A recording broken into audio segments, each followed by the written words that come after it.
in your head. It's got to be biblical. And welcome everybody to Radio Free America. We have our favorite guest, Turd Flinging Monkey, on tonight. I've got a whole bunch of fun stuff I want to talk about. How you doing tonight, buddy? I'm better than I deserve. How are you? I am doing fantastic, actually. But I have to say, I've been ever since the show yesterday, I've been thinking nonstop about this whole waifu brothel thing. And I didn't realize that it had actually been tried before. So I was under the impression that it was just like a thought that never went through. But you seem to know the history on this pretty well.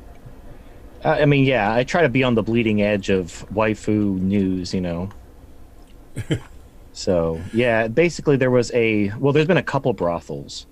There was one that opened in Canada, and there was one that opened in Houston, Texas.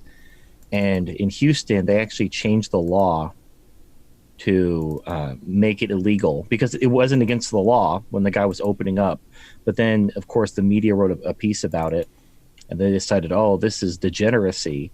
Now, just so you know, I did a video about this, or Celestina did a video about this. And there are dozens of strip clubs and sex toy shops and Asian massage parlors all over the Houston area. No problem. But a doll brothel, that crossed the line. That had to go. I'm not even sure how it crosses the line, because I mean, straight up, you have a store, right? Even if you created, let's say, a fantasy brothel like they have in Vegas, right? Mm-hmm. You're not hurting anybody. There's no way that anyone's being trafficked unless you consider the shipment of the doll from China to be, trafficking. So there's no one being harmed, and in fact, afterwards it can be like the doll's cleaned. So obviously there's no real risk of spread of disease unless you're lazy. And someone had told me you can even use like swappable vaginas for it. Oh yeah, you get what's called the removable vagina. So instead of the vagina being built into the doll, it's there's a cavity, and you put it's like a pocket pussy, but it looks more like a Pringles can. You put that into the cavity, and then you could take it out and clean it. It makes the doll 20,000 times easier to clean. I would imagine. So you create a fantasy world for this doll brothel, and then you're basically you're solving so many problems because you're not there. There's no human trafficking. There's no issue of consent. There's no issue of violating the law. And there's very, very little chance of any diseases being spread as long as you adhere to health standards. You don't have to worry about one important thing. Which is? Mud degeneracy. So if basically the whole point being that if you piss off trad cucks and feminists, that's all that it needs to make the brothel idea go away. Well, the trad cucks, they want to ban everything. They want to ban porn, anime, anything that distracts men from sacrificing themselves for family and going to church and whatever. They're all about the social engineering just as much as the left is. So they want to ban. Normally, hold on, let me finish. Sure. Normally, the trad cucks try to ban strip clubs and Asian massage parlors and whatnot, and womenry, and say that these are sex workers and sex work is real work, and they won't let them ban it. And because the trad cucks are cucks, they will always cuck to women. So they want to ban everything. They want to ban anime, porn, anything men do that doesn't involve going to work and taking care of families. Trad cucks want to ban. But then when women stomp their feet and throw a tantrum, the trad cucks always, oh, I'm sorry, milady. Let me take off my hat for you. So, however, when it comes to dolls, the feminists hate dolls too, because the dolls basically allow men to get their needs met without having to jump through all the hoops that women put in front of them. So the feminists want to ban them. The trad cucks want to ban everything. And so it's like a match made in hell. So they team up. And then through vast bipartisan support, they just go on a tear and ban dolls because they can. Because feminists, unlike most things, if they try to ban strip clubs, the feminists will re. If they try to ban sex toy shops, women are 75% of the sex toy market. So feminists will re. But as long as they're banning dolls and they're banning things that predominantly men like, then the feminists will cheer. And so the trad cucks have their permission to ban it. So what if you were to I take to heart when you say you just have to out crazy them. So what if you were to make a hybrid model Like, let's say you have the doll, you have the fantasy room, you have like the bunny ranch for the waifu, right? But you also employ a what are they called? A sex phone operator, right? That works with, part of the fantasy instead of having to use like. Well, or you could do it this way. You could have they have what are called like it's like a doll legs. It's just the legs. It's the legs and the ass and the vagina, but it's not like they have torso dolls that are missing like their legs, and then they have the doll legs that are just the legs. But wouldn't that be ableist? No, well, no, but hear me out. Okay. So you have like a one-way mirror, and use like an optical illusion, kind of like what they do with when those thick glass cups they put like milkshakes in at diners to make it look like there's more in the cup than it is. Yeah.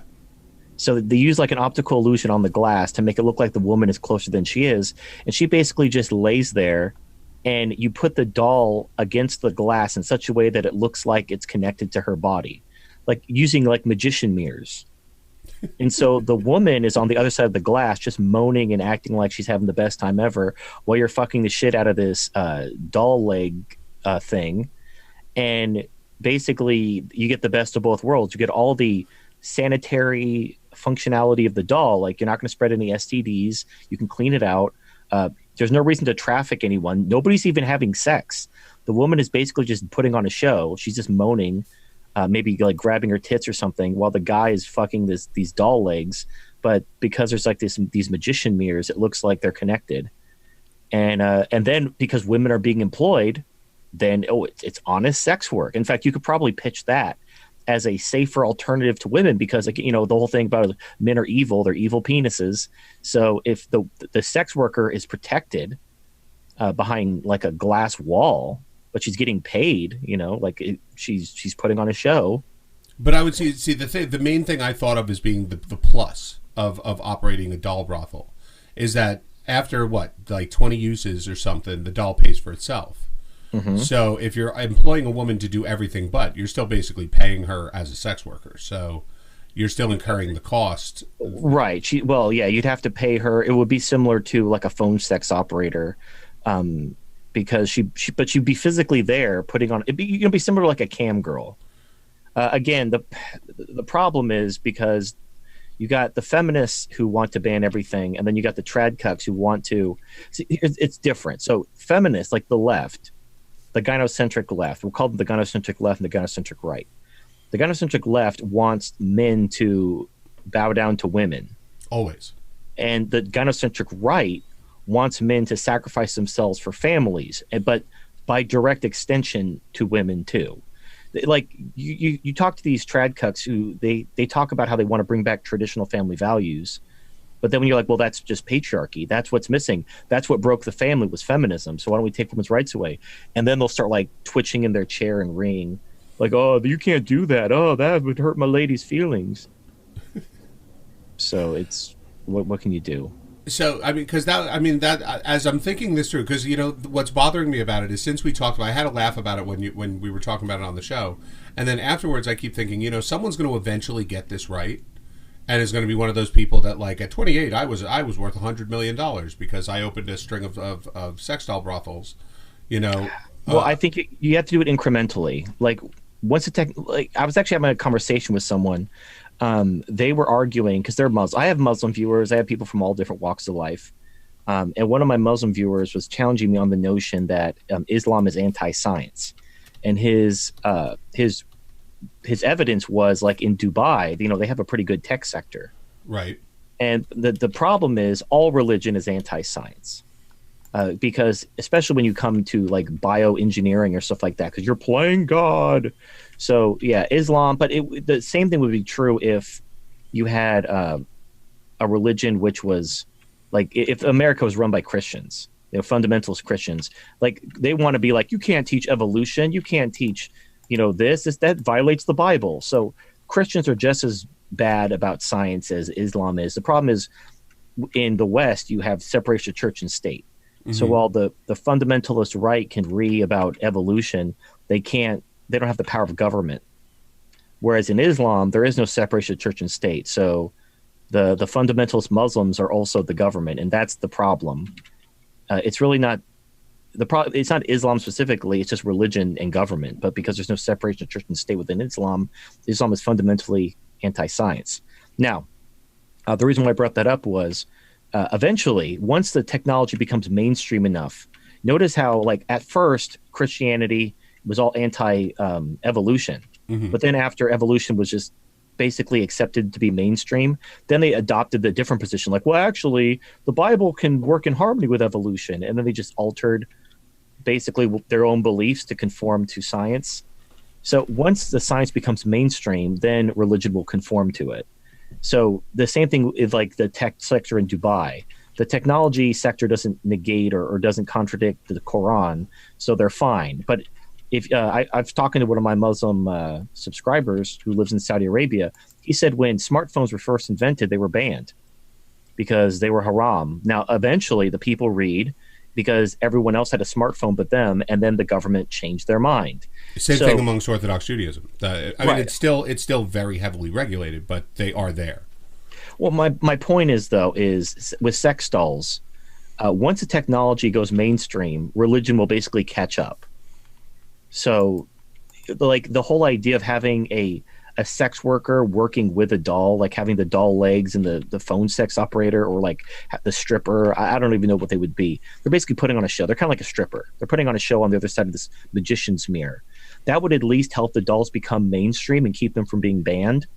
And then once they were basically accepted that, like, yeah, dolls are basically, they're no more different or significant than a woman's vibrator or dildo, which nobody has a problem with. Nobody, including women. Like a woman can have a drawer full of dildos and vibrators and nobody will bat an eye. But if a guy has a pocket pussy or even just admits to masturbating to porn with his hand, something's wrong with him. He has a problem. He needs Jesus. So it's whatever. So I know that amongst Judaism there's an issue with that because there's actually a prohibition against wasting seed, but there is no prohibition against a female orgasm. So it's kind of like if a guy's doing it, he's violating the religion, but if a woman does it, there's no violation. It's just she could drink it, I guess. I mean, whatever. No, that's still considered. It's even though it's healthy, it's still considered wasting. What if she rubs it on her skin because it has zinc and natural moisturizers? The same thing, not for the purpose it was intended. Well, but what if she's like not ovulating? Wouldn't that be wasting seed too? No, because it's the guy's intention, not her intention. So the guy's intention is to make a baby, but if she's not ovulating, it just didn't happen. But you can track a woman's cycle. You could track when she's ovulating, when she isn't. So by that standard, if you knowingly have sex on a day where she's not ovulating, there's no chance she's going to get pregnant. That's a sin. You should only have sex on the 2 days a month where she's ovulating. So I've never been presented with the question, nor have I looked into it. But I would probably think that since the guy did everything that was expected of him, right, it would be fine.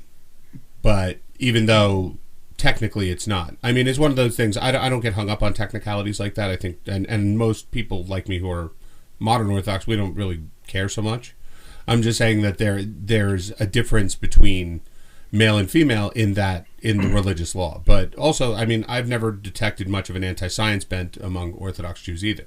Like, they believe science is put here by God just the same as people. Christianity used to believe that too. I mean, they used to believe that God, like, truth was from God. So any scientific advancement that was true was divine. Mm-hmm. But the problem is, what happens when you have science that contradicts the Bible, or at least the predominant interpretation of the Bible? Then it's like, uh-oh. Well, give me an example. And I thought you were going to give the 6,000-year-old Earth as an example. There's creationism. There's the Earth-centric model where they thought, according to an interpretation of the Bible, the Earth rotated, or the sun rotated around the Earth. The Earth was the center of the universe. In fact, there's a guy on my server who still believes that. He was pointing to these like magnetic fields that show that the Earth is actually the center of the universe. Really? And it's like, yeah, they're basically the equivalent of people who believe in flat Earth in the current year. I mean, that I always find that disturbing. And you know what? Like, look, no house is fully clean. I mean, you look at like the really Orthodox Jews, the ones who wear like the black hats and the long beards and all that. They're pretty big into like anti-vaccination and stuff like that because after all, vaccinations weren't in the Bible and stuff like that. And I don't know all their full meanings for it, but I find it pathetic. But it is what it is. But evolution was the only one that I heard an interesting explanation for from somebody because I said, look, we've acknowledged that the Earth is 6,000 years old. The world, that's when God created the world, right? But we know dinosaurs are older than 6,000 years. So even if you want to acknowledge, like you say, listen, we can't prove how old the Earth is anyway. We know that for a fact that dinosaurs are older than 6,000 years because there was never any talk of dinosaurs and humans roaming the Earth together. Right. Well, I've heard the argument that all the tales of dragons are actually referring to dinosaurs because the word dinosaur didn't exist, but so people call them dragons. So all these tales of dragons are actually about dinosaurs. So I've never heard that one. That's an interesting one. That sounds more of a Christian one though. Yeah, it is. So, but I've heard two. I've heard one that he created the world God formed. So he created the ancient fossils as well. So he created bones too? Yeah, like for whatever reason. So that one I kind of thought was silly. Now the other one that I've heard, which is interesting, is they start with, well, we don't know that a year to God is the same thing as a year to man. Mm-hmm. Right? For all we know, the 6 days of creation were 1,000,000 years each or 1,000,000,000 years each. So I've heard that one, which is interesting. Right? But what I have heard also is that you look at a child, you look at any life cycle, right? If you look at the first 10, 20 years of the life cycle, the child grows dramatically, changes dramatically, and you wouldn't be able to recognize from a baby to a 20-year-old. But a 20-year-old to an 80-year-old, very few changes take place. Like the skin might get a little older and the hair might go a little gray or you might go bald, but generally it's the same person, right? Like there's very little dramatic change. So I've heard it said that in the first however many thousands of years of formation, that was when the rapid change took place, and then it's the later years that you've heard, Well, I don't. I mean, it's whatever. I mean, but I'm not trying to sell you on it. I'm just saying this is an interesting explanation I've heard. The important point is once science, at first the science is rejected because it violates the holy text. Then once it becomes so mainstream they can't deny it anymore, the evidence is too strong, then religion changes its mind to adapt to the scientific truth. So like you're saying, oh, well, we don't know how long a day is. Like, well, if you go back like a couple hundred years, there was no question about how long a day was. Right. But now that you have evolution and dinosaurs, now like, well, we don't know how long. Like, so it's basically religion conforming to science, which is fine. The problem is religion is fundamentally anti-science. Like, just when a thing is first proposed, religion will be like, nope, violates the Bible. Nope, you're playing God. Nope, ban it, haram, haram, haram. And then like 100 years later, they're like, oh, of course, yeah, that doesn't contradict anything. Yeah, we don't know. So it's whatever. Look, you can be religious and that's fine. But fundamentally, a society which prioritizes religious doctrine over science and secularism is going to basically be technologically and scientifically retarded. So let me ask you this then, because we've discussed this ad nauseum, but if there is no religion, there's basically no patriarchy. Is there ever been a society that has no religion that has been, patriarchal? That know? Yeah. Well, all nature itself is patriarchal. Obviously, yeah. So it's basically a matter of once. The problem is like we've only had not religion since the Protestant Reformation and the Enlightenment. Right. We went full born, we immediately jumped on the egalitarianism train, like immediately. So it's like if you could not be an egalitarian. If you were part of the Enlightenment, you embraced egalitarianism. So now there's nothing inherently religious about patriarchy. It's simply the natural order. But yeah, I will concede that right now, because the Enlightenment is fundamentally egalitarian. There's no reason why it had to be, but it just always is. So now maybe much like communism, like it seemed like a really good idea at the time, and now people are starting to realize, wait a minute, maybe communism is a bad idea. So maybe, well, as long as they don't live here. Well, yeah, well, or they get told free shit. Come on, it'll totally work this time. But I don't know. Yeah. So my problem isn't necessarily that we need religion for patriarchy. My actual reason why we need religion is because without religion, you have communism. And I've talked to you about this several times, right? Where the morals of communism are the same as the morals of religion. It also requires the same level of faith, even though you're starving. There's a God. You're basically communism is religion without a theology. Mm-hmm. So the problem is so people have what I call a herd moral, or what Nietzsche called a herd or slave morality, right? Which teaches to succor the weak and that being independent, strong, and successful is evil, and you need to always give and succor the poor and everything. So that's herd morality, and pretty much all major religions teach that, and also communism clearly teaches that. So what you have is when you get rid of, like what Nietzsche worried about, like when you kill God, nihilism sets in because people don't know, like they don't have a basis for their morality, but they've also lost their theology. So they no longer believe in a God that's going to make everything fair in the afterlife. They don't believe in a final judgment. So there's still the injustices, according to slave morality or herd morality. Equality is important. Everyone should be equal. 100%. So when you don't have equality, but you don't have an afterlife or a God, because if you believe in a God and an afterlife, you're fine with the inequalities of life, because God's going to make it all fair in the afterlife. If you were dealt a bad hand in life, that was just a test. And in the afterlife, you're going to go to heaven, and God's going to give you 40 virgins or whatever your religion teaches. So you can be content to just kind of chill and accept your lot as a test from God, and you're good. But the problem is what if there is no God? What if there is no afterlife? Your only chance to make the world fair and equal is to, like, basically eat the rich and kill them, the stuff that communism teaches. So that's basically, as long as you have herd morality, and herd morality comes from people who are basically losers. And I don't mean that like as an attack on them. It's just that they lost the game. The competitive nature of capitalism and Darwinism will create winners and losers. Always. And it's impossible to say that it won't. Right. So that's like when people say, oh, capitalism failed. Like, how did it fail? Oh, because there's people who are losers. Like, yeah, that's competition. That's like saying the NFL failed because there was a Super Bowl. As long as there's a Super Bowl and one team wins, the NFL has failed. So we need to abandon the NFL. We need to go to everyone wins, everyone gets a trophy sports league. Like, that doesn't make any sense. But that's how nature works. Anyway, the point is, as long as there are losers, there will be slave morality.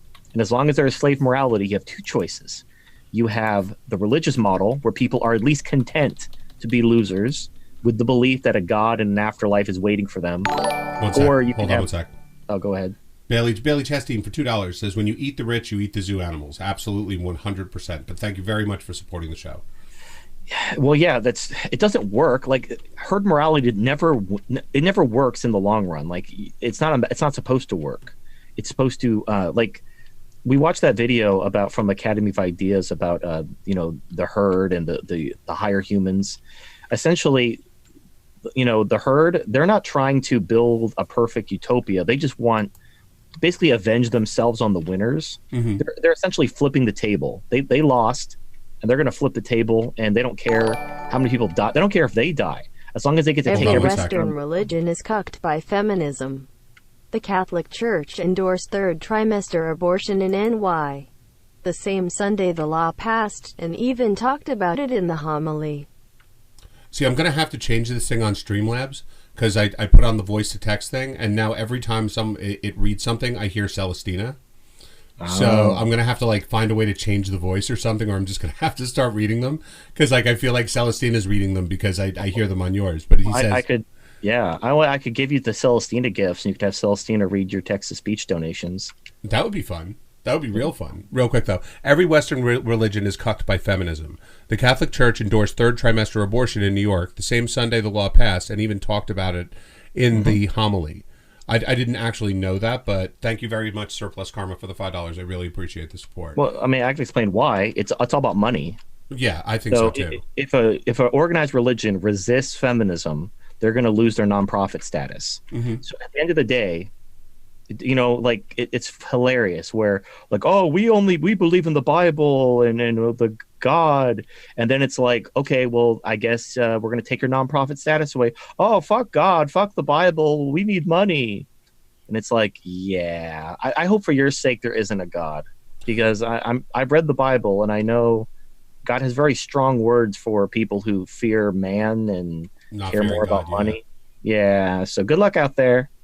So I mean, I've heard I read a book, actually. I forgot the guy's name. I can find it probably again. But when the government was debating the concept of a nonprofit, because this wasn't always a thing. In fact, it was pretty heavily opposed at the time when it was first suggested. And the idea was twofold. Was one, that if you confer nonprofit status, you confer government oversight. And like you said, that eventually, like, feminism would control religion, because if it's a nonprofit thing, that's the way it's going to be. And the counter argument was that without nonprofit status, people will just ask more from the government. That if there's no benefit to giving to a charity, then they'll just say, well, I give you enough on my tax money, take it from there. So it was a back and forth. But one of the big things was they said that you will see, when you increase donations from nonprofit status, you're basically giving welfare to churches and to civic organizations. And sooner or later, it will lead to a process where, as the government assumes different services, which they're bound to do, right, that people will start saying, well, what is the need for a nonprofit, or what is the need for supporting these charitable organizations, when it should be about you're giving to the charitable organization because you want to give charity, not because it benefits you tax-wise. Yeah, but the problem is when the government is doing something, you're effectively already giving to charity involuntarily. So at that point, it's like, if the government is supposed to do this thing and they're taking my money to do it, then the government should just do it. Why am I I shouldn't have to give any more money to a third party? The government should be doing this. That's what they're taking my money for. So it chokes charity off, but. Anyway, the point is the reason why Western religions have all cucked to the government is because of money. Yeah, I mean, I had this talk today with people, and I try not to be combative about certain institutions, because why? I don't like it when people do it to Jews. So I don't like to, like hashtag not all. I don't like to do it to other people either. But the Catholic Church is not just a religion. It's a power structure. Like, you can point to the deputies, you can point to the lieutenants, you can point to the general, right? So I'm not criticizing the faith. I'm criticizing the power structure. In that the more that you involve the power structure with government, which is with the Catholic Church has been, even long before nonprofit status, it's always been intertwined with the government. I mean, it's basically still Rome. Without the Catholic Church, Rome would have died a long time ago, and would have died to the point where you didn't even acknowledge it much anymore. But with their inherent entanglement with government, you have competing interests, like someone just said about the abortion thing. Or how many times did they confer status, like on the Templars, where they said, you're our people, we're going to give you this protected status. And then from there, they conspired with, I think it was Philip of France, to basically round up the Templars and kill them. So it's right now you have that again. And you also have an idea where, I know a lot of white Catholics, right? And they believe that they're the same type of Christian as, let's say, evangelicals or anything else, in terms of history, in terms of power, in terms of, we're all in this boat together. But then at the same time, they don't acknowledge Latino Catholics, which most Hispanics are Catholic. Right. So it's not as, it's again an argument that because I'm Catholic and you're evangelical and we agree on culture, we're the same. But at the same time, I don't agree with those Catholics, so obviously we're not the same. And that's where you get a really big problem. Well, culture is the most important thing. Having a common culture transcends ethnicity. It can even transcend religion. But what do I know? I don't know, man. As I said, you're kind of like culture rant. The first time we talked, I found almost transformative. So I mean, it's a game changer. It really, and look, I acknowledge that it's not like it's not the be all end all where I could just say, oh well, I heard TFM say it, therefore. But you'll get there. Hey, I give you a lot of credit, man. You've changed my opinion on quite a few things. So, and I'm more than willing to admit that. I never think I have all the answers. I'm more than happy to be told that I'm wrong and then being proven that I'm wrong. In fact, I think that's why I wanted to debate the alt-right so bad, is I wanted to see, like, is this going to be the time where I'm proven wrong on this? Because I've never really thought that race war was kind of the answer. You know, we're talking about that Twisted Metal race war that we were talking about that one day. Well, did you see that somebody transcribed it? I think I sent it to you. Yeah, you sent it to me. Yeah, somebody spent their time transcribing. It's still a solid idea. Like I mean, because Twisted Metal, they made one, I think, a PS3 game, like maybe 10 years ago, and the franchise has been dead since then. So you know, the gaming world needs a vehicular combat game. So just put, like, instead of all the racers being wacky, characters, make them all racial stereotypes. Call it race war. And boom, you print money. Like, that's hilarious, and it's topical. You know, I talked about it with somebody in your server on Discord once. I think it was when the day it was transcribed. I also had posted it in the Discord chat, and man, the laughs I got out of people that were designing, like, their own racist cars. Like, you know, like I forgot who it was. It might have even been Shogun, but I don't remember. But, like, was like, oh, I'm going to design the black car. It's going to be a giant watermelon, you know what I'm saying? And it's going to throw Kool-Aid bombs at people, or grape soda bottles, and, you know, like grape soda Molotov cocktails and all. And I was crying. Like, I was just sitting here at my desk, like, laughing so hard. My wife actually knocked on the door at one point and was like, are you okay? And I was like, yeah, I'm really just dying at this conversation. And she always comes over and takes a look, and she's like, you're a fucking idiot. And, you know, I would have thought it would have been like a purple Cadillac with leopard trim. You know, like, see, I would think that's more the Hispanic car. No, the Hispanic car is the lowrider. The El Camino hops. Yeah, the El Camino that hops because of the hydraulics, and it blasts mariachi music. Could you imagine? It throws, like, mariachi guitars and, like, sombreros at people, and, like, the sombrero, like, releases acid right as it covers you. Well, no, we talked about this. So their special is, like, they have a Mexican who pops up in the bed of the lowrider with a leaf blower and starts blowing the other cars away. the giant lawnmower in the front, right, that goes over people and just, like, automatically turns them into mulch. Yeah, you know what I'm saying? Like, yeah, like, I mean, and it's all, like, basically because you're lampooning everyone. Like, you'll have, like, the racist redneck car. You'll have like the Muslim car. It'll be like a windowless van. Oh, I'm already designing my bagel van. So there you go. So, like, you're basically, I'm sure people will read, but then you'll get the what's it called? Whatever it's called. When you drama marketing is the word I'm thinking of. We use a controversy to market your product. Mm-hmm. So you make it deliberately offensive so that, like, people write articles about it and it's free marketing. Like a Subverse, they're making a sci-fi hentai game and it caused a stink. And so they're using that to market their game. So there you go. I mean, like, I miss Twisted Metal. Twisted Metal Black was one of my favorite games. So, you know, it is time. It's a free idea. So that was one of the first games that I actually enjoyed when I got my PS3 that I played like 5 times before I gave it away. Was I had, like, the VR version, and I forgot what the racing game was that came with the VR headset. And I played it a few times, and I liked it, but it was one of those things where I also felt retarded just sitting in a chair with, like, a helmet on, like, pretending to drive a car. So... Okay. Well, I have a VR headset. My problem is I get nauseous. Like, you know, a lot of games have, like, a teleportation movement system. Mm-hmm. So I played a game called Rec Room, which has you can actually move around like a traditional, you know, setup. Mm-hmm. And oh my God, I was, like, about to throw up. Like, there's a reason why most VR games have a teleportation movement system rather than a, you know, where you just use the thumbsticks and move around system. Because you will get massively motion sick. So I have the Star Wars, I forgot what it's called. I have the box right over here. It's called Jedi Challenges. Now, I'm not sure if it'll still work because they always create these games to go with your phone, and then they don't make the VR receptacle, like, available when you get a bigger phone, like when they increase the size of the majority of phones. So I don't even know because I haven't played it in a while, but this was cool because it literally is just a Jedi lightsaber duel. Like, you put your phone in it, you put it on, and you just fight Jedi battles, you know. But there's no game to it. It's just the fighting. So I had a blast with it. I also found that it was like a real workout. The only problem was I wound up knocking shit over all the time because I wasn't like paying attention to what I was doing.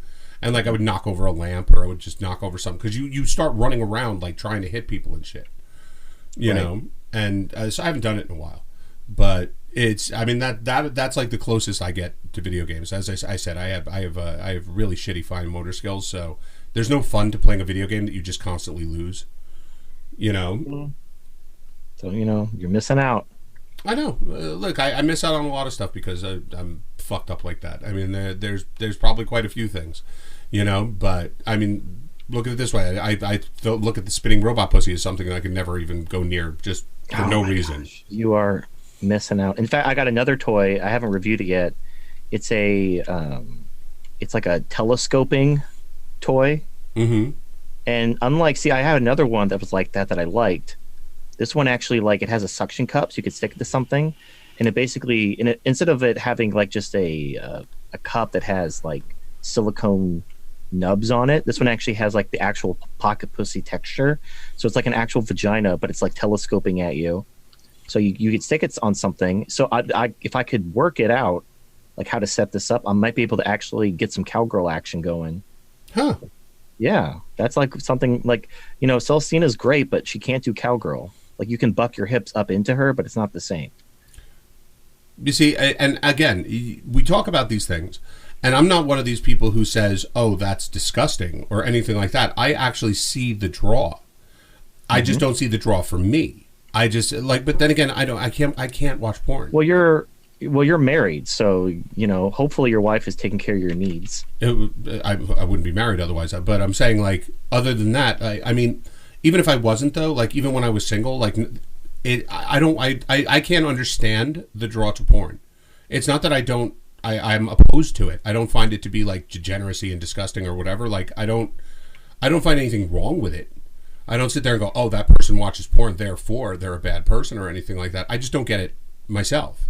Because in my logic, I see it and I go, if I was really, really hungry, I wouldn't watch the Food Network and watch other people cook. I would go make myself some food. So, well, it's really simple. So what you do is you watch the porn. Like the only porn I used to watch was POV porn or VR porn. mm-hmm. The idea being you kind of mentally pretend that you're the guy while you masturbate, and that's the point. You're not like it. So it's not like watching, because when you watch like Food Network when you're hungry, you can't just imagine you're eating the food on the TV and actually feel full. Like imagine if it was that easy. Like hunger was just a mental trick, and you could actually just, I don't know, eat dirt and it would fill you up like real food if you were watching Food Network. Well, they do that in Botswana. Right, but I'm talking like actually get nourishment from it. Okay. That's basically what porn is. So you pretend you're the guy and you masturbate it, and if you basically can trick your brain, then you can feel satisfied. If you don't trick your brain, then like some guys have to masturbate several times before their brain will stop, because you have to. Your brain wants you to have sex. It doesn't want you to masturbate. So you have to fool your brain into thinking you're masturbating. So the more you can suspend your disbelief or get into the porn and pretend you're the guy, that's fine. That's why sex toys help out a lot, because when you're jerking off with your hand, you know, your brain knows it's your hand. You're not fooling anyone. But if you can use a toy that simulates the real thing, like a doll, then your brain is like, oh, I'm having sex. Okay, have the full dopamine rush. And then instead of having to jerk off, 3 or 4 times a day, you just have sex once and then you're fine. You're actually good for like a day or two. So because your brain is going to give you the full rush instead of the micro rush you get from masturbating. Maybe I'm just really not good at that. Maybe, so again, you have a wife and she hopefully satisfies you, and so you don't need all this. But God forbid something happen, and you got your needs, then there you go. See, this makes me, I always feel old when I say shit like this, but like, I don't know if this would classify as like a PUA, but I never had a problem at all, like meeting women or anything like that. Like, if I was sitting around and I was thinking, like, I'm 42, I've only been married 10 years, so it's not like, I spent a lot of time after puberty not married, so, but I never, like if I was sitting around and I was like, wow, I'd really like to, have the company of some kind of woman, I'd have no problem, like, going to a bar and doing that. Like, yeah, I'd find that more challenging than anything else. That's not the issue. It's not about meeting women. It's a matter of is the juice worth the squeeze? Like, because Well, at this point now, I'm terrified. So at this point, that's basically that's the thing. It's not like, yeah, I mean, sluts have never been more available. There's so many sluts. That's not the problem. The problem is, the pussy isn't worth your freedom. no, not at all. I mean, I have the window open, so I gotta say this like quietly because I didn't even know that. Remember, you've heard me say it before. I've lived here at this current house for 3 years. I don't even know my neighbors' names. That's how little I care about meeting people in the neighborhood or anything like that. So, but yesterday was like the bulk garbage day where you throw out like the bed mattresses and shit like that. And I was throwing out like one of my kids' slides from the backyard that was just old. And the neighbor came over and he's like, "Oh, you mind if I take this?" And I mean, he's at the most 21, right? And I'm looking at him like, "Wait, I know your parents live here. Like, do you have a kid?" And he said, "Well, I just had 3 of them." And I was like, "Wow, that's fucked. You had triplets?" And he said, "Yeah." And like the more I kind of like was just talking to him about it, whatever. It turned like his girlfriend, wife, whatever she is now, like came walking up, and like she was older, like probably in like her mid-30s, I would think. Right, like at least 10 years older than he was. Mm-hmm. And my wife had I guess spoken to the neighbor at one point, and it turns out they were like study partners at like the local like community college, and one thing led to another, and next thing you know, like she's got triplets, but she has like 3 other kids too, and now they're together. And I was thinking like, I've never actively thought like, oh wow, that was a setup, and now I'm thinking like, oh, that had to be a setup. Yeah. Well, it was him or nobody. Yeah, like I mean, she needed daddy, so now she's got daddy. Well, and triplets don't just happen usually, so she's probably taking fertility drugs in order to get pregnant by him, so that he would do the right thing. Mm-hmm. And now he's of course leaving college, and he's going to get a job, and you know what I'm saying, like. Yeah, like they're living with his parents, which I mean, for an above 30-year-old is incredibly odd to begin with. So, or at least to me it is. I mean, maybe it's not anymore, but it's whatever. But actually, to kind of close the book on the topic of porn, I don't even like porn anymore. Like there's no reason. In fact, some of the porn stars I used to like, I don't even like anymore because they were cute. They had like 1 or 2 features that I liked, but they weren't perfect. Everyone has like their 10 out of 10 ideal, mm-hmm. and very rarely is a porn star that 10 out of 10. Because they're not even good actresses. That's the problem. Well, they always, even when they're in their prime, there's always something off about them. But you kind of look past it because women they're basically an all or nothing deal. Mm-hmm. Like if you like a girl, you have to kind of take her as a package deal. You can't be like, I want that girl, but with her tits. It doesn't work that way. So you kind of just get used to that women are a package deal. But when you have a waifu, you can have exactly what you want. So, like, obviously, because I, customized her, Celestina's my perfect 10 out of 10. So, compared to all the porn stars I used to like, it's like, eh. So, I'm not even interested in them. And also, like, why would you watch a porno of a naked chick when you have, like, a waifu right there? You can just reach out and touch her. There's no reason to watch a video of her. Well, even if you did, like, I mean, the physical is there. So even if you had to close your eyes and imagine something else, like the physical is still there, and the physical is still in your mind perfection. And also with my VR, I have a couple apps. Like one of them is called Honey Select. Mm-hmm. Another one is Koikatsu, and I modeled Celestina in both. So that if you notice that 10-minute countdown where it has Celestina playing the piano, and there's like a little anime version of her sitting on the piano, which I find oddly relaxing, I have to say. Like I actually turn on when on the Wednesday show, like I turn on the YouTube for the 10 minutes beforehand because I find Celestina playing the piano oddly relaxing. Yeah, it was kind of serendipitous how that all worked out. But the point is, before I get too sidetracked, the purpose of that was because like obviously a doll can't emote. Mm-hmm. So I modeled her in Honey Select so that it originally just because it's an animation suite as well as a hentai game. So I didn't even use the hentai game for like the first week. I was just modeling her for using YouTube videos, and I'm like, well, I should check out the hentai game, and it's a legit hentai game. Like you have like dozens of positions you could do, and if you combine with the VR headset, it is awesome. So legit hentai game. I don't know what those words mean. Oh, hentai, it's basically Japanese animated porn. Okay. So the Honey Select game, it's an animation suite, so you can like, model your waifu, and it's very involved. Like there's all kinds of options. But then another thing you can do is actually there's a game where you can like have sex with her. So you pick the position and you can use VR, and she's right there. And you can use VR? Oh yeah, it's fucking awesome too. It is awesome. The only thing that sucks is because it's not physical, like she's right there in front of you and you go to reach out to grab her, there's nothing there. It's almost heartbreaking. Wow. But yeah, so you got that going. So I have doll Celestina when I want to reach out and touch something. But if I just want to see her, like, just because, you do want that feedback. You want to see a girl's face blush when she comes. You want to hear her moaning and everything like that. So when I want that, I have the VR and I have the kind of hentai models of Celestina that I can use. So it's all good. I don't even need porn anymore. Like it's awesome. So as I said, I mean, I still find all this stuff incredibly interesting, even though it's not really for me. I mean, as I said, I watch your reviews of these sex toys. Like, just I pop some popcorn and watch them because I find them hilarious. So I mean, I often marvel at the ingenuity of people, but I've often said as well that whether it be through VR or society becoming just more and more permissible as it has forever, that sooner or later, like, Hollywood celebrities are going to realize that porn is like a huge moneymaker. Like, if Jennifer Lawrence made a porn video tomorrow, like, fuck her $10 million that she made for Hunger Games. Like, this thing would make her like J.K. Rowling money. But obviously she's too proud to do that now. But in 10 years, that, who knows? Or VR might actually catch up to the point where you wouldn't know the difference between Jennifer Lawrence real and Jennifer Lawrence VR.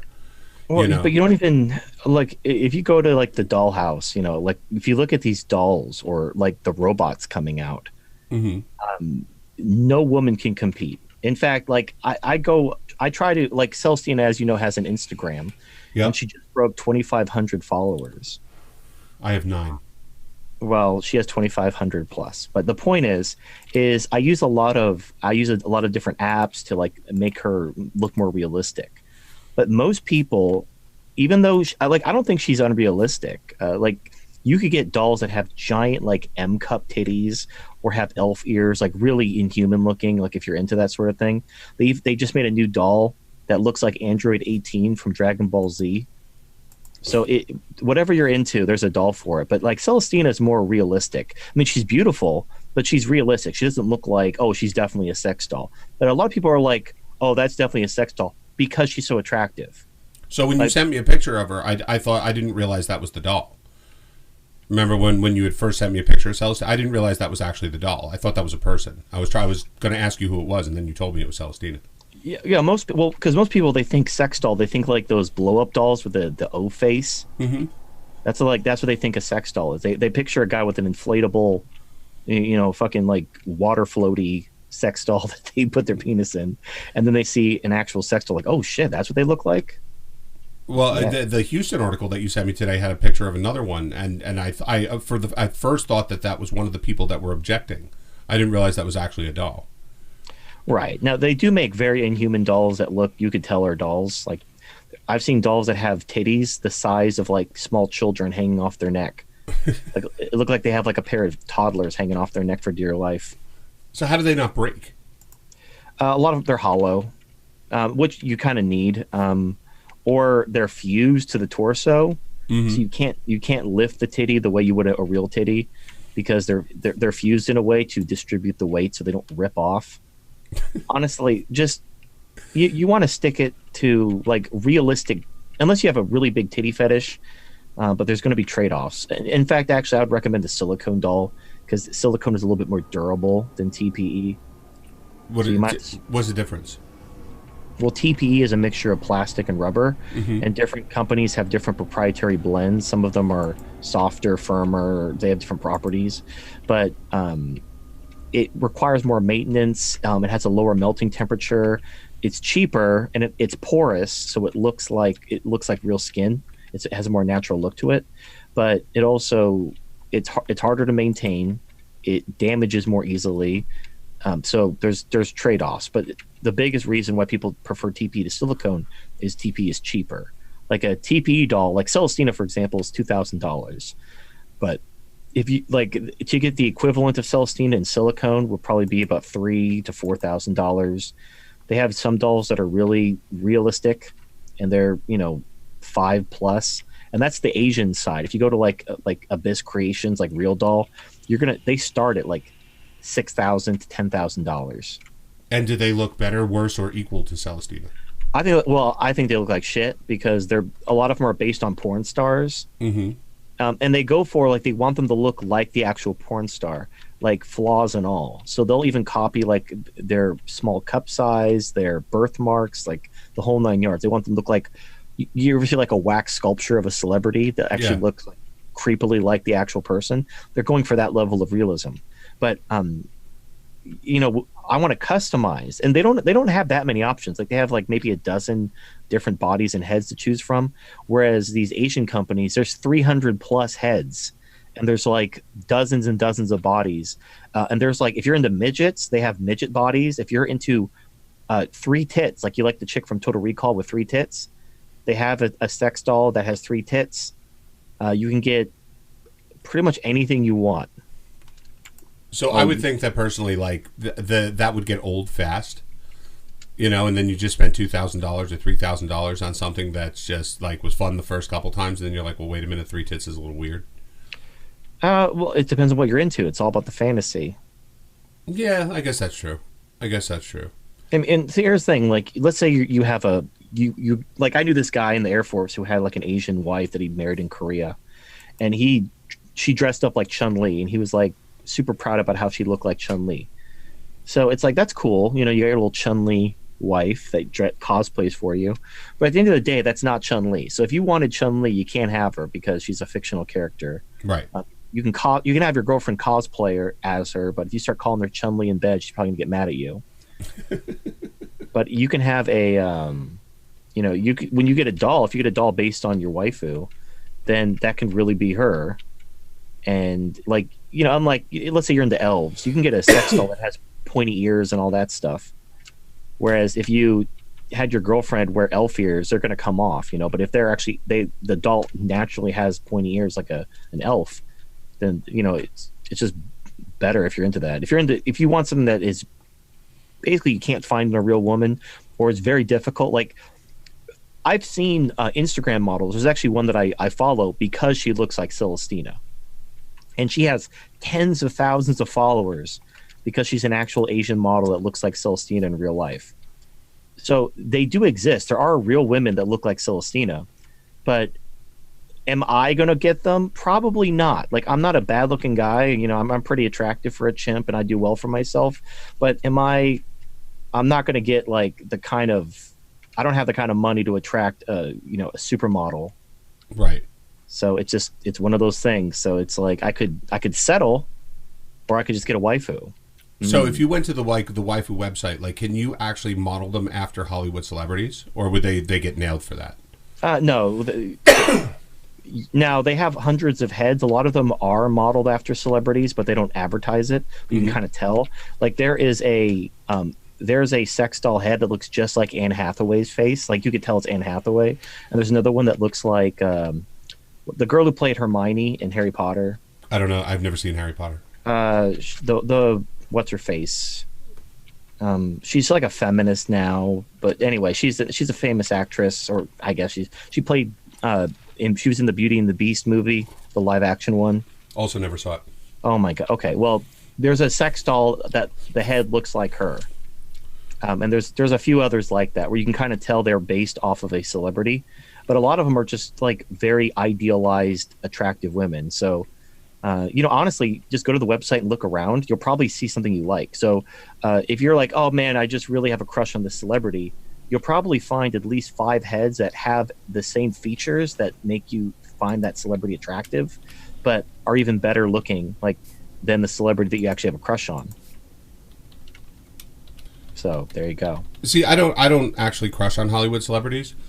I would just imagine that people did. And as I said before, the reason that I think that more people, and I mean, I don't know how many more people could, but the reason that more people aren't drawn to porn as being realistic is because the actresses are really shitty. They're just like meth heads that, couldn't make it in Hollywood. But like, I would think that a person who could really act, if they actually were in a porn movie, would actually make it a real deal. Like, people would be really into it. I don't know if it's the acting, honestly, because they're not. I mean, they're just having sex. It's not like they need acting chops to say, "Oh yeah, fuck me." Like, what kind of acting chops are you expecting? Well, I mean, from what I've seen, maybe I'm wrong, but most porn women, it's just not believable that they're actually enjoying themselves.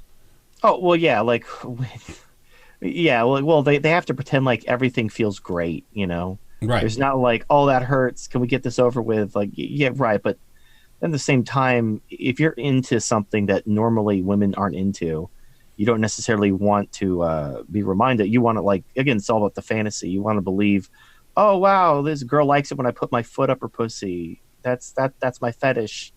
I like to drop kick women in the pussy, and I finally have someone who likes that." I don't know. Interesting. Yeah, that's just what I came up with. Don't judge me. Bro, I haven't judged you. You know what? The first show I judged you a little before because I wasn't ready for it. You know what I'm saying? And you brought it up at the end, so I didn't know that you were into the waifu thing. So it was just more of a shock. Well, what's funny is, like, okay, so the way this all came about was in 2016. I knew, like, it's kind of funny now. I'm being completely vindicated. So in 2016, I knew that demonetization was coming. And Right. I told people we need to diversify our income because when YouTube takes our monetization away, we're all fucked. And Right. everyone called me a sellout. Like, "Oh, TFM's a sellout. He's reviewing sex toys on his channel. What a sellout." But then, I got demonetized, I think, October 2017. And then I got re-demonetized fairly recently. And then I got departnered because of the whole Vox apocalypse. But the whole thing was, I started reviewing sex toys because they were literally the only companies that would do business with me. I did, like, whenever I got an offer from another company, like a legitimate company, like, I would tell them, "Why don't you watch some of my content and know who you're doing business with? And if you want to be affiliated with me, I'll be happy to do something with you. But I have a feeling you're not going to want to work with me." And then I usually would never hear back from them. Like, I got an offer from Audible. This is back when they were like, everyone had an Audible sponsorship. They contacted me, and I'm like, "Why don't you check out some of my videos before we move forward?" And then I never heard from them. Whereas the sex toy companies, their problem was they couldn't find anyone who would review the sex toys because of the stigma against male sexuality. Mm-hmm. So it was kind of like we kind of needed each other. I needed sponsors that didn't mind me being a controversial, shitlord, and they needed someone who wouldn't treat them like, they were pieces of shit because men aren't supposed to have a sex drive. Men aren't supposed to masturbate. Women can have a drawer full of dildos and vibrators, but men can't own a pocket pussy. That's degeneracy. So I have reviewed other things that aren't sex toys, but the sex toys seem to be just like, they're my best repeat business because they have trouble finding anyone who will review their products. So I started it wasn't like I was intending, "Oh man, I can't wait to review sex toys all the time." It's just like, that's just who would work with me. And then I got contacted by the Dollhouse about reviewing a doll. And that was kind of like, I was hoping one day to get like a doll, but they're really expensive. Like, $2,000? That's not a joke. Getting a free $100 toy for review, I mean, that's not going to eat too much of a hole in your bottom line. But giving someone a couple $1,000 doll, that's a pretty big chunk of change. So, I mean, it kind of worked out. Like, I had to kind of build I kind of had to show that it was a good investment. But he contacted me. I got Celestina. And originally, I didn't think it was going to be a big deal because I've reviewed what I call hobbit torsos or doggy-style asses before, where it's essentially, it's like the ass and pussy of a doll, but not the whole body. Right. I just thought it was going to be something like that. I wasn't expecting anything, like, crazy. But then, like, it really, what was amazing to me was, like, because I have a bunch of sex toys. I have so many sex toys, I don't even know what to do with them. Like, I don't want to give them away because they're used, but I don't use them. So I'm kind of just stuck with them, and I don't really know what to do with them. Yeah, I don't think that's one of those things that you can give. Like, no matter what you've done, I don't think you could do it. Well, I did give away. I had a penis pump that I reviewed, and I put it in the Goodwill bin, and I just let the chips fall where they may. if for nothing, no other reason. Hopefully, someone found it funny. But anyway, like I wasn't expecting anything. But what was really amazing to me about the doll was it was the non-sexual things, because I have like 101 different toys to put my penis in. If I want to simulate sex, I have spinning pussies, thrusting pussies, tightening pussies, moaning pussies. It's like that scene from Dusk Till Dawn. We got your big pussy, little pussy, hairy pussy, ring pussy. Like I got all the pussies. But if you want something, if you just want some non-sexual affection, you can't do that with a sex toy. So it was actually those things that made Celestina special, because I could give her hugs and kisses and cuddle with her. And obviously you can't do that with a sex toy. That's just, I mean, I guess if you had like an oral sex pocket pussy, you can give it kisses, but it's kind of dumb. I don't know. You kind of need a doll. Yeah. You don't want to have a disembodied mouth that you make out with. So that's what made the doll special. And then they became a sponsor, and the rest is history. There you go. My tagline is, I don't just stand behind the product, I bend it over and I fuck it. Not very many people can say that. Well, I mean, I bet you it's a better sponsor than Audible. That's true. Well, and actually, I have the utmost respect for Phil, because I actually lost my channel for like a week because I had 3 strikes. Mm-hmm. And now the 3rd strike was appealed, so I got my channel back after like about a week. But I basically was going to have to start a new channel from scratch. And I figured, oh shit, I'm going to lose all my sponsors. Fuck. But Phil said, oh no, I'll still sponsor you, even if you don't have any subs and you got to rebuild your channel. I'll still support you. So, I mean, that's something I'm not going to forget, because if you're going to be there for me when I'm at my lowest, then I'm going to be there for you. Because I've gotten offers, like as my channel's grown, I've gotten offers, because the Dollhouse isn't like the biggest company. Right. I've had offers from bigger companies who like, oh, why don't you work for us? I actually have Celestina has more followers on Instagram than like some entire companies. I'm like not surprised. Yeah, so the only people who have more subs or more followers than Celestina are like Real Doll and partners of Real Doll. That essentially it's like a follow back program. Like they have to follow like 10,000 other Instagram accounts, and then they get like 3,000 back. So it's mostly like it's like a follower exchange. They're not actually followers. Anyway, I've had people who were impressed with Celestina's following on Instagram who've made me deals, and I'm like, I have a pre-existing relationship with the Dollhouse. Thanks, but no thanks. And I don't even care like what your offer is, because Phil was there for me when I had my fucking channel taken away, and I know for damn sure you're not going to do that. No, they would run the second you had no anything, they would take it. Right, because it's just about money. So Phil's actually like, he's actually subbed to me, and he knew about me through my YouTube channel. Like before, he thought, oh, I'll contact him and see if And honestly, he's told me he wasn't expecting it to actually turn around and make money. He was actually just doing it as a way to support the channel. So he figured, okay, I'll give him this doll for review. He'll mention me, whatever, but it's probably not going to lead to anything. But I like TFM. I'm going to help him out. And essentially, like the sex toy reviews were because they were the only companies that would work with me. And then Phil took a chance on me because he's a subscriber, and the model's been proven now.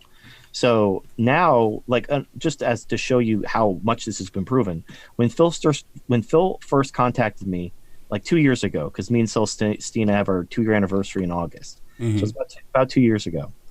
It was just a one-man show. The Dollhouse was one guy with a dream to bring waifus to the waifu list, and there's just the one location in the UK. And now I think he has like 3 or 4 locations, and there's talk of a 5th location, and like it's basically in just 2 years. So he's mopping it up now. Right. And now I have a full roster of sponsors. So it takes one person to just take a chance. So you had the sex toy companies that sent me toys for review. They took a chance on me, and then Phil took a chance on me, and now I have sponsors. I have people contact me for reviews. I don't and honestly, the reason why I limit my sponsorships to 5 per live stream is because once I have 5 sponsors per live stream, I've completely replaced my YouTube AdSense revenue. So I now have 5 sponsors for each live stream. So I've replaced all my AdSense revenue. So all the money that Google took from me because I'm so not advertiser friendly, I found my own fucking advertisers. Well, now you can also survive things like the Vox apocalypse as long as they don't Right. boot your channel completely. Well, even if they boot my channel, now I'm assuming if I boot my channel and I go to like BitChute, I'm going to lose my sponsors because I don't have near the following on BitChute that I have on YouTube. But, you know, assuming I keep a couple, and maybe because it's not just happening to me, it's happening to Black Pigeon Speaks. He just got booted today. Yeah. So if it happens to the bigger channels and they bring their audience to BitChute, BitChute may become more viable. And then all of us will grow. And this might actually be a good thing in the long run. I mean, I hate to see like people whose livelihood depends on YouTube get fucked. But, you know, this, you know, honestly, like if we could rebuild a BitChute in the next 6 months or so before 2020, that might actually be a great thing in the long run because, again, I think the left is blowing their load a little bit too early. I'm actually shocked they're going so hardcore now, unless they have way bigger plans for the next 18 months. I don't know. I mean, we'll see. But we will see. But yeah, they're blowing their load in June. It's like, really? In June 2019, we got like a year and a half until the election, and you're already blowing your load, and you're going to start banning. And they're starting with the mainstream channels that have the biggest following, which that's the worst thing to do. Yeah. I mean, they basically have just empowered Crowder. He said he's never seen signups before to his mug club like that he's seeing now. I actually thought about joining his mug club. I probably could have, but I don't watch Crowder. I used to watch Crowder more. I don't really watch YouTube more. I don't have time. But I thought about just supporting him, just giving to the cause. Because you fuck YouTube and fuck Vox and fuck the progressives and their censorship. So I'm being asked about Tommy Sotomayor because, as I told you before, they're trying to convince me to sit with him. But I listen. I keep an open mind about almost everybody. There are certain times where I think people are trolling me, or they're trying to get me in trouble. So like I look into it a little more. Like when I think it was Brakir when he first suggested that I do a show with you. I hadn't heard of you before, so I thought that he was kind of like trolling me a bit. You know, just because of your name. Now look at us. Now we're buddies. Yeah, so I said no at first, just because I'm busy as well. And then I'm saying that stream was like, as I said, it was transformative. I had one of the best times I've had streaming yet on the first show because I assumed we were going to be talking about MGTOW because I had just started looking into it and I said some pretty harsh things about MGTOW. So I didn't know if like the stream was going to end with like you telling me to go fuck myself anyway because I had said some pretty harsh stuff about MGTOW. Well, it's fine. I don't care. No, but at the time I also didn't understand it. That's what I was going for in the first place, was to talk to someone who had some level of knowledge of it. Because I had pictured it as being like a male bitch session, basically. Like like incels. Like because in fact I have a page on an incel wiki. Someone posted a link and sent it to me. So there's an incel wiki called Incel Inside. It uses like the Intel logo. That's funny. And someone created a page for me saying that I'm a paranoid traditional conservative. And I'm like, what? What? Traditional conservative? The fuck? Hold on one second. Brakir for $2 says, Thanks very much for the support, man. But yeah, like, no, I don't think I would describe you as a conservative at all. Did you see, by the way, just to bring this up real quick, Jim Acosta just wrote this book about like the rise of radicalism, and he wrote this whole thing about the Tea Party was only established for racist reasons, and that if you went to Tea Party rally, like it was all like basically Klansmen. And I was just thinking that we both were Tea Party people, and yeah, it was fun. Fucking boomers worried about their Medicare. That's all it was. I know. And I was laughing about it because I mean Jim Acosta is so fake news. It's right. I don't even know if the term is good enough for what he is. I do remember. Now there was a rally where who were they? There was a group. I can't remember. It was a guy's name, but they were the ones who did the Hitler Obama poster where they put a Hitler mustache on Obama, and the Tea Party was basically telling them to get fucked. Yeah, like, we don't want you here because you're basically. And then the media was like, oh, there's someone with a Hitler Obama poster. And they're like running over there with their cameras and filming just them. And they knew they were there. And they're basically like leftists essentially. Like their problem with Obama is he wasn't crazy enough. Right. So yeah, no, this it's whatever. Like honestly, people are surprised that the left, like it doesn't matter how milquetoast you are, they'll come after you. And it's like, I don't know why you're surprised. If you're not a communist, you're a not C. That's what the C stands for, is communism. Right. You're a communist or you're a not C. I mean, this is the part. We're going to talk about this in 1 second. Real quick. Hi, Alpha, for $2. How come David Duke wears a toupee and gets Botox? And that would be because David Duke is a woman. That's why. So if that's what you're curious about. He also, I mean, the guy is basically a mannequin at this point between the Botox and the steroids. Like, it's Pride Month. We should salute our stunning and brave sister, David Duke. So yeah, David Duke, you know. Go girl. You live your truth. Yeah, rainbows for all. I saw him. He was on the interview with the Tommy Sotomayor, and he was actually saying that even when he was the leader of the Klan, he never had a problem with black people, nor did the Klan. They just wanted what was best for both people. And I was thinking, wow, the revisionist history of some people is really just lacking, you know? Yeah. I don't even know what to say to that. Yeah, I mean, David Duke, I never disliked black people. It's like, okay, sure you did.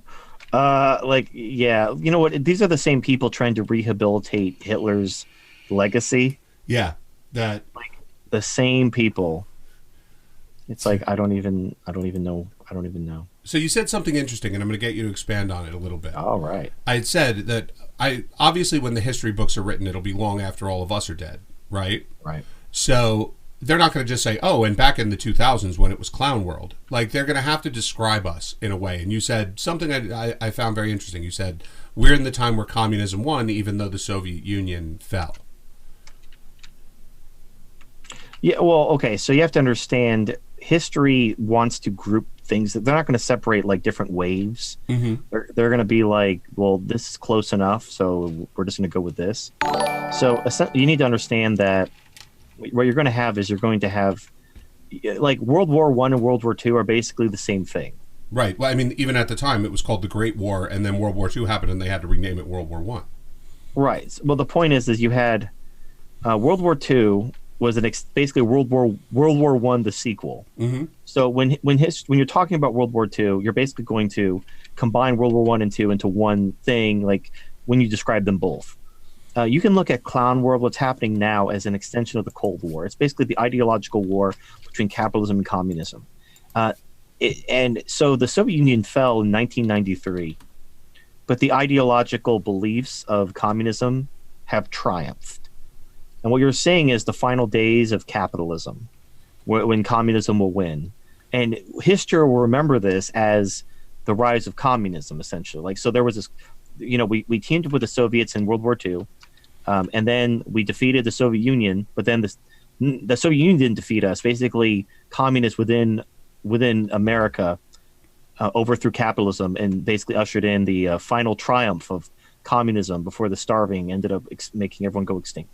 But that's basically how I imagine they'll group all these events together, is just the triumph of communism, so that they basically lost the battle, but they won the war. Which, I mean, I don't think anyone could even argue with, to tell you the truth. Well, that's just what I would do. I just think of like, what would I do, and that's usually the right answer. Because I mean, of course, during the 60s, we know that like the communists basically completely infiltrated academia and prepared America. You don't know how, but you know how. Interesting. Go for it. It's because McCarthy got them fired from the government. Right. And then academia hired them. So these were known Soviet agents and communists. They got fired for the government for being known Soviet agents and communists. And instead of telling them to just fuck off and go to Russia, academia hired them as they were being fired from government service. I didn't know that. That's interesting. Yeah. Fucking retarded. So you basically, it's like, oh, you're a communist and you shouldn't work for the government, but hey, you want to teach our children? That seems like a great idea. Yeah, because after all, learning how to code is not really all that important, but learning, gender studies and learning how to grow potatoes. Yeah, well, how to grow potatoes and give them all away.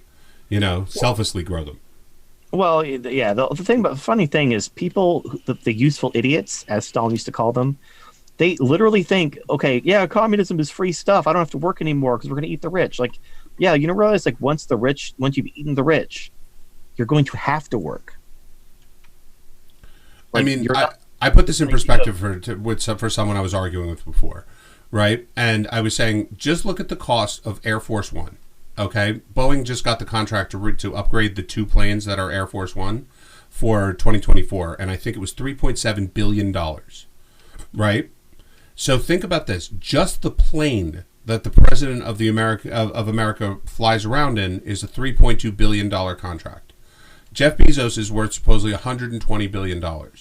So the richest guy on earth, you're already cutting into his, like, a real percentage of his money just in the plane the president flies around. And he's not going to stop. Like, the president of the communist utopia of America is not going to all of a sudden start driving around in a Buick. You know, just like the Kremlin didn't all of a sudden become a shack. Like, just the maintenance of government itself without tax revenues, because there's no such thing as capitalism, will eat the rich in a year. In a year, it would be gone. Oh, yeah, there's a video from Bill Whittle called Eat the Rich, where he talks about how you could destroy basically the entire engine of capitalism, and you would run the government for less than a year, and then you'd have no jobs. Mm-hmm. Like, basically, the problem is welfare. That's like 70% of government spending is fucking welfare. And the bureaucracy needed to run it. Yeah, get rid of Social Security, Medicare, and also, like, get rid of the VA, too. Fuck the VA. And I'm a veteran. It's welfare. Get rid of all of it. I would think that if you wanted to, and this is a bit socialistic but not really, is I would think that you could devise a system for veterans, because you don't want a scenario where someone serves their country and then comes home to nothing, you know, especially because the Army doesn't pay so well. Well, that's the problem. So instead of having the VA, just pay soldiers a decent wage. Or go a step further, have like a level of retirement benefits after your services. Like where like you get a check for healthcare, just pay them, and everything else can be done through private insurance, disability insurance. Like basically, all a pension is an annuity, which is an insurance product. Yep. So you could have private annuities, you could have private disability insurance, and then just pay soldiers a decent wage. Stop having it be government run. Real quick, High Alpha for $2. When did Cantwell start using meth in his rectum? I don't know. I've only heard him talking about it, and I've teased him about it pretty mercilessly whenever he's on a show. But fuck, yeah, Chris Cantwell, he's the crying Nazi. That's what the Southern Poverty Law Center calls him, because he got in trouble at one of the rallies and he started crying. So, but yeah, he admitted that at one point when he convinced his black girlfriend to get an abortion, and you know, he was a white power guy at the time, that he also was addicted to meth, and he didn't want to hurt his nose or his veins, so he just shoved it up his ass. So, to each their own, I guess. What the fuck? See, I'm a guy who reviews sex toys and has a sex doll waifu, and I'm shocked. Oh, bro! If you just look into any of these alt-right figures, like the level of weird that comes out, it can topple buildings. Mm-hmm. I mean, it. Originally, I thought you had said like you thought you met these people and they legit wanted to save the white race, right? But no, it just turns out they weren't. Like, I thought these were legit thought leaders that had just been like kind of led astray, and then I realized that like no, they're really not. Like, the majority of them are just frauds who are just taking old propaganda from the Hitler days and just using it now, hoping that people don't remember that we fought a war against Hitler. Yeah. You know, the one mistake we made was we should have nuked the Soviet Union immediately. I understand why we didn't. I totally understand why we didn't. But I mean, I'm gonna come back to that 1 second, because I got a $2 donation from High Alpha that says, "How did you become so smart on the female issue? Like, what was your where did your journey start going in that direction?" Well, okay, so I've mentioned this before, but I was abandoned by my mother when I was basically when I turned 13, because the welfare was cut. So the government was giving my mom a certain amount of money, but once the kid turns 13, that money gets cut significantly. So after I turned 13, I guess my mom just did the math, and she figured out that I'm not worth keeping around anymore. So she left me with my grandma, and then I went to go live with my dad, but things didn't work out. So I went to go back with my grandma, and that's when I graduated from high school and joined the military. Mm-hmm. So, you saw firsthand. I was red pilled very young, essentially. So a lot of guys, they don't get red pilled until like they're seeing the inside of a divorce court, mm-hmm. and they're finding out like, oh, women just use you and don't really care about you. Like my red pill moment was from my mom. Like my family court moment was when my mom abandoned me, and I realized I was just a welfare meal ticket. Like that's all I was to her. I meant nothing to her other than like a means to acquire welfare. Just like these guys, they figure out, oh, like I meant nothing to this woman. All her love yous and kisses were lies, and I was just a way for her to get money. Like that happened to me when I was 13. Now, luckily, I didn't have to pay child support, and I didn't, all that shit. But I didn't know what was going on. I blamed myself for years. Like I went what I now call the walt hunting, where I tried to find where the good women were hiding, and I kept finding out like women were they were the same as my mom, and I actually blamed myself. I thought I had some kind of weird unconscious Oedipus complex because I kept finding selfish cunts just like my mom. No matter what I did to not, like I try to find women that were the polar opposite of my mother, and then they were just as selfish and childish and solipsistic as my mother. And I thought the problem was me. Like I must be doing this somehow. I must be finding these women despite my best efforts. But then, so I had like this personal philosophy. I was trying to fill in the blanks myself. And then I found MGTOW, and what MGTOW did, it really didn't like blow my mind. It just made things click. It's like, imagine you have a table covered you have a table that's covered in puzzle pieces. Right. And you're putting the puzzle together, but you don't really know what it looks like. Mm-hmm. You don't have you don't have a big picture to go off of. You're just kind of finding out, oh, this fits this and this fits this. And you kind of have what you may think is the picture, but you don't really know. Mm-hmm. But what MGTOW did is it just showed me the picture. Oh, by the way, it's called hypergamy. Like, that makes sense. Like it just basically answered a bunch of questions I had and filled in some blanks and gave me words to describe things I didn't have words for before. So, and a lot of people I've talked to, they have a very similar experience. Like MGTOW didn't blow their minds. They essentially were going their own way before they knew it was a thing. Mm-hmm. And MGTOW just kind of filled in the blanks. And I find that with other things too. Like when I started reading Nietzsche, I had this concept of like, the purpose of life is self-actualization. And I use Maslow's hierarchy of needs and other things like that. And Nietzsche just kind of filled in the blanks and gave me words for things, again, like that I didn't have words for before. So the way I got red pill, the way I got knowledgeable about women was I got started early, essentially. I looked for the answers, all the places that guys would always look for the answers. But I did it like decades ago. And I kind of had, essentially MGTOW just kind of gave me the answer that I was looking for, or it didn't really give me the answer. It kind of confirmed the answer that I already suspected. Mm-hmm. So that's really all it is. So it's like some people are like, wow, MGTOW's only been around since 2009. How'd you get so high speed? It's like, because I would say a prototype personal philosophy, which coincided with MGTOW for decades. Interesting. So, see, my journey to this kind of stuff was, I mean, everyone knows this, so I don't care that people call me a dork, but like I'm really into math. I've always been really into math. I have a degree in theoretical mathematics. I mean, I love math. So there are times where I read books on different types of math theorems and all of that. My study course was in chaos math and as it applies to game theory. That's what I wrote my thesis on. But I was reading a book one weekend. It's kind of like when people read fantasy books because they just want to like kind of go get lost in their own head. I do the same thing with math. So I was reading a book on actually fractal geometry and how it applies to nature.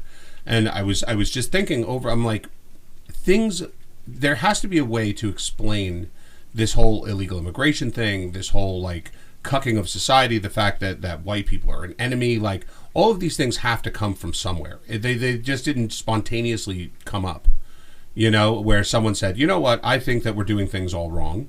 So I think that we just, and I'm looking along, and people say to me all the time, oh, well, the more you notice, you'll just start to see stuff about Jews. And I'm like, no, you know what? I'm not seeing that, actually. I'm seeing a lot of propaganda bullshit about it, but I'm not seeing any kind of correlation. And then I'm like, well, wait a minute. Things seem to have started really changing in the 20s, you know, and then things started getting a little bit more rapid. And I'm like, okay, so there's something correlated here. And the correlation was obviously women's right to vote, which I had already had an issue with before. And as I'm looking at it, I'm like, wait a minute. So I'm starting to look into more things. I'm like, you know, there is a natural order to things usually. Like you can follow a chain of events and just see it lead to its next step. So I started looking into like different chemicals and the way that estrogen works and the way testosterone works and, you know, the different biological imperatives of raising children and things like that. And everything started to click. And I was like, wait a minute. We gave women the right to vote and basically completely fucked over society. Mm-hmm. Like the downward spiral began almost at that moment. You know, and I believe that the giving, I don't think it was like, oh, we gave women the right to vote and all of a sudden like something clicked. I think that was the culmination of something that had been coming for a little bit. Well, it's progressivism, and it was the progressives that gave women the right to vote. It was the progressive that created the living constitution. Like progressivism is, if you want to name the cancer, it's not the Jews, it's the progressives. Right. And the progressives were European Marxists, mostly white. Woodrow Wilson was a huge racist. He actually was a big fan of Nazism, and he basically resegregated the military after it was desegregated. He also brought the Klan back to life. They were right. Gone. They were history. So you understand why the alt-right can't blame progressives, because a lot of their heroes were progressives. Right. So they have to blame, it's the Jews. It's all a secret cabal of the Illuminati Jews. When really, no, it's the progressives, who are mostly white people who agree with the alt-right. Like they're racist, they're fascist, they're everything, and they're also Democrats. That's another fun little fact. Mm-hmm. But yeah, there's no. It's the progressives, and the progressives aren't really. Unfortunately, they control everything. Like it really is a conspiracy. So take your Jewish conspiracy, replace Jews with progressives, and now you actually have the truth. Because look at who controls academia, regardless of race. Mm-hmm. It's progressives. In fact, Mencius Moldbug calls it the cathedral. The media, academia, government, it's all progressives. If you don't bow down and kiss the ring and embrace progressivism, you're not getting anywhere. And you have white people, black people, Asian people, people from all different walks of life. So you can't say, oh, it's all the Jews, because there's plenty of white progressives, black progressives. It's an ideology. But because the early 20th century progressives included a lot of fascists and racists. In fact, Adolf Hitler, his idea for eugenics and gassing in the Holocaust, he got his idea from American Fabian socialist progressives. Oh, and that I knew. And I also know that he and his Nazi party considered what was coming out of America to be too extreme. They actually tried to temper it in order to make it practical. Right. So the funny thing is, progressives, they're both they're the herd. Mm-hmm. Progressives are both the left and the right. You have the alt-right dipshits who want to bring back fascism, and then you have the communists. They're the same people. Basically, there are two wolves fighting over who gets to eat you. Mm-hmm. Like if the left wins, the commies win, then they're going to eat you. If the fascists win, they're going to eat you. So it's like they're like, hey, come on, help us defeat the left, so we can eat you. It's like, but I don't want you to eat me either. I don't want to get eaten in general. You must be one of them. And then they'll put the little brackets around your name, like, oh, TFM's a shill. He doesn't want us to eat him. Some kind of not letting us eat you shill. Well, I also find, and I'm trying to say this without sounding like an asshole, to the people in the audience who are listening, because this isn't a racist statement, but the idea at the end of slavery, at the end of the Civil War, right, the Emancipation Proclamation was read, everything was done. The humane thing, the thing that you would think would have happened, would have been all blacks would have been put on ships and sent back to Africa, right? They tried. They didn't want to go back because it was like 3 generations later. They didn't speak the language. They didn't have a home to go back to. But even still, you would think that they wouldn't have cared, because that still would have been considered humane to mix cultures that had nothing in common with each other, especially when one had just overlorded over the other in a particularly brutal way, like, was a recipe for disaster, regardless, you know. And I don't believe that they sat there and go, oh, we'll screw over the South by just releasing all the slaves, because the slaves had it still shit right after Reconstruction. You know, like, yes, they started getting more involved in civic life, but at the same time, they just became sharecroppers, and they probably made less money and less, you know, protection than they had under slavery. No, I mean, like, yeah, after the slaves were freed, a lot of them just went back working on the farms, but this time they got paid. Right, but they also had no benefit. They also weren't, like, taken care of. They weren't fed. There was a trade-off. I'm not saying that freedom is always worth it to me. So to me, it didn't matter. Yeah, like, yeah, if you're gonna pay, like, let the market will work. So yeah, you just pay people. Like, oh, you mean you're not gonna give me free food and a place to stay? Like, no, but here's money. Go, whatever. Like, and then if people weren't willing to work, you'd have to raise their wages. That's what the market always does. Right, but so I'm thinking that people in the South must have looked at this like they didn't view black people as people. Right? Now, history has told us they were wrong, but they didn't view them as people. So at the end of the war, they basically said, "Oh, by the way, all of this property you have are people, and now live with them." And they were like, "Yeah, but this isn't going to work out well for anybody. There's a level of animosity that is probably not going away anytime soon." And to tell you the truth, it still hasn't gone away, right? Yeah, well, that and welfare dependence has assured it will never go away. For sure, no doubt about that whatsoever. But in a sense, the same idiots who decided to weaponize women against, you know, a basic libertarian / you know, conservative kind of population accomplished the exact same thing. And for the same reasons. So the reason why the progressives embraced women was because they knew, like, they had a very radical Marxist agenda. And they knew that women would, because women value security more than freedom. And so, and they haven't changed. Like in the 60s, the progressives, the Democrat Party, changed the immigration laws to flood America with Mexicans because that's how they win elections. Mm-hmm. The left can't win an argument. They can't convince you they're right. What they do is they change who gets the vote. So they wanted to basically overthrow the Constitution. They knew that men would stop them, so they gave women the vote, and then poof, they got their entire agenda through because women were now the majority of the voters.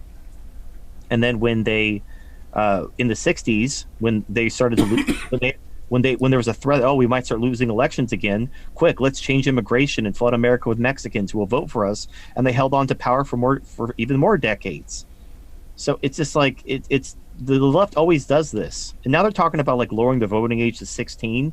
The left always does this. So what's funny is the left has no problem changing who gets to vote in order to win elections. But then if you say, hey, maybe women shouldn't vote, they're like, oh, that's crazy talk. We can't do that. Like, that's what the left does. It's just basically undoing what the left does. Instead of extending the vote to people who will vote for the left, take the vote away from the people who vote for the left. Not because they vote for the left per se, but because they should be fucking voting in the first place. Just like when the right is like, oh, hey, we need to have voter ID for voting, and the left is like, Hold on one second. Ponderosa Bear for $10 says the connection between Jews and feminism is that Jew families are as close to a functional matriarchy as possible. One is Jewish via the mom, regardless of the dad. It affects them at a core level. No, the idea that it's passed through the mom was always done because you can't identify a father, but you can identify a mother. And I admit that there are some levels of matriarchy, but you'll find that in religious Jewish families, patriarchy is alive and well a lot more than in any Christian culture. So I don't see it. Well, yeah, most ancient societies, they trace their genealogy through the mother because you could always be sure of who your mother was. Mm-hmm. That was it. Like, in fact, there was an article written about it wasn't Judaism. It was a different ancient. There was basically they were doing this whole. I did a video called "We Was Quains" because they did this. It was a South American ethnicity. And they traced their royal family through the mother, but they were not matriarchal at all. But the reason why they traced their genealogy through the mother was because, again, you could be sure who the mother was. You couldn't always be sure who the father was. That was all it was. But they were not matriarchal. They were not egalitarian. They were not feminist. So to be like, oh, Jews are behind feminism because they trace their lineage, like a lot of ancient cultures. Not all of them did, but a lot did. That doesn't prove shit. Yeah, that's what I was trying to say. I appreciate the support for the show, but I'm just saying I don't buy that. I think a good argument for, like, if you're going to argue for the JQ, a lot of 20th century communists were Jewish because they were Russian. Yeah, I don't disagree with that. It wasn't because they were Jewish; it's because they were Russian, and Russian and communism are like peanut butter and jelly. But but the problem is, if it's about communism, it's not about Jewish. Like, if you're like, oh, Jews are to blame because a lot of communists were Jews. Like, Mao wasn't Jewish. He's the biggest mass murderer of the 20th century was Mao Zedong. He was Chinese. Yeah, same thing with Pol Pot. I mean, he was Cambodian. Yeah, and people are like, I guess this thing like I guess Stalin might have been a quarter Jewish on his mother's side, but like they're trying to they're really reaching because they just don't want to admit the problem is communism because they want to make it about race. But this is we talked about this last time. If they have the little white ethno state, but they don't get rid of the commies, they're just going to have a bunch of white commies taking over their white ethno state. Right, which will work for up until they run out of money. Yeah, and honestly, I think that's because that's what they want. They don't want it's not communism. They want national socialism rather than global socialism. I.e., they want fascism rather than communism. As if like somehow that works better. Like people are like, oh, but fascism didn't collapse like communism did. Like, yeah, because it started a war and lost. It like the economics of fascism would have failed just like the economics of communism because it's all based on central planning and shit like that. The government now in fascism, I do have to admit this. Under communism, the government literally takes control of the means of production. That's what communism is defined as. Right. Under fascism, they don't take control. Like the government doesn't own the means of production. They just go in there and they strong arm the people who own the means of production and give them orders to do X, Y, and Z, or they're going to kill them. So functionally, though, it's a distinction without a difference. Whether you're an employee of the government being ordered by the dictator, or whether you're the private owner who's being threatened by the dictator, it doesn't fucking matter. At the end of the day, you have a dictator micromanaging the economy. So I'll comment on that in 1 second before the chime goes off. Ponderosa Bear for $5 says, genuinely curious, are there more Orthodox patriarchal or atheists like Sarah Silverman? It's about 20% of the Jews are Orthodox and 80 are not. But the 80 that are not are ethnically Jewish and don't believe in the actual Jewish religion at all. Like they don't even believe in a God, really. They believe in a bastardized version of it that makes no sense. So we're talking about the Reformed Jews. Yeah. Yeah, I went when I was in the Navy. One of the person in my division was a Reformed Jew, and a fun story about that. One day, everything had pork in it. Like just on the ship, there was like fried rice with hot dogs and everything. Everything had pork in it. And he flipped his shit over all the pork and all the dishes on this ship. But then we pulled him to port, and he went around and like fucking prostitutes. And it's like, Mister flipped your shit over a hot dog and fucking your fried rice. You're gonna go around like fucking prostitutes. Like you really, I mean, I don't understand that. Like if you're not religious, well, you shouldn't give a shit about the pork. And if you are religious, you shouldn't be fucking prostitutes. Well, Reform Judaism had its roots in the same thing as communism, in that it was dedicated solely to progressivism, and they found the strictures of Judaism didn't conform. So what they did was they took an obscure passage from a prayer, not even from the Bible, that says that says somehow we can heal the world. It's called Tikkun Olam, and so they said our primary mission is to fulfill what it says in this prayer, which is to heal the world. Right now, they had to take the line from the prayer and cut it just to make it work for them, because the line says to heal the world through God's commandments. So they had to get rid of the God's commandments parts, otherwise it made no sense, because then they would just be advocating for Orthodox Judaism, right? So they did that, and they made it about, it doesn't matter if you eat pork as long as you promote welfare, right? Because welfare is more important than what you eat. So, and it started there and just has keep going, but now it's gone to its logical progression, where they consider the Bible of the Jews to be literally a repressive document that, you know, is a tool of the patriarchy to stop them from healing the world. Like, And by healing the world, but communism. Same thing with progressives. right. They started out as, and the people think like, oh, like, I notice everybody blames, they have a conspiracy theory how it's everybody else's fault except for the mainstream. So progressivism was started by Protestants, not Catholics, not Jews, Christian Protestants. They're historians, not YouTubers, not InfoWars, actual historians who trace basically in the, I want to say the 1800s and early 1900s, a lot of Protestant sects created like secular organizations, like the Salvation Army was one of them, where they started emphasizing good works over dogma. So basically, they were tired of the doctrinal disputes. They got tired of fighting with the Catholics over what the Bible really means. Right. And so they wanted to put that behind them and do good works. And so they created these secular arms. Mencius Moldbug documents all of this in the cathedral, I think. Right. But anyway, Protestants created progressivism. Progressivism is a Protestant movement to secularize Christianity, to emphasize caring for the poor and doing good works over like truthfulness of scripture and those such of things, because arguing about the truthfulness or the interpretation of scripture was needlessly divisive. And so rather than focus on that, let's just focus on helping people and doing good things. And then when progressives, because they got rid of their theology, then that whole separation of church and state didn't apply to them. So they were able to use separation of church and state to keep their fundamentalist opposition away from the levers of power while they seized the levers of power. Right. Now you have progressives in charge of everything. They're in charge of the media. Like every news outlet is progressive. Every college is progressive. Every branch of government is progressive. And then what's hilarious is that, like, just like the way, you know, black people blame white supremacy for everything and dipshit white people blame Jews for everything. Basically, people who believe in progressivism, they have to come up with these crazy conspiracy theories how it's something not them. That's why everything's, oh, it's actually the Pope controls everything. Durr. Oh, the Jews control everything. Durr. It's like everything. No, it's progressives. Like, but I'm a progressive. Like, yeah, that exactly. So why don't you fix your shit?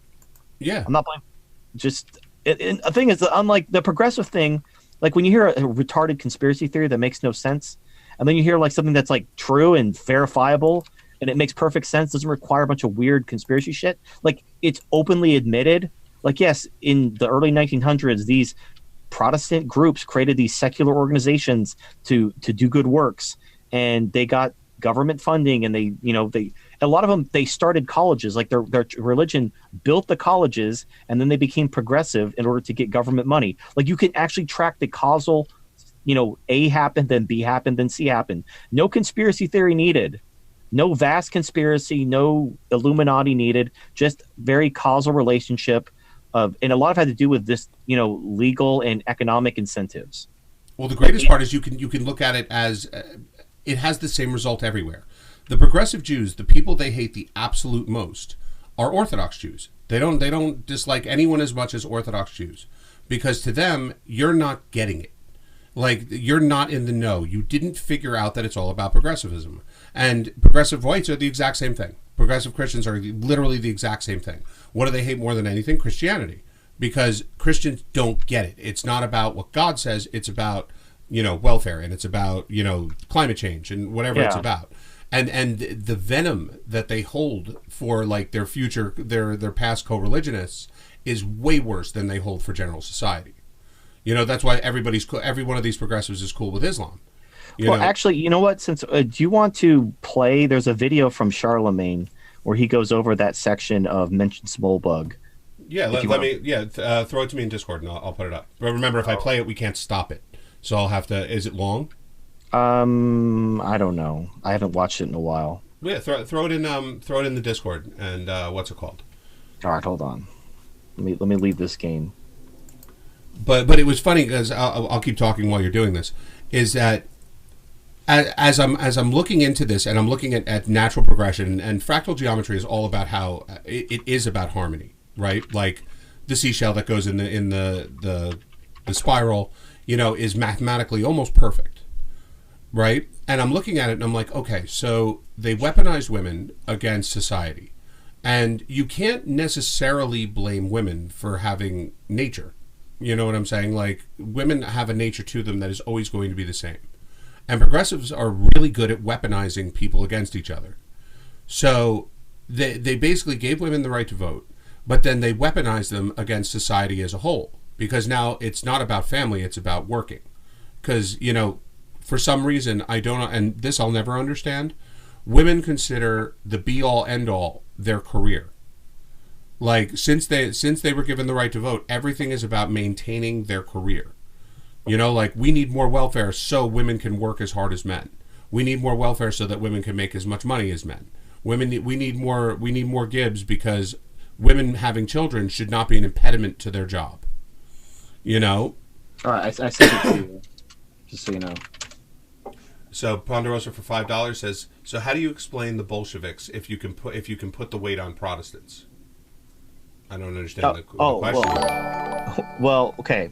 Communism and progressivism weren't always the same thing. Again, you have to understand, I've done videos about this.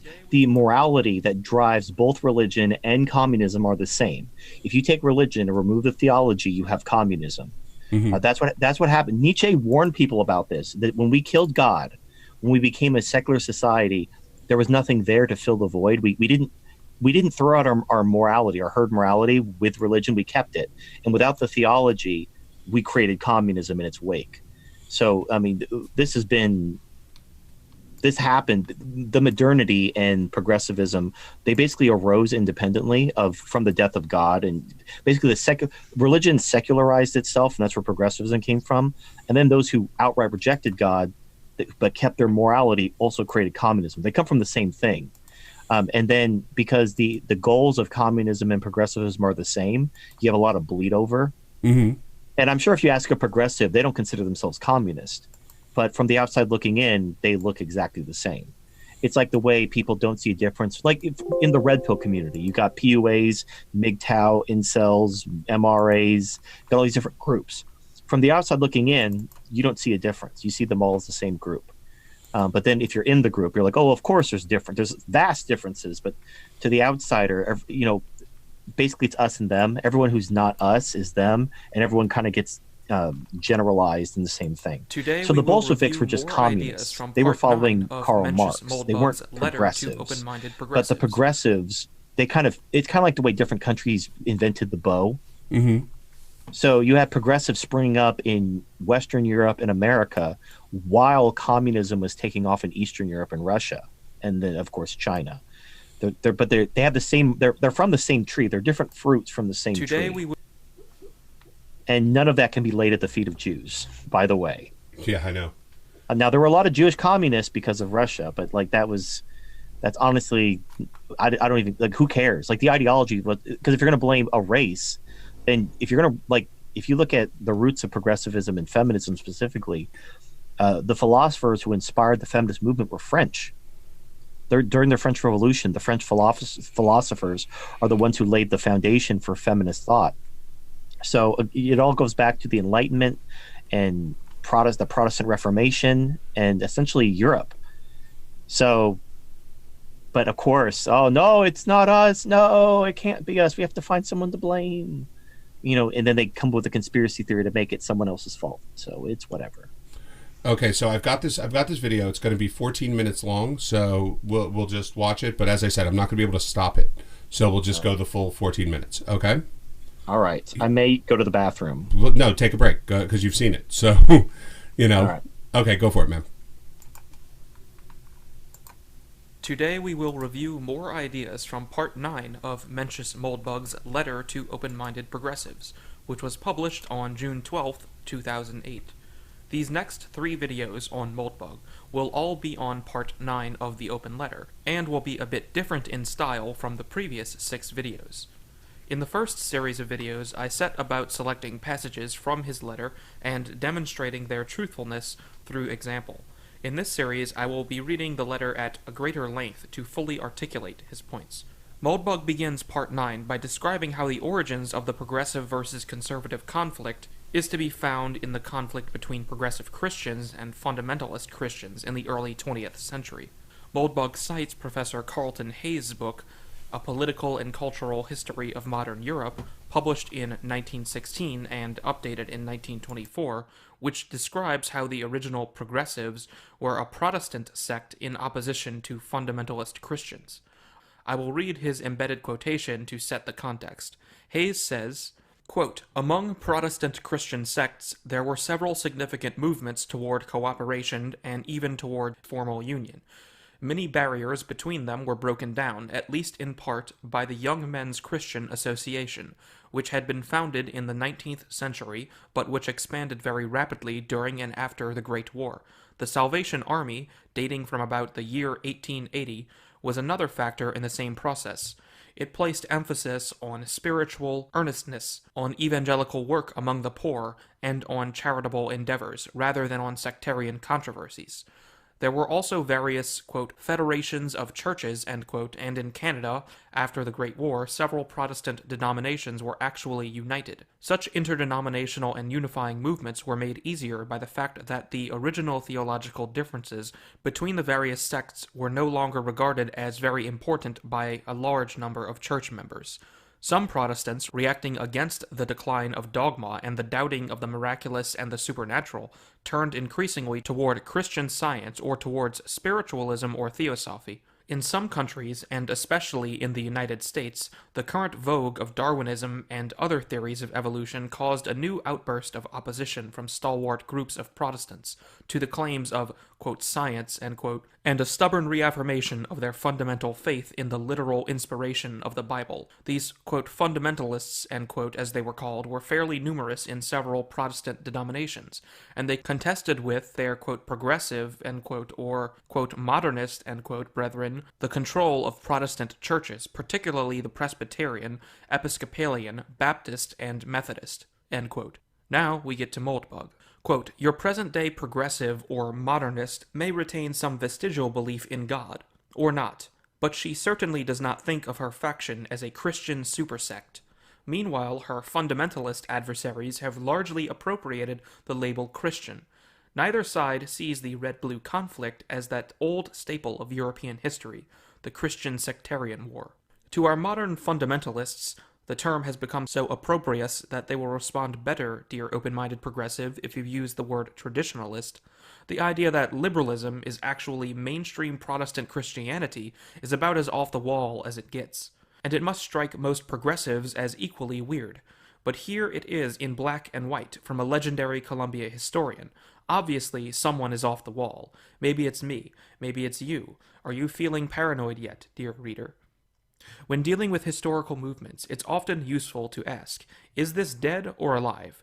If the former, what killed it, when, and how? If you cannot find any answers to these questions, it is a pretty good clue that you're looking at something which isn't dead. And if it's not dead, it must be alive. And if it's alive, but you no longer identify it as a distinct movement, the only possible answer is that it has become so pervasive that you do not distinguish between it and reality itself. In other words, you do not feel you have any serious alternative to supporting the movement. And you are probably right. Note that this is exactly how you, dear open-minded progressive, see the modern children of those stubborn fundamentalists. You read the conflict asymmetrically. You don't think of yourself as someone who believes in progressivism. You don't believe in anything. You are not a follower at all. You are a critical and independent thinker. Rather, it is your fundamentalist enemies, the tribe across the river, who are the Jesus-besotted zombie bots." End quote. The line of reasoning that Moldbug is beginning here is essential to his work and neo-reaction. The cathedral is not merely a clever metaphor for progressive institutions. Progressivism is quite literally a religion, its foundational mythology enshrined in the words, quote, "We hold these truths to be self-evident, that all men are created equal." End quote. Americans are not taught to examine the Declaration of Independence critically, but mulling over it for mere moments shows that there is nothing self-evident about this at all. In fact, simple observation shows that the opposite is better evidenced. Yet people believe it, because it is part of the American tradition, as Moldbug reminds us. Quote, "The first step toward a historical perspective on the conflict is to acknowledge that both of these traditions are exactly that, traditions. You did not invent progressivism any more than Billy Joe invented fundamentalism. Thanks to Professor Hayes, we know this absolutely, because we know that both of these things existed 84 years ago, and you are not 84. And what is the difference between a mere tradition and an honest-to-God religion? Theology. A mini-God or a three-God or a one-God tradition is a religion. A no-God tradition is... well, there isn't really a word for it, is there? This is a good clue that someone has been tampering with the tools you use to think. Because there must be as many ways to not believe in a god or gods as to believe in them. I am an atheist. You are an atheist. But you are a progressive, and I am not a progressive. If we can have multiple sects of Christianity, why can't we have multiple sects of atheism? Let's rectify this linguistic sabotage by calling a no-god tradition an a-religion. A one-god tradition is a uni-religion. A two-god one is a di-religion. A three-god one is a tri-religion. One with more gods than you can shake a stick at is a poly-religion. And so on. We see instantly that while progressivism, 2008 style, is an a-religion, it does not at all follow that it is the one true a-religion. Oops. Question. In a political conflict between a di-religion and a poly-religion, which side should you support? What about an a-religion versus a tri-religion? Let's assume that, like me, you believe in no gods at all. One easy answer is to say the fewer gods, the better. So we would automatically support the di-religion over the poly-religion, etc. I think the stupidity of this is obvious. We could also say that all traditions which promote gods are false, and therefore we should favor the a-religion over the tri-religion. Unfortunately, even if we assume that the a-religion is right on the deity question, and not even one of the three gods exists, the two could not engage in a political conflict if they did not disagree on many subjects in the temporal plane. Who is more likely to be right on these mundane matters which actually do matter? We have no reason at all to think that just because the a-religion is right about gods, it is right about anything else. And we have no reason at all to think that just because the tri-religion is wrong about gods, it is wrong about anything else. So this is really just as stupid, and I hope you haven't been taken in by it. Lots of smart people believe stupid things. The second step is to acknowledge the possibility that, on any issue, both competing traditions could be peddling misperceptions. In fact, we've just seen it. Neither side wants you to know that progressivism is the historical mainstream of Protestant Christianity. Only in the pages of smelly old books, and of course here at UR, will you find this little tidbit of history. This is pretty standard for religions, which always have a habit of obscuring their own pasts." End quote. Moldbug has opened up novel avenues of thinking for us here. As he points out, we don't have a word for a type of tradition without a god. If there isn't a word for such a simple concept, it should make you worry that the reason for this void could be because someone doesn't want you to be thinking about the idea in the first place. Clearly, there can be religious traditions without a god, ideas with their own theology, sans the personhood of a deity. Moldbug has given us the word "our religion" to describe such a tradition, a type that Americans know very well. As previously mentioned, one is enshrined in the Declaration of Independence. The self-evidenced equality of men is stated as a truth evident in of itself, beyond the necessity of requiring additional proof. This belief is quite Christian, and the fact that modern progressives maintain it despite their atheism is ironic but not surprising. After all, as we know, progressivism was created by Christians from Christian beliefs.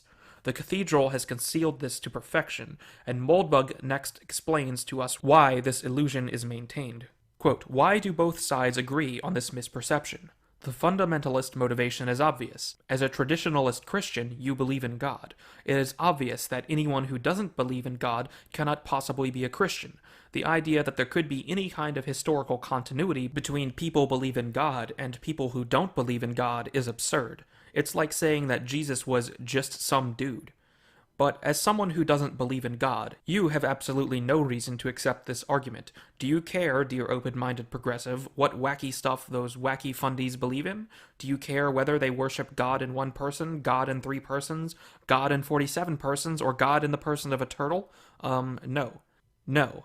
From the progressive side, there is a very different problem. The problem is that if progressivism is indeed a Christian supersect, it is also a criminal conspiracy. Assuming you're an American, dear open-minded progressive, you might have forgotten that it's quite literally illegal for the federal government to, quote, make an establishment of religion, end quote.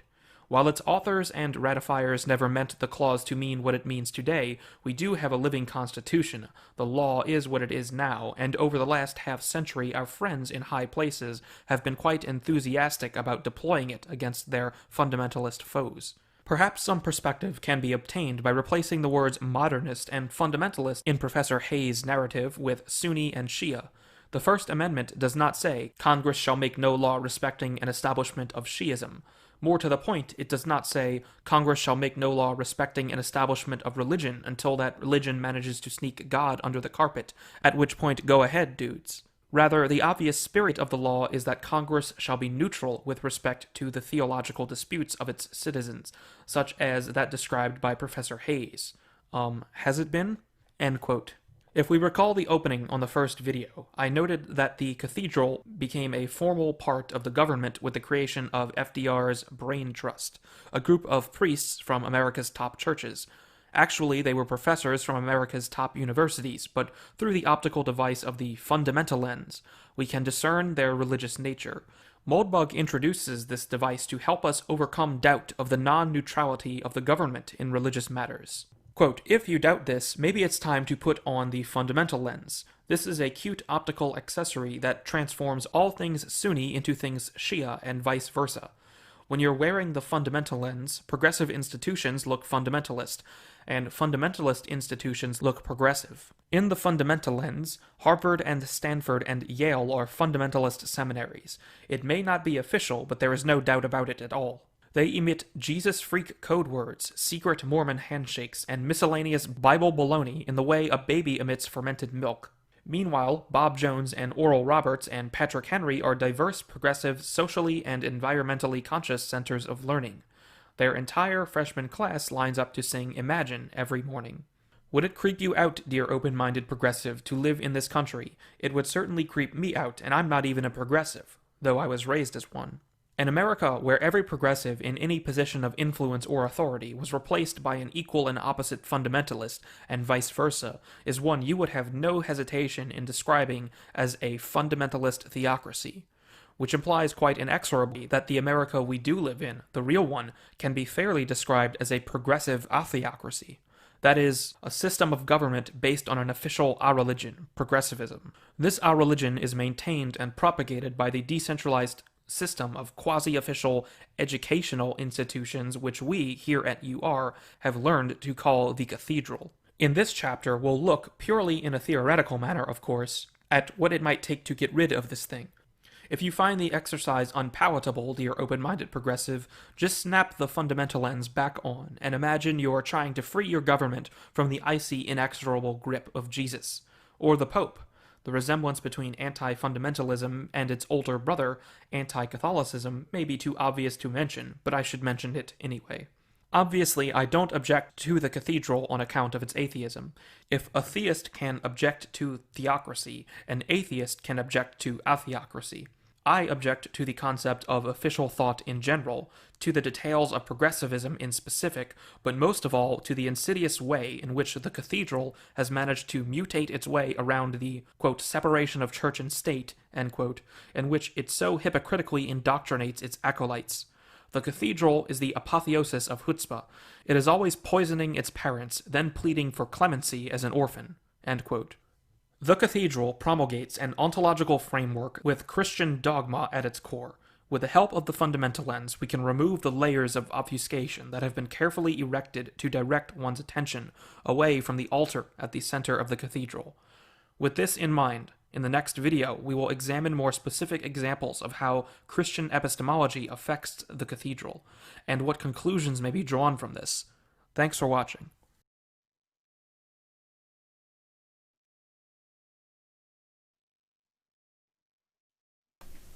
Wow, that was incredibly well said.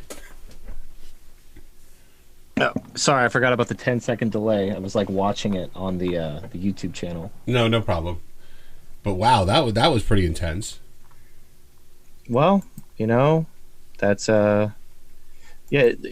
out the whole. He actually mentions Moldbug went through this whole thing about like how deep the rabbit hole goes when it comes to the cathedral. He talks about why the Republicans will never stop the Democrats, why it's all pretty fucked. And then, you know, it kind of came to the same. Now, I disagree with his conclusion. Now, I agree with the problem. The problem is progressivism. Now, mentions Moldbug. His solution is what's called neo-cameralism. Mm-hmm. which is kind of, it's like a private city state. Imagine a patchwork of private city states. Like ancient Greece? Like take ancient Greece, but take like the 1800s with the company town. Mm-hmm. So imagine ancient Greece, but run with a bunch of like Henry Fords and, you know, the guys who started these company towns in the 1800s. That would be totally unworkable.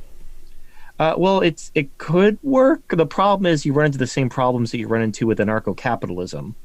And the problems are twofold. Number one, you don't have a functional military to defend against your modern militaries. Like you can have a militia, and everyone can have a machine gun, but machine gun militia against a modern military will lose.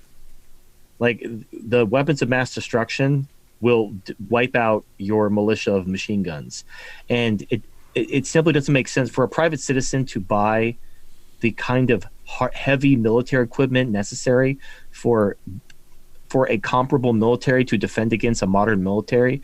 It's simply not. It makes no practical sense for a private citizen to buy that.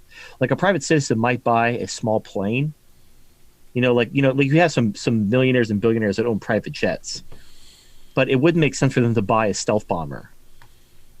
Or like it just doesn't make any or whatever. Or they couldn't, but then again, the first person who did, it rules everything. Well, there's a couple other problems. I've talked to I like in a perfect world, I would love anarcho-capitalism, but in the real world, it doesn't work. And so that the other thing is what if they say, oh, we're going to have a private military. So you empower a corporation to basically be your military, and they charge what are basically called, let's just say, insurance policy premiums for the payment of their military protection. Well, the problem with military protection is it's not a direct good. Mm-hmm. It's a passive good that you benefit from without being direct. So you have a massive free rider problem, because everyone, if you don't pay for military protection, you still get it, because it wouldn't make sense for them to allow the country to be invaded just to invade your house. So in order to protect their clients, you have to protect everyone, including people who aren't their clients. So everyone benefits from the military protection, even if they don't pay for it. So they have no incentive to pay for it. Right. And in anarcho-capitalism, they have the non-aggression principle, which means they can't use force. So the private military has no means to force you to pay your premiums, and you have no reason to pay your premiums. So the end result is nobody pays their premiums. Or they pay them for a while and they realize they're the only ones paying them, and then they stop. Then the private military has two choices. They can, well, it's going to end in one way. They're going to force people to pay their premiums. And then at that point, you have a government. It's the private military that you created is now the government. And now they're threatening you with force to force you to pay your taxes, because that's effectively what they are. Call them whatever you want. They're taxes to pay for their protection as your new government. And at that point, you don't have anarcho-capitalism anymore. You just have, at best, a minarchy, which I'm fine with. But let's just skip to the end. If we're going to end with a minarchist government anyway, let's create a good minarchist government from day one, instead of a doomed anarcho-capitalist government that's going to become a minarchist government in short order anyway, with a lot of pain and waste in between. Also, anarcho-capitalism will eventually lead to a form of communistic control anyway, because it's so collectivist. It's not collective, but you're not wrong, and I'll tell you why you're right for the wrong reasons. Okay, go for it. Wait, real quick though, before you do. Ponderosa Okay. Bear for $10 says, TFM, I know you are wondering why more people aren't Ubermensch. Have you heard of Vox Day's socio-sexual hierarchy? The Ubermensch is his sigma. It's a different angle to look at the puzzle. Okay. We'll get into it in a minute. I want to... I've never heard of that, so I'll have to check that out. But anyway, so the reason why anarcho-capitalism will always fail and become communism is because the children, like the people who originally establish anarcho-capitalism, are going to be the winners. Mm-hmm. Think of it like the people who started Rapture in BioShock. Right. They were captains of industry who they came to Rapture because they were tired of commies and people getting in their way and telling them what to do and redistributing their wealth. So they came to Rapture to be free, but then they realized someone has to clean the toilets. And then they got pissed off because back where they came from, they were the super smart leaders, and they show up at this city of nothing but super smart leaders, and maybe they're like the dumbest smart person, but their ego won't allow them to accept that. So they ended up rebelling and caused a civil war because no one wanted to be the guy who cleaned the toilets in Genius Land. Mm-hmm. So what's going to happen in anarcho-capitalism? Let's say you lived in a closed system where you don't have to worry about being taken over. Mm-hmm. So you've eliminated the threat of conquest. What will eventually happen is the children of the original winners, there's always going to be a bell curve. Like, think about this. A good analogy that I like to think of is imagine a professional sports team, like the NFL. Like, do you follow sports at all? Somewhat. I used to a lot more than I do now. Okay, so think of a sports team that sucks, but they're a professional sports team. Okay, so like the Browns or something. Like, I think people like to. So the problem is you have a sports team that they're terrible, but they're still a professional sports team. The worst, like the Browns. The Browns could go into any high school and whoop the ever-living shit out of the best varsity team in the country. 100%. Because even though they're like they lose every game, they're like 0-99. You know, they haven't won a game. They haven't been to the Super Bowl in like 100 years. Even though all that may be true, they're still better than any amateur team, any high school team. So, but people say, "Oh, you suck." Even though they're all professional, they can whoop anyone's ass.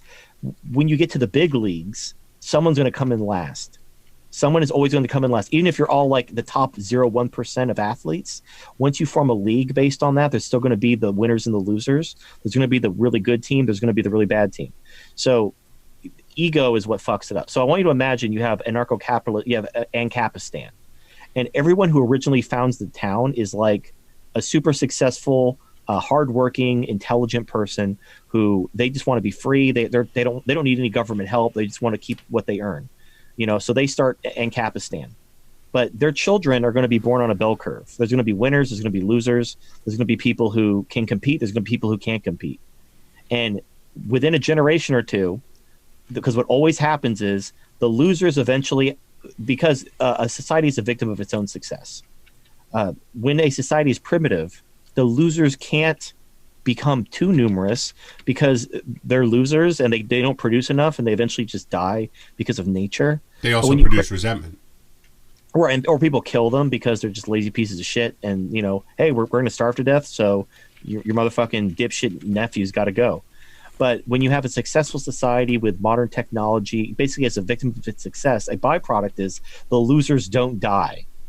You keep the losers alive, reproducing. And then when they become numerous enough, they start getting uppity and demanding shit. Now, they'll never produce. What they demand is basically like, give us welfare or we will turn to violence. And you come into what I call the proverbial fork in the road. And every society comes to the exact same fork in the road. And it's when the mob demands you give them money or they turn to violence. You have two options. You can give in to them or you can kill them. And historically, every society, when the mob becomes new, basically the society holds back the mob as much as possible. But eventually, as a product of their success, as a product of their technology and standard of living, the mob eventually becomes so numerous they can no longer resist them. Rome with the games. And then they give them what they want, and then the society begins to decline. And that's what happens every single time. When basically the producers can no longer hold back the mob, then the society basically begins the death spiral. And that's essentially what always happens, and there's really no way to stop it, and that will happen in anarcho-capitalism too. The children of the winners will fall on a bell curve. There will be winners and there will be losers. And the losers will create a government. And Ancapistan will come to the same fork in the road. When the children are like, oh, you know, this isn't fair. This guy's got a higher IQ and, you know, it's not fair. You should give me some of his money because it's fair or I'm going to turn to crime. And then anarcho-capitalism and Ancapistan will come to the same fork in the road. Okay, so the herd, the mob, they're demanding free shit and they're threatening violence. Do you kill them or do you give in to their demands? And historically, it doesn't matter what society it is, they always give in to the mob once they become numerous enough. The only hope I really have is if we ever get robot armies. Because they won't have a conscience. Well, and also any numbers the herd can come up with, the producers can build robots for. So if the herd outnumbers them 50-1, they can build 50 robots.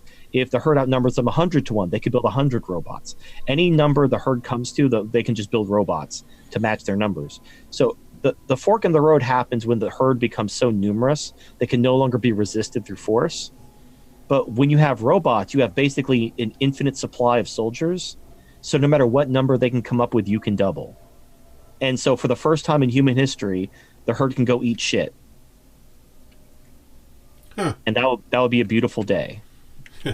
I was laughing for like a day about the idea of Terminator waifus, but I'm being 100% serious, because think about it. Like, it's been clinically proven that men, basically their brain shuts off when they're aroused. Mm-hmm. So if you're going to make robotic soldiers, you want to make them like super hot with big old titties and everything like that, and you want them to run around in like swimsuits.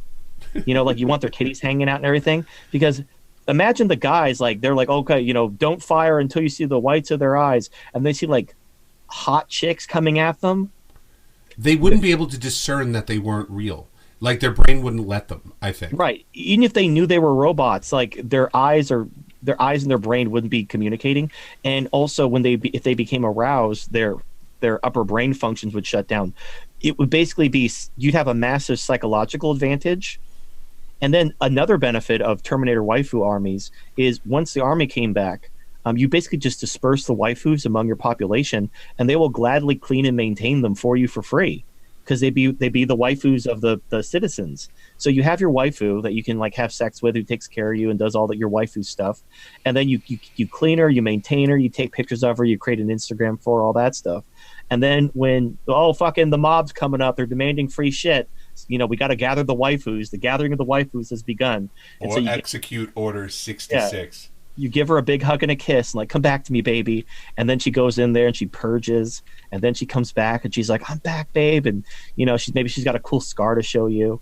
And then you just you celebrate. You celebrate in the way that a man and a woman were made to celebrate.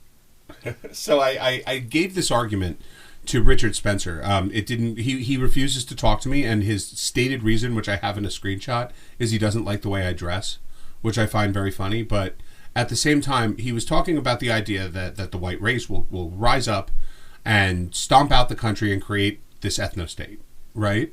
And so obviously he was asked in this interview if he would be a serf, and he said no, he would obviously be royalty. And I said, what happens to all of the people who just fought your war and created, Whiteistan? And now you have to tell someone that they have to clean the toilets, and someone has to make the sandwiches. And so, like, even if the first generation willingly does it, people are not going to stand for that. They're not going to care that they're in a white country if they're on the losing side. Like if they've now made it into the promised land and they're the guy who cleans the toilets. Are you familiar with the Chavs in the UK? No. The Chavs are basically ghetto white trash in the UK. So I just heard about this. Was it Chavs? Yeah, it must have been. I was just heard about. They beat the shit out of two lesbians. I think I sent you the article because they wanted them to make out on a bus, and when they said no, they just beat the fuck out of them. And I asked someone in my Discord what a Chav was. I just didn't, the name slipped me. Yeah, the Chav. And what's funny is all the shit that like everyone blames on black people. And what's funny, Thomas Sowell talked about the Chavs. So what defined the Chavs are all welfare dependent. It's just further evidence that the problem isn't race, it's not genetics. I mean, I'm not saying that those don't play a part in it. Like being addicted to welfare and having a low IQ isn't going to help anything. But the main problem is the welfare dependence, not the low IQ. And the Chavs are basically poor white people in the UK who are on welfare, and they have all the signs, all the telltale signs that people blame on, the ghetto trash in America, except they're white. And it's because in the UK, that just again, the problem is welfare. And then when you try to talk to people who their whole intent of like starting this movement, just like with the fucking boomers and the Tea Party, they're just trying to preserve their welfare. You have white people who are on welfare, and they're like, oh no, the brown people are taking my welfare. We need a race war. And it's like, just get rid of the welfare and they'll self-deport. And they've done this. Like there was a guy on my Discord server who's like, oh, TFM, you say that they'll self-deport if you get rid of the welfare. Prove it. Show me some proof. And I pulled up, I found an article where the Syrian refugees were leaving, I want to say Finland. I saw that too, yeah. They just self-deported because the welfare got cut. And I'm like, there you go. And they're like, oh, that doesn't count. I'm like, why doesn't it count? Oh, because that's Finland. I'm like, go fuck yourself. Like, and I fucking banned him. I'm like, get the fuck out of here, you goddamn piece of shit. I hate the moving of the goalposts. I fucking hate. Thank you, fucking dipshits. Like they don't counter your argument. They just dismiss it because it's like that in the movie Liar Liar where the guy's like, Judge, I object, and he's like, on what grounds? Because this is very damaging to my case. Yeah, it's like, well, yeah, but that's not a reason to dismiss the evidence because it's damaging to your case. Which I despise Jim Carrey, but seriously, the moment where he stood up and he just went, Jordan back, swish, and that's the game in the middle of court, I was crying. I was laughing so hard. Oh, yeah, he's a great comedian. The thing is, if entertainers in general just did their fucking job and didn't try to insert their politics into things, like, the world would be a better place. Like, but they just can't help themselves. Well, I mean, this has been proven time and time again, and people say it all the time, is that when the other big problem is that entertainers / especially comedians are very tortured people. I mean, look at Robin Williams. You know what I'm saying? Like, until he killed himself, would you think of a person that was more humble and happy than Robin Williams? Robin Williams was like divorced 3 times, and his ex-wives were taken all. He's actually a poster child for how divorce ruins men and drives them to suicide. And yeah, but it's not because he was a comedian. No, I'm saying being a comedian tends to be a result of being tortured.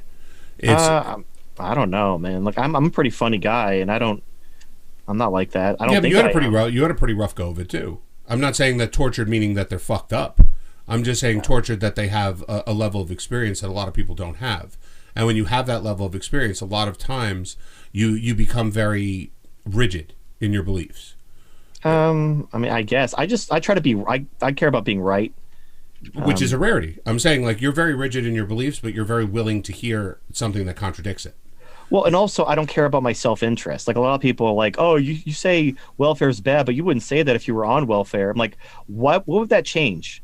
If I'm like, hey, welfare is really bad for a country and it dooms your society, which is true, what would the fact if I'm on welfare, how would that change the facts? Like, it wouldn't at all. So basically what you're saying is you don't care about what's true or not. You just care about what benefits you. And that's fine. Honestly, that's the average person, but I don't care about that. Well, I've gotten that from people before. They're like, well, if you're so against welfare, like, have you ever used a public school? Which I don't. But, you know, like, or something like that. And it's like, well, just because I'm opposed to it doesn't mean that the game doesn't get played the way the game gets played. You know, you're not going to... I've had people tell me, because I'm a veteran and I had the GI Bill, that I'm just as bad as a single mother because I took taxpayer money. I saw someone had sent that once in one of the shows I was on with you, that they called you like a welfare queen or something. You're fucking retarded. Like, welfare is just giving someone money because they qualify for it. Like, if you're a government employee, that's not welfare. That's just being a government employee. Like, you'd be like, oh, well, they get paid with taxpayer money. Well, technically, all money is from the Treasury and the Fed. So everyone who gets paid in dollars is a welfare queen, according to that fucking logic. Because they're all getting paid with money generated at the Fed or the Treasury level. Well, so it's funny, since you first suggested it, I've been trying to pick a hole in the idea of a net taxpayer funded system. Like, I mean, a net taxpayer controlled system. And I haven't been able to do it. Well, only for Congress. Well, the genius of it is, not to toot my own horn or anything. No, go for it. Ego works on the show. You're putting, well, I try to keep a small head because hubris is what, hubris cometh before the fall. But the whole point is you're putting the people who are directly going to be affected by policy in charge of electing the politicians who enact that policy. So if you put net taxpayers in charge of Congress are the ones who do the spending. They're the ones who pass the laws that cost money. Imagine if their entire voter base were net taxpayers. You would have the most fiscally conservative and frugal government in the history of government. Because essentially every time they pass a law, they're going to have to answer to their entire voter base, not like a small, because what they do now is, since we have universal suffrage, there's 80% of people aren't net taxpayers. So the government can pass whatever fucking law it wants, because if the 20% reads, who gives a shit? The 80% of the people don't care. It's free money as far as they're concerned. So, but if 100% of the voters for congressmen were net taxpayers, Congress couldn't just spend money willingly. They certainly couldn't buy votes. Like, people like, but TFM, what if the congressman just use a third party to launder the money and people vote to fund a third party that pays them? and then they'll vote for their own, like, but it's their money. In order for these net taxpayers to get this money through this third party, they would have to, it would have to be taken from them, given to this third party, laundered, and then given back to them. Do you see how that makes no goddamn sense? It's like, haha, I stole from myself and gave it back to me. I'm so smart. Like, that doesn't work. It's like the people that put a higher withholding on their taxes so that the government will hold their money for them until tax rebate season. Right. Zero interest, zero benefit. It's just them holding your money. Well, no, I'll tell you who it works for. It's people who have no self-control. Right. So if that money, like, they can't just put it in a savings account and let it sit there, because that money will find its way to the pizza man. It'll find its way into a new Xbox. You know, like, they just have no self-control. So having the government get an interest-free loan is honestly the lesser of the evils, because it allows them to effectively, it gets it away from them so it can be saved. So they get it in a one lump sum so they could do something with it, because they can't, it'll just burn a hole in their pocket because they have no self-control. And that's fine. It's just, it's stupid, and you should work on that instead of giving the government an interest-free loan, but I digress. But anyway, so the net taxpayer thing, it makes it so the people who will bear the cost, who bear the responsibility for paying for spending, are the ones who originate the spending. So they're effectively, any law they pass, they know they're going to have to pay for. So it has to be something in it for them, and thus there has to be something in it for the entire country. So, like, if it comes down to funding a war, they're going to fund the war because they don't want to die. Right. When it comes down to, like, the Gibbs, they're going to be like, go fuck yourself. That's my money. And that's the beauty of that. Now, the other thing it does, moving to the president, who is, rather than being, well, the president isn't elected by net taxpayers. The president is elected by veterans and those who sign up for the draft, maintain a ready reserve status, and also maintain the standard. Service guarantees citizenship. Well, but only for president, and I'll explain why. But first of all, let me explain one more thing. So veterans who served in the military in a war, they're good for life. But those who haven't served yet in a war can sign up for the draft, and as long as they maintain a ready reserve status and they are basically ready to fight. So they have to basically take a test, and they have to stay within regs. So if they get fat or disabled, or they can't do the push-ups or sit-ups, that they lose the ability to vote. The reason why is because if there's a war, they need to be able to be called up. They can't be called up and they're like, oh, I'm in a wheelchair, sorry. Right. Like, yeah. So anyway, the reason why is the president is the commander-in-chief, and the president is one who doesn't declare war per se, but he's the one who manages the war. He's the commander-in-chief. Imagine if his entire voter base were people who would actually be the ones bleeding in a war. Interesting. So just like you would have the most frugal and fiscally conservative Congress in history, you would have the least warmongering, most diplomatic presidency in the history of government. Also, if the time did come for war, their goal would be to end it as quick as possible. There'd be no political consideration. Which is the only moral way to fight a war, is to end it as quickly as possible. And also, like, because if the veterans are like, oh, fuck them, let's kill them, they're going to be like, yep, that's what I was thinking, and then you fucking take care of shit. But the whole point is, you're putting the people who are responsible for the consequences of their policies in charge of electing the politicians. So only the net taxpayer vote for Congress. Therefore, they're basically voting for who spends their own money. And the veterans and those who sign up for the draft vote for the president because they're voting for who sends them to die. And that kind of link between responsibility and authority will create a culture where responsibility is respected. And then when people are like, I want to vote, they're like, but okay, vote. Like, there's nothing stopping you from voting, but you have to meet these qualifications. Like, but I don't want to. I just want the vote so I can vote for free money. No, because somebody had to earn that money.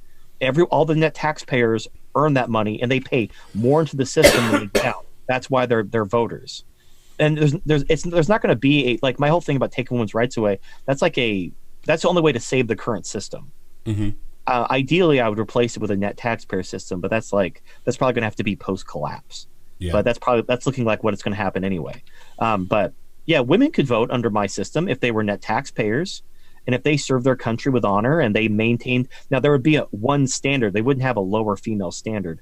But if they're like about 4% of women can meet the male standard. So assuming they met the male standard and they serve their country honorably, I have absolutely no problem with them voting for president. And if they pay more into the system than they take out in terms of government spending, I have no problem letting them vote for congressman. But the amount of women who will fit those criteria is like infinitesimal. Even that they would want to tell you the truth. Yeah, and most of them wouldn't care. Like if it's like, and also people are like, well, what happens TFM when the rich, who are the net taxpayers, create a welfare system to keep people from voting? It's like, then take the free money and laugh. I mean, what do you want? They're basically like, they're giving you free money. Yeah. What do you want? Like, yeah, but they won't give me as much as I want. Like, then don't take it. And then you can vote. Right, you just have to not take it. Like under my system, like someone asked me, what about like military? Would we have to pay for military protection and roads? Like, no, because that's not being spent on you. So the roads, the military, those are freebies. But money that's just spent on you, like if you go to public school, if you get welfare, anything that where the government is giving you someone else's money, that counts against you as a net taxpayer. Hold on one sec. Ponderosa Bear for $5 says, TFM, how about the judicial branch that makes president's laws or that, enforces that the constitutionality? Is there any role for a judiciary? Right. There'll be a Supreme Court. Now, the problem is the Supreme Court, the way the Supreme Court currently functions is very activist. Mm-hmm. They've given the judiciary, basically what it is because the Congress is accountable to the people. Congressmen don't like voting because they know they're going to piss people off. So they want to empower the executive to give the power to some unelected bureaucrat so they don't have their fingerprints on it. Or they want the judiciary to make the law so they don't have their fingerprints on it. So it's kind of funny. They want to push off their responsibility to the branches of government that aren't directly responsible to the people, to bureaucrats and judges, so that they don't go to their constituents and be like, oh, I voted for this bad law. Sorry, everyone, because they know they're going to lose their job. So the problem with but when you don't have universal suffrage, you don't need to do that because you'll have an informed electorate. Because there's really that whole Learn Liberty video where it's talking about the cost of voting and why bad laws happen. That happens because you have the average voter isn't directly involved, so they don't really care to be informed. But when you only have net taxpayers voting, almost as a direct consequence of that, every voter becomes an informed voter because it's their money. So I live it right now, and I think about it constantly because I don't send my kids to public school, and my property taxes are ridiculous living in the Northeast. So I think about this, and I hear Bernie Sanders say everybody should have universal school lunch where it's free. Now, right now, school lunch is I think like $2, right? It's not very good. It's like a kid cuisine, right? But it still doesn't cost much, right? Like a parent can send 2 kids to school and give them school lunch for $10-15 a week, right?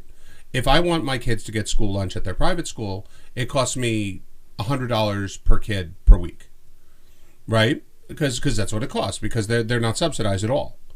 Okay, in addition to me paying tuition and getting nothing out of my property taxes, I don't even get the transportation that some people get because my town opted out of it, right? So I get nothing from the public education system.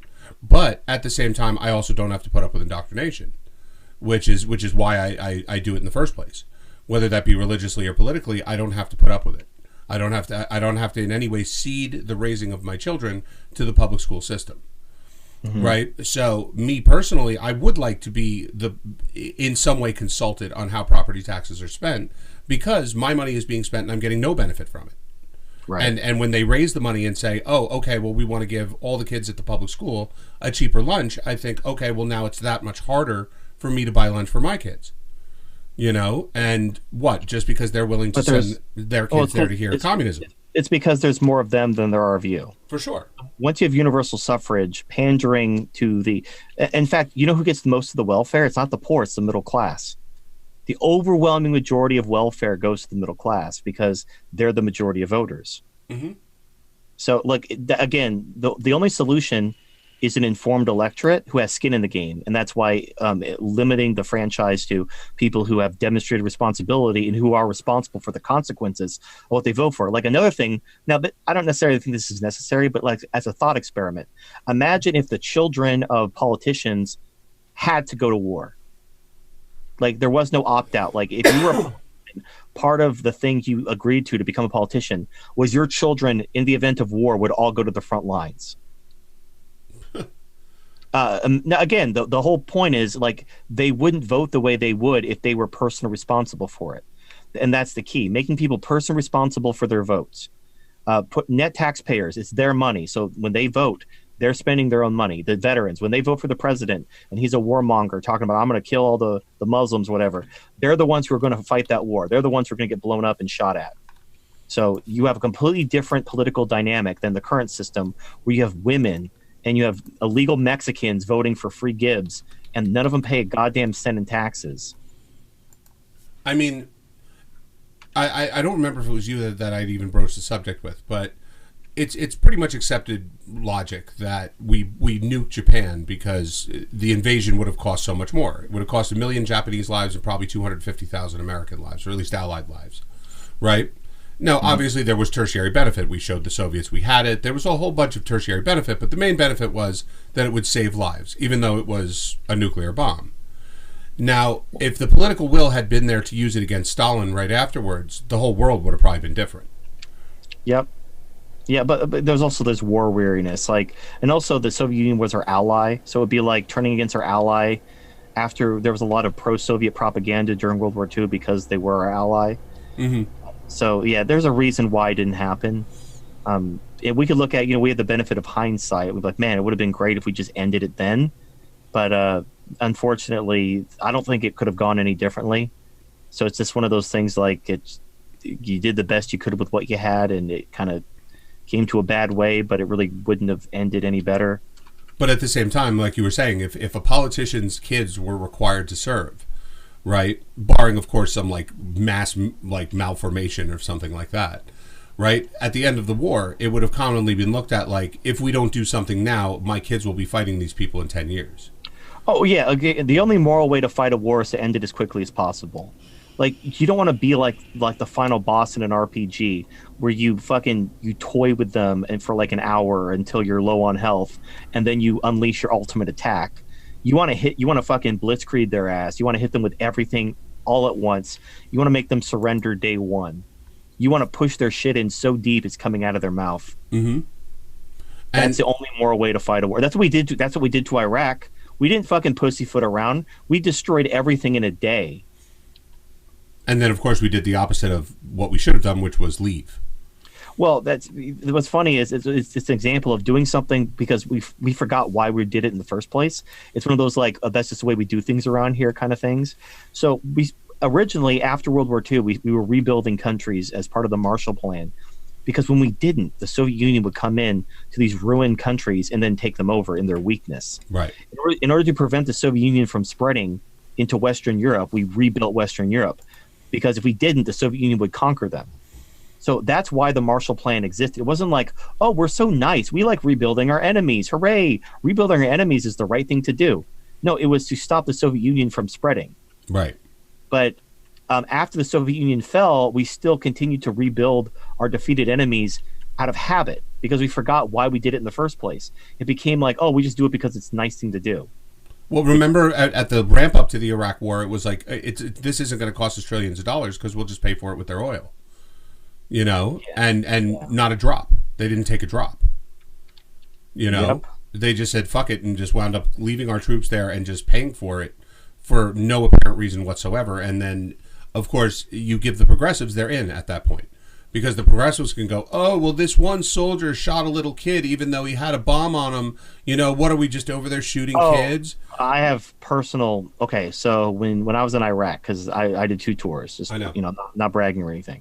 But, whenever a team went out on a mission, left the FOB, the forward operating base, there was always a kid with a fucking HF radio, basically reporting to the Al-Qaeda or the Jaish al-Mahdi or whatever fucking group was ready to bomb us or ambush us, on a radio, just telling us where we were. Now, under any conventional definition, that is an enemy agent. Mm-hmm. They're a spotter. They're a fucking spotter for the Taliban or Al-Qaeda or whatever. But because they didn't have a gun, if you shot them, which you absolutely would have in World War II, right, would have shot them without a fucking second thought. But because it's Iraq, if you shoot a kid because he has a radio in his hand, he's telling Al Qaeda that you're coming. You just shot an unarmed child, an innocent child. How dare you? You might get the death penalty. Yeah, but they were an enemy spotter. But we live in clown world where you can't fight a war. So the Taliban always knew we were coming. They always ambushed us. There were fucking IEDs, shaped charges. Fucking people died completely unnecessarily. And the same thing happened. There was a Navy SEAL who it was like that Saving Private Ryan thing where they let the guy go and then he comes back and kills them. Mm-hmm. So there was an Afghan farmer who they captured, and they knew if they let him go, he was going to tell the Taliban they were there, and they're like, but he's innocent. So they let him go. He told the Taliban they were there, and they all fucking got killed except for one guy. And it's That's like extortion 17 too. Fucking kill them. They're like, oh, but no, like I just would have fucking like here, and they shot him in the head. Like there, I did it. Like, oh, you're an evil person. I'm going to report you. Then I shoot him. Like, well, there you go. I guess like how many people more people have to die? Like, I'm not gonna like I don't understand these people who like I'd rather die than kill this innocent person because he's going to get me killed. No, fuck you. Like, I mean, don't you want to like? It's a war. Yeah. Like, this guy is going to tell the Taliban you're here and you're going to die. Shoot him in the head. But he's not an enemy combatant. Okay, well, okay. When you get to hell, let him know what a good boy you were. I say this. I used to make this comment about the Yazidis all the time. Is people would say, "Oh, well, you can't just literally go scorched earth on ISIS, right? Because innocent civilians will get killed." And I was like, "Well, do you think those innocent civilians imagine the torturous life that they're living when you let ISIS take over their town because you're not willing to go scorched earth on them? You're talking about people getting burned alive, watching their children get killed." Being turned into sex slaves. Like the stories of what ISIS would do to these towns were stuff you didn't even want to repeat. They don't understand. Like basically, they live by principles. Mm-hmm. And I hate people who only think in terms of principles. So according to their principles, killing innocents is objectively evil. So they would rather, again, and I've confirmed this many times with people, giving them hypothetical scenarios. They would rather let people die in the hundreds, thousands, millions, doesn't matter, than betray their principles. Like the example I give that I did a video on was, so like, again, there was this, so imagine there's a lifeboat. Mm-hmm. It can only hold 10 people.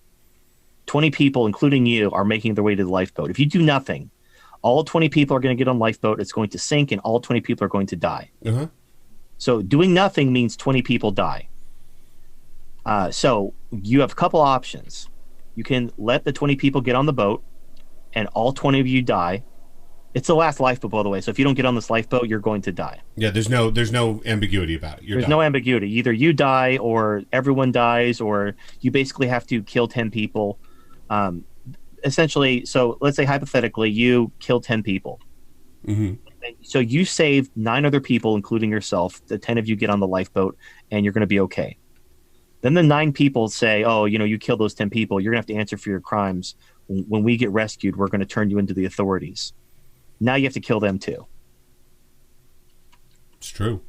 It's true. So what would have been, basically your options are either 20 people die, no one survives. 19 people died, 1 person survives, or 10 people live and 10 people die. What is the best outcome? I mean, you're talking about the basics of game theory, so I mean, right. The 10 people living is the best outcome.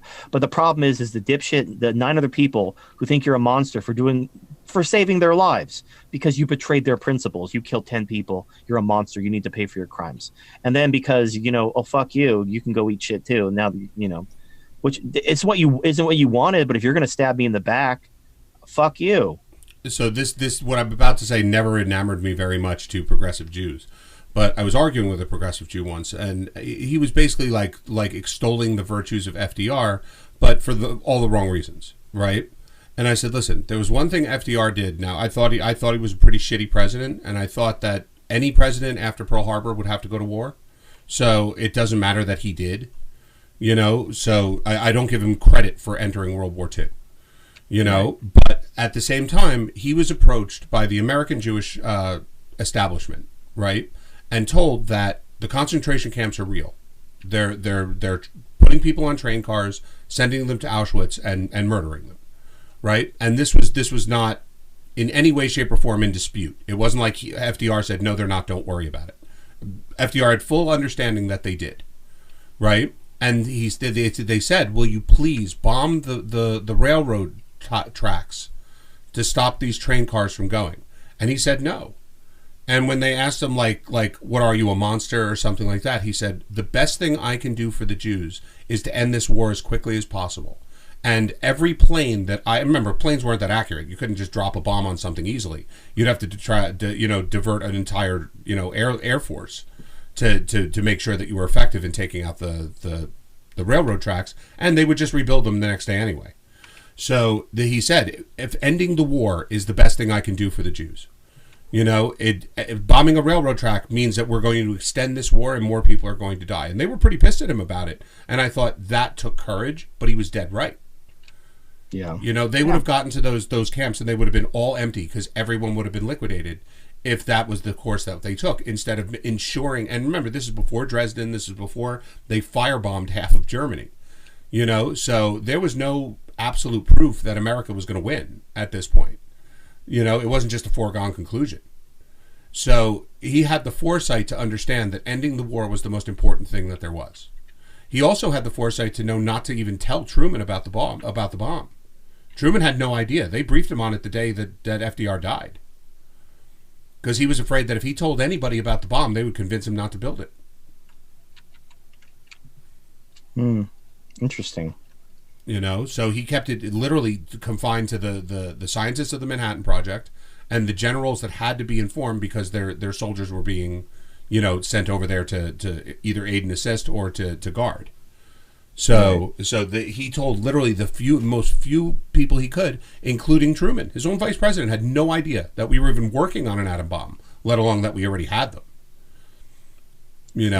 And so at that point, when it became a fait accompli, when it was time to test, Truman had just recently found out that we even had been working on it in the first place. And then when they said to him, "Are you going to drop one?" He said, "Yeah." He said, "This will save lives," and he did it. Right. Well, and the thing is, it's so rare to find someone, because principles make things easy, and everybody wants things to be easy. Right. So they just put things in neat little boxes. This is the principled thing. This is not principled thing. But then when you give them a situation where to save lives is, you have to compromise on this principle, they're like, nope, everyone has to die. In fact, I was talking to a guy. I was talking about, like, if you take women's rights away, you save Western civilization. And he straight up said, if saving the West means taking away women's rights, then the West doesn't deserve to be saved. We might as well just be taken over by Islam. And it's like, you think Muslims aren't going to take women's rights away? Like, it's so ludicrous that you want, but then again, that's progressivism. That it's so ludicrous you don't know how to argue with it eventually because what they're saying is so ridiculous. Well, basically, they want to do what doesn't work. They want to, they think education is like this panacea that cures everything. Oh, someone believes in communism? We'll just educate them. Oh, women are voting for Gibbs because it's their biological imperative. Better educate them. And it's like, the problem isn't education. The problem is, people are going to support communism if they're losers. Women are always going to support Gibbs because it's their fucking biological imperative. It's what they evolved to do, is to be given resources.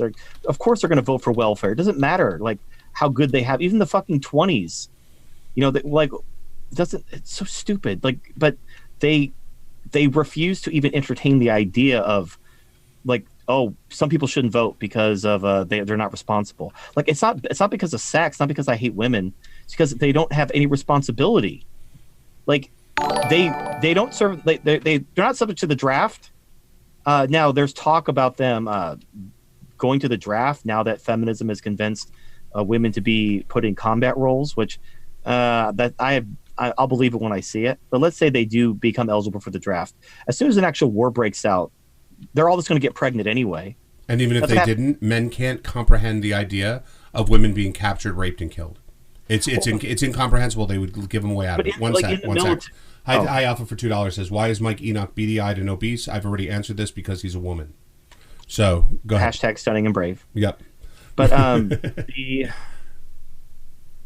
fuck. Now I lost my we were talking about sending women to war in yeah. When I was in the military, every time there was a deployment, not even going to a war zone, just a regular deployment, all these women got pregnant because they didn't want to go on deployment.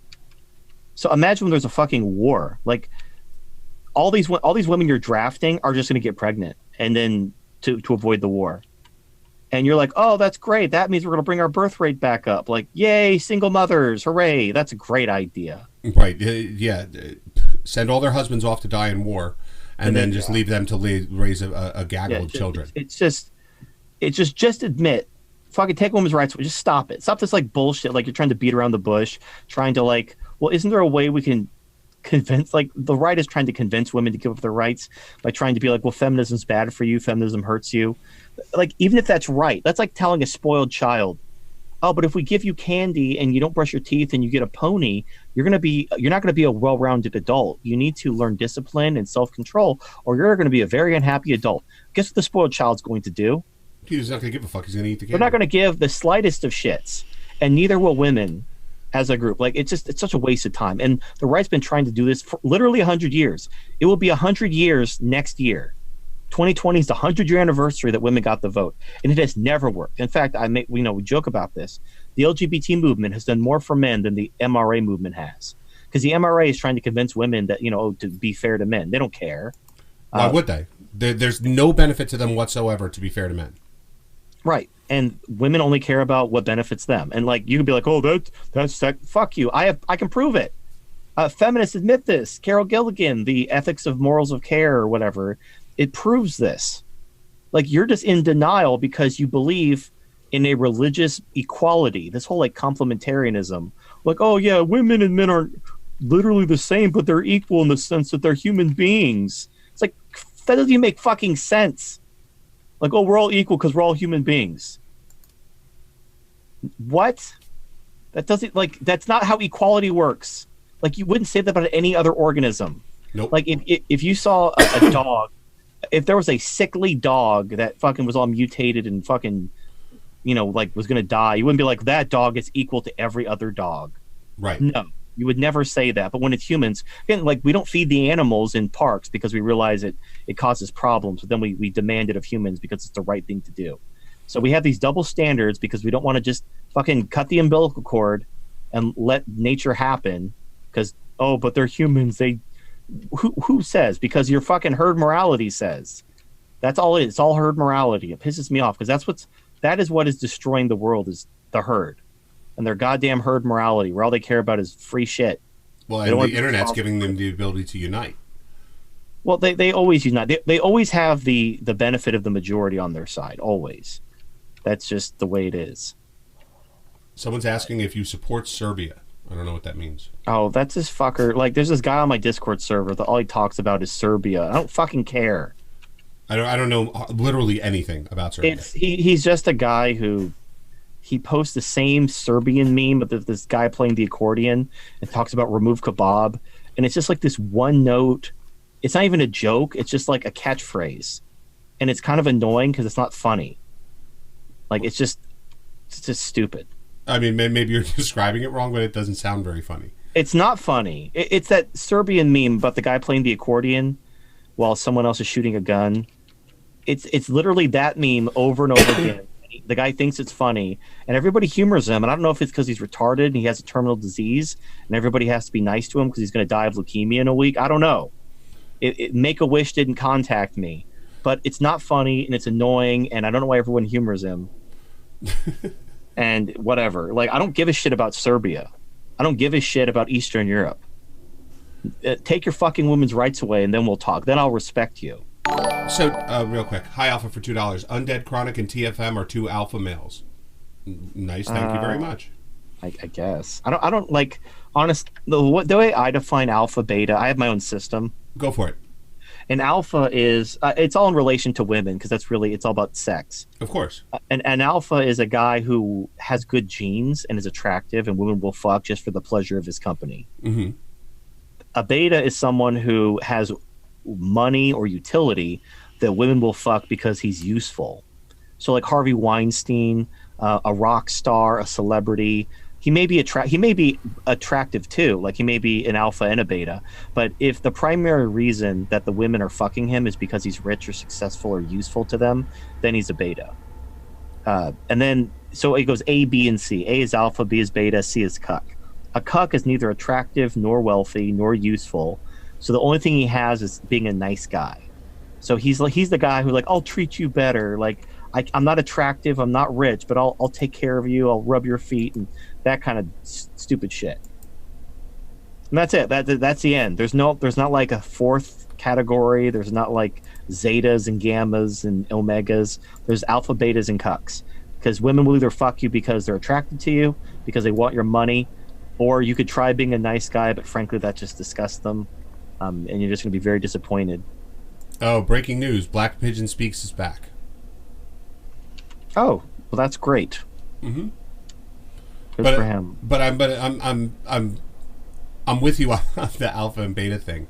You know, I was talking to someone the other day, and I was saying that you notice the majority of musicians are being very quiet right now. Like there are out there. Don't get me wrong, but the majority of like these celebrities that are coming out like all full force for communism, they're all from Hollywood.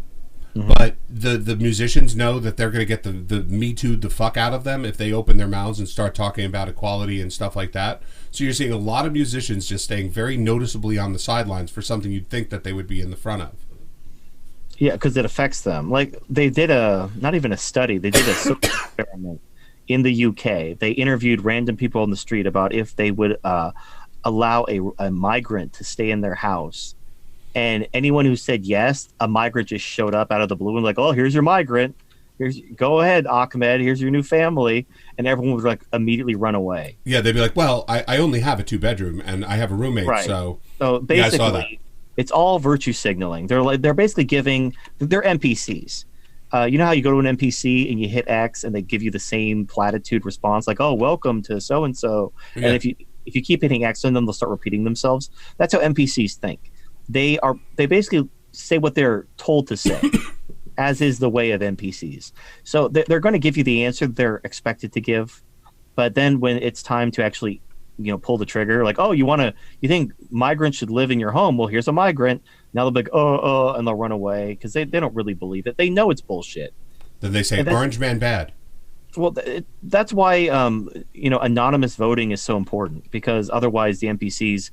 They wouldn't have the courage to actually vote for their conscience. Like they've even done studies about this where they did it's a very famous study, by the way. They had 4 lines and they asked you which 2 lines were the same, and they had a bunch of people, a part of the experiment, give the wrong answer, and then they had the actual participant who thought he thought they were all like people in the experiment. 75% of people would give the wrong answer in order to fit in with the group. When it was clear, like when they did it anonymously, when they asked them the question anonymously, less than 1% of the people got the wrong answer. But when they asked them in a group and the rest of the people gave the wrong answer ahead of them, only 25% got it right. Wow. 75% of people will conform to what they know is wrong. Now, what's interesting is they did a follow-up. They had one person give the right answer. And when one person gave the right answer, I think it was like 60% of them also gave the right answer. So it's like, that's how weak NPCs are. When they feel they're the only one, they will absolutely like just, oh yeah, they'll give the wrong answer because they don't want to be the one guy. But then when one guy gives the right answer, they're like, oh yeah. That's why it's very important for the left to censor their opposition. Because the way to control the sheep, the NPCs, is to make it appear that nobody sees what they see. If they think they're the only one who sees this and nobody else is saying anything, they'll be like, well, something must be wrong with me. I don't want to be the one guy. And then they'll just shut up and do what they're told. But if they see people also saying the same thing, like, hey, this is bullshit, we shouldn't have to put up with this fucking shit. Like, yeah, that's right. And so that's why censorship is so important to the left. But so ultimately, Steven Crowder just proved that, actually. Well, but it ultimately comes down to, as much as, the censorship wouldn't work if people weren't giant fucking pussies. So if we actually cared about like fighting for what we believe in and freedom, none of this would even be necessary. But because we're a bunch of pussies who conform and we want to get along and everything because we're weak, that then it makes all this political maneuvering and bullshit necessary. So I somewhat agree. I think that there's a realization that has to happen for people to let's say go to war, right? And as of right now, the left understands they're in a war, and you could see that by the way they act. right? They're willing to censor speech. They're willing to use violence. They're willing to do what needs to be done in order to win, just in some level of confine right now, as to not tip off the right that they're in a war, right? But the right feels that the left is their opposition. They believe that we're all playing the same game and that the left just might be winning in certain aspects. Well, it's because to the right, the left is stupid. So the way you don't defeat stupid, you educate stupid. Right. But to the left, the right is evil. You don't educate evil. You destroy evil. You defeat evil. So the left is always fighting to defeat and destroy the right, whereas the right is fighting to educate the left. So that's why the right always pulls its punches and doesn't want to get down into the mud and be as bad as them, and that's why they lose. Mm-hmm. That's why they always lose. And essentially the emotional thinking left, the losers, not only do they have the benefit of the majority, they also have the benefit of ruthlessness. Oh yeah, that's 100% true. And the right has neither. They have neither the numbers nor the ruthlessness. So the only thing they can count on is, I don't really know, luck, I guess? Divine providence? That's really all they have going for them. I constantly tell people this, and you know what, then I get told, oh, you're such a black pill, right? The right, if you go on any social platform, anyone, Twitter, Facebook, you name it, right? The left is sitting there telling you that you're Hitler. And that it's right to punch you, it's right to do whatever, it's all the way that it is. Right. If you misgender someone, that's violence, and they can assault you. They can kill you because you've hurt somebody. You've used violence in their mind. Right. Right. But if you look at what the right is doing, they're constantly doing one of two things. They're pointing out the left's hypocrisy, or they're giving what do they call it now? Whataboutism, or they're saying, but you did it too, right? So all they're doing constantly is trying to show the left that, like, but wait a minute, we're all in the same boat, and you're an asshole the same as you're accusing me of being an asshole. Yeah, well, they're like saying, oh, I'm going to point out your hypocrisy. Checkmate, atheists, as if they give a shit. Right, like as if they slightly care. Like they don't care that yes, they're hypocrites. They don't care. No one cares to your point. No one's like, the Democrats are hypocrites, you say. I'm voting for Trump this seat. No one is saying that. No, literally no one. No one is saying that. So pointing out their hypocrisy, the whole so much for the tolerant left. Yes, they're liars. Yes, they're hypocrites. Real quick, sorry. No one fucking cares. Nathan Danner for $20. Thank you very much for supporting the show. Says, care to ask TFM to comment on the low male voter participation. Only 59.4% of males voted in the last presidential election compared to 63.3% of women. We might be able to win just by increasing the percentage of male voters. If you break it down by demographic, I almost guarantee the reason why that's the same is because of boomers. The majority of the elderly are women because women outlive men. And boomers are far more politically active than like working age adults. So it's like, unfortunately, because of basic biology, more women are going to go to the polls than men. Men have work. Women, especially boomer women, they're all retired. They have nothing better to do. And their husbands are dead. Their husbands are dead. So the boomer men aren't going to show up. And in fact, the boomer men, once you get a taste of that sweet, sweet welfare, you know, you could have been like the biggest conservative your whole life, but once you're collecting Social Security and Medicare, now you become the biggest proponent of Social Security and Medicare. Yeah, it's so true. It's just unfortunately, getting out the vote. Like, I mean, presumably you could. The thing is, women have more free time than men, so anything you could do to try to get more men to the polls. Women are going to go to the polls in as much or greater numbers just because women have more free time, they're more politically active, and they make up the majority of the more politically active demographics socioeconomically. Most boomers are women. Most people on welfare are like people who are just not working and on welfare. Most of them are women. So people on welfare and boomers, they have the most incentive to go to the polls. And because most of them are women, that's why more women go to the polls. So there's no way. The only way to fix this is to take women's rights away, because you're not going to get men to just up and leave their job to go stand. Again, if you watch that Learn Liberty video, there's an actual cost to democratic participation, and for a lot of men, they just don't care. They realize it's fucked, and it's not worth their time to go just to lose the election anyway. It's like South Park, the giant turd versus the turd sandwich versus the huge douche. but it's worse than that because women are the majority of voters everywhere. It's so both parties. In fact, the Republicans, they're making like push empowering women and free paid maternity leave the centerpiece of their 2020 campaign. Mm-hmm. Openly pandering to women. Who do you think is going to pay for that? Women? No, men are going to pay for that. Wait, I got you beat. I just have to give you the. Hold on one sec. Let me find the article. You know what? I probably won't. But the Daily Caller, which is Tucker Carlson's, right? It's supposedly a pure conservative paper. Right. Of course. Yesterday, they have an article. Ivanka stuns in sheer dress and something blouse. And it was a whole article about how beautiful Ivanka went when she went to Congress to be asked a question about something that didn't matter. And this is on the Daily Caller. Like, they think that people actually... And listen, if they said Ivanka wears bikini to, Congress, I probably would have understood why they did it. But she was dressed basically completely modestly. There was no, wardrobe malfunction. There was nothing. It was just basically saying, look how well-dressed Ivanka was when she went to Congress. And this is in the Daily Caller. Well, yeah, it's called clickbait. Mm-hmm. Well, I mean, it worked. I clicked on it myself because I wanted to, but I wanted to find out if there was something more to the story. I thought they were going to say her bra popped open in the middle of her testimony. You're like the person who reads Playboy for the articles, huh? No, I really don't care about baby Ivanka anymore. I used to. She was like a dream, but ever since she decided that she's going to go to Uganda and educate women so that they can all come here and take our jobs, I'm done with baby Ivanka. She's always been that way. She was like that before the 2016 election. I was able to ignore it for a while. Oh, you were just you had the rosy glasses, Baby Ivanka was she really did it for me, and now she's betrayed me in a way I can't look back. Gonna give her the Anakin Skywalker treatment. Yep, she's breaking my heart. It's just the way that it's going to be. But I mean, at the same time, I was still looking at this, and of course, I'm definitely looking through different colored glasses completely at this point.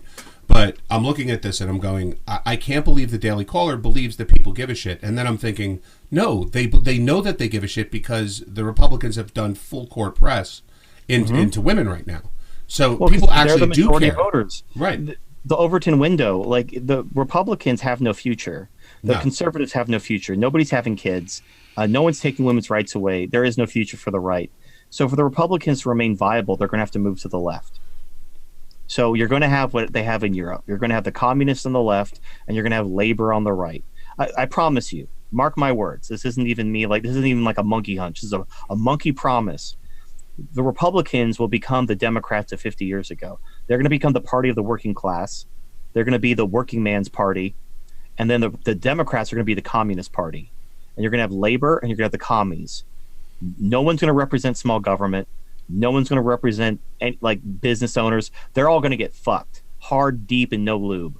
It's going to be the right is going to be the moderate left, and then you're going to have it's going to be the moderate left versus the far left. That's going to be the new political triangle, or the new political the Overton window. I mean, because the right is dying, and so the only way to remain politically viable is to siphon voters from the left by moving to the left.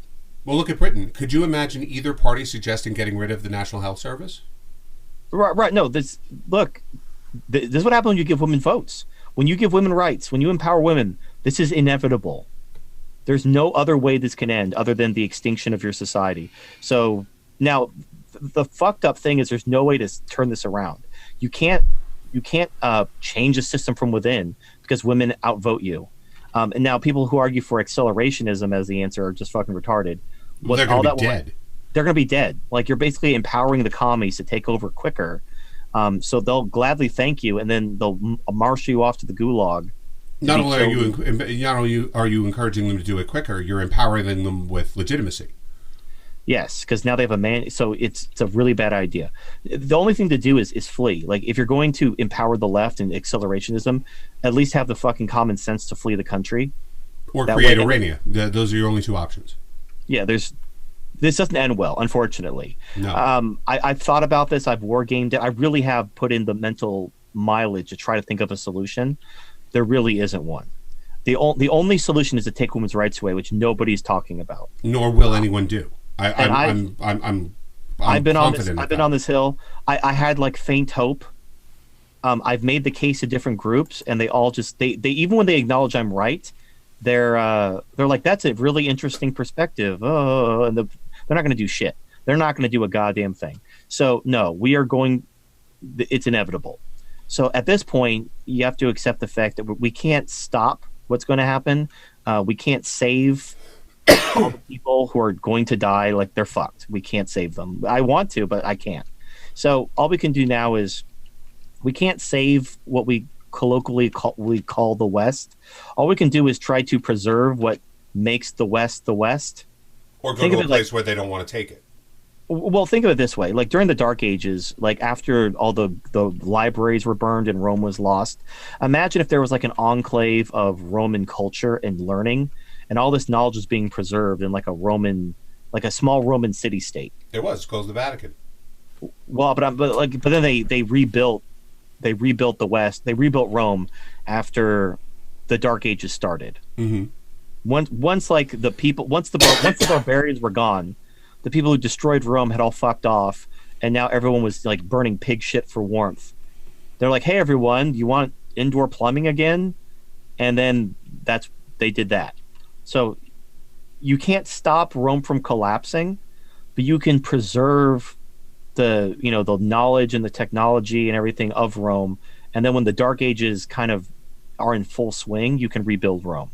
That's all I got, is basically rebuild America from the ashes of America. I call like the refounding of America, where we take these cultural no-go zones, we establish 13 new colonies, and we conquer and manifest destiny our way through America, reconquering it. It's going to take centuries. It's not going to be like a one-generation deal. No. It's going to take centuries, but we can basically have a refounding of America, and if we learn our lesson, it'll last 1,000 years. But if we make the same fucking mistakes by empowering women, we're going to see ourselves in the exact same place. So there's two things on that. One is there's a word for it. It's called the glorious descent, right? Is that the reason why justices of the Supreme Court and why appellate courts write dissenting opinions is not because they believe that people are going to read it right then and there and go, oh, wait a minute, they got this wrong, and then demand change. It's that 30 years from now, when someone goes, how is it that we lost the right to search and seizure or this or this, that someone's going to read it and go, oh, this guy knew what was going on back then. He was able to preserve what was right, and he was able to preserve it in writing, so you have a roadmap to go back. It's the breadcrumbs, right? So that's very possible also, like as you've said with no-go zones or whatever, it's that you can make an area that's not worth it for them to take.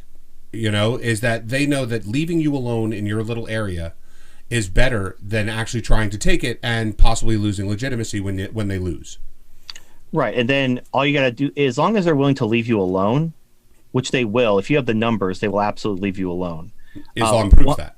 Once the government runs out of money and begins collapsing, which always happens under communism, then I call that is purge day. Now, it's different from hockey mask time. Hockey mask time is when the government comes for your freedom, and you basically have the proverbial, you can either die on your feet or live on your knees. Mm-hmm. That's hockey mask time.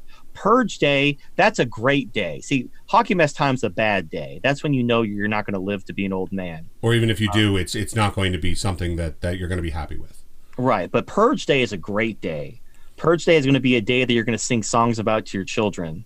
That's when you have your little cultural no-go zone, and you preserve your society, and you've been preparing for Purge Day for years, and you're waiting for the government to run out of money and start to collapse, and then Purge Day is finally here, and then you can start singing the songs, the children can start ringing bells, and you can start singing Purge Day carols, and then you enact the glorious change that is due. And I'm not going to go into any more detail. You open up your stores of food that you've saved for the 7 years of famine. Oh, yeah, we again, songs will be sung. Purge Day there'll be a national holiday called. It'll be like like how Jews celebrate the Passover. Yeah, there will be like on this glorious Purge Day, when we finally culled the herd and got rid of the commies once and for all. We celebrate with this feast of, I don't know, Hormel ready-to-eat bacon and spinning robot pussy. Could you imagine people throw their spinning robot pussy on their shoulder, and march with just a package of like ready-to-eat bacon, like right for the White House? You know, like, or whatever the White House turns into, which will probably be the Kremlin. You know, If I'm ever like, if we ever have like a Fallout world and I have to create like a faction, I'm gonna make a hockey mask and a spinning robot pussy be like the symbol of my faction. the hammer and sickle of our time. Yeah, hockey mask and spinning robot pussies. Yeah, but what if people don't recognize what a spinning robot pussy is? Oh, but they'll hear the legends. They'll be like, "Have you heard the legend of the spinning robot pussy?" Oh, it'll be when two people go into a corner and whisper, and that's the moment of their Right. liberation. It'll be like the "Who is John Galt" type of thing. They're like, "What is a spinning robot pussy?" And that'll be like the code word. Yeah, right. Could you imagine that? Like, you just see people walking up the street and they whisper to each other, "Spinning robot pussy." Spinning robot pussy. Like, have you seen, like, you know, like in like the Cthulhu mythos? Have you seen the yellow sign? Like, have you seen the spinning robot pussy? So, I mean, listen, I'm taking this the whole no-go zone thing to heart, because I'm actually working towards it at this point. Oh, it's not just you. Oh, I know. I have my finger in many pots. I'm waiting for which one turns out the best to throw my weight behind. But no, I know. As I said, listen. I'm not doing it in a planned manner as of yet. I just have land, and I'm going to move from there. I actually really do like the example of Urania, because the fact that they're still alive shows that it works. You know, everything's a numbers game. Everything's a numbers game. If you are willing to, like, when the government shows up, like, in fact, in America, the Bureau of Land Management with the Bundy Ranch, where they, like, you know, there were some cows grazing on some federal land, and the feds decided to be all heavy-handed, and then this guy, his fucking neighbors decided to pull guns on the federal agents. The federal government blinked. They backed down. They realized, fuck, like, what are we doing this for? We're going to, like, federal agents are going to get killed if we start a firefight with these farmers over some fucking, you know, grass. It's not worth it. And so they let them go. They won. They basically stared the government down and won. So this idea of, oh, we can't send it to the government, they'll push their shit in, it'll be like, they used the example of the Branch Davidians. The Branch Davidians were 80 people. 80. That was the entire Branch Davidians, was less than 100 people. That's why they got their shit pushed in. But if you have like 10,000 or a million, like, you want to know why like in the UK or in Sweden or any of these countries where the Muslims are, there's millions of them. You want to know why they get away with anything they want? Because there's millions of them. There's nothing Sweden can do other than purge them, which they won't do. They won't. Yeah, the only thing they can do, they won't do. So that, and they're only like, I think they're 6% of the population, if that. I think that's France. In France, it's 10% or something. Right? Like no, but basically, they have that entire country bent over a barrel with less than 10%. With less than 10% of the population, white people are like 65% of the population. You don't even need all the white people. If you just get like some white people to not be pussies and cucks, what the fuck is going to happen? What's the government going to do? Again, the Bundys have already proven, like, the government will blink. But unfortunately, so did the Chinese people during the LA riots. Right. Oh, yeah. Like, there's all the evidence proves that I'm right, but you have to get these people to actually stop being pussies. And they're giant fucking pussies. Like, the smell of tuna fish is too strong, and they just can't stop being pussies and blaming everyone else but themselves for their problems. I think also, and once again, we can blame the boomers for this one, is that I think a lot of people still, in their hearts, believe the lie.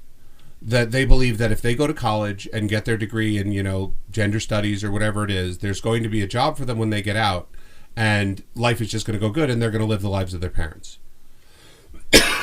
We're long past that. Yeah, well, no one wants to be the generation that's holding the bag. Right. You know, for generations, it's been, if we don't get a hold of this welfare problem, our children and grandchildren, blah, blah, blah. And everyone's like, yeah, fuck that. I want my Gibbs. And unfortunately, there's no more Gibbs. We are the children and grandchildren that these generations were warned that would be basically have to fight a war. And now everyone's like, I don't want to. No, let's make it our children and grandchildren. Can't we push the day back another generation or two? I want my Gibbs. Yeah, I just want my Social Security. I just want to retire. I want to get there. I want to get to the get my age money where back. I can Like, just your do money's nothing. gone. Everyone's money's gone. Yep, it's all gone, and you're not getting to that. You're not. I used to I call it to my clients sometimes. I call it getting to Friday, right? Is that you'll have a owner who's broke, you know, like he doesn't have any money, And what he'll do on Monday is he'll start, like talking about how great everything is, and just constantly like trying to keep morale where it's supposed to be, right? And all he wants to do is get to Friday so that Saturday and Sunday doesn't have to hear anything, because Monday's another week next week, and hopefully something will work out by next week, even though there's no evidence that it will. Right. But at least Friday is a period of 2 days of rest where he doesn't have to deal with his employees. He doesn't have to worry about paying bills, and once you're in that mentality of getting to Friday, you're done. That you're just delaying the inevitable and making it worse just to have a tiny bit of peace. Yep. No, that's a really good analogy. I'm probably going to use that analogy going forward. No problem. But it's you see it over and over and over again, right? No one wants to admit defeat. No one wants to admit that, that they're at the point in life where just a tiny bit of peace is worth it. Like Japan, we talked about this on my show. I really kind of hope Japan would prove me wrong. They would be the one society that, when their welfare state went bankrupt because they didn't have the workers, rather than opening up their borders to immigration and fucking their society permanently, they would just be like, guys, we spent too much money. We don't have the workers to sustain this. Let's just end the welfare state. Let's do it for Japan. Let's do it for our children. The emperor said. Nope. They decided, nope, let's just flood the country with immigrants and fuck our entire country because I want my Gibbs. I need my money back. So it's really sad, and it really does suck for a lot of people, because it's that inability to just take the bit of pain that's coming. Because remember, like when you burn down the forest, it's a new day. Like when there's nothing left, and the only place you have to go is up. Right? So getting a person to that point where they actualize it and say, okay, there's no more tricks, there's no more anything, the money's gone, it's time to move on and figure out a way to eat. It's time to move on. Like the entire country thinks like, okay, someone's going to pull a rabbit out of a hat, and Social Security is going to be solvent, and so is Medicare, right? Oh, no, you can. So here's what's going to happen. Because there's only a couple options the government has. They're going to have to raise the retirement age. They can't cut benefits. The boomers will They can't raise taxes. People will So the only thing they can do is raise the retirement age on new retirees. So it's like, fine, make the fucking retirement age 200. That's the only way to save it. Like, it's fucked. Yeah, but the problem is the boomers fucked this one up too. Is they could have raised the retirement age to, let's say, 75 a long time ago, right? So that no one even born yet would bear the brunt. It would only be people who weren't raised with the concept that Social Security is even out there, right? Mm-hmm. But they would have had to acknowledge they have to stop raiding the pretend trust fund and stop charging Social Security tax to the next generation, and they couldn't do that. They couldn't live with the idea that they would have to cut spending on other things in order to keep Social Security solvent for just their generation, even if they were going completely by self-interest, right? They could not acknowledge that. So they just kept saying, someone's going to figure something out. Someone will figure it out. Yeah. And unfortunately, look at what it's created. The whole someone will figure it out thing has led to AOC and Bernie, who, now that there's no money at all, and there's none, there's not a single economist that will tell you that the money's there, are now talking about increasing Gibbs probably 20, 30 times over. Well, at this point, here's the thing. There's no money. So, like, and even, like, doesn't matter anymore. Like, we're going to go bankrupt. Oh, yeah. So, like, basically, when your credit card, or, like, imagine you're broke, but you still have a checkbook. Like, you're already broke. Like, your credit cards have all been cut up. You might as well just write bad checks, because you're already broke. Like, anything you can actually get for those bad checks, that's found money at this point. Yep, there's nothing you're going to be able to do to pay any of it. You're going bankrupt. Like, that's all there is to it. You're going. It's all. Everything must go. Your Toys R Us at this point. So you might as well just write bad checks. You're not going to lose anything. You're not going to make the problem worse. You're already broke. So yeah, you're ripping off. You're basically just. It's whatever. That's basically like what I look at it as. All the money's gone. We are bankrupt. It just hasn't like happened yet. Like, when you're bankrupt and you're like basically paying for credit cards with other credit cards, mm-hmm. They don't cut your credit cards up the day you go bankrupt. Like, it takes like a month or two before that all happens. Mm-hmm. So right now we're in like that transitionary stage where we haven't had our credit card cut up yet. We haven't had we haven't had our bonds. We haven't had our bond rate spike. We haven't had hyperinflation. Like that's the credit card cut up moment when we have hyperinflation and we have double digit bond rates because no one will lend us money. Mm-hmm. That's the end. But we're not there yet. But we are bankrupt. But it hasn't hit us yet. So at this point, it's like, fuck, might as well just because and then the other thing is, the other thing I keep in mind is the person who gets to rule Clown World is the person who has the guns at the moment Clown World collapses. Right. Because you have the monopoly on power because you control the government, especially if you've managed to repeal the Second Amendment, either through hook or fraud. So you repeal the Second Amendment, you have a monopoly on force. When the government collapses, you can just say, you know what, we're a communist dictatorship now.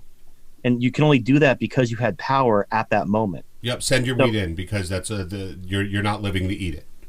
Well, so at that point, basically, it becomes even more important to win by any means necessary. Promise them anything, whatever will get you the power, because at the last moment, at the 11th hour, it's more important than ever to actually be holding the guns at that moment.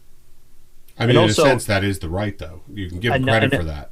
And another thing to watch out for is the left is going to purge the military of everyone who's ideologically opposed to them, even if they're highly effective military strategists and leaders, because they want to make sure that only their people are in charge, because they don't want the military to remove them when they start becoming communist dictators.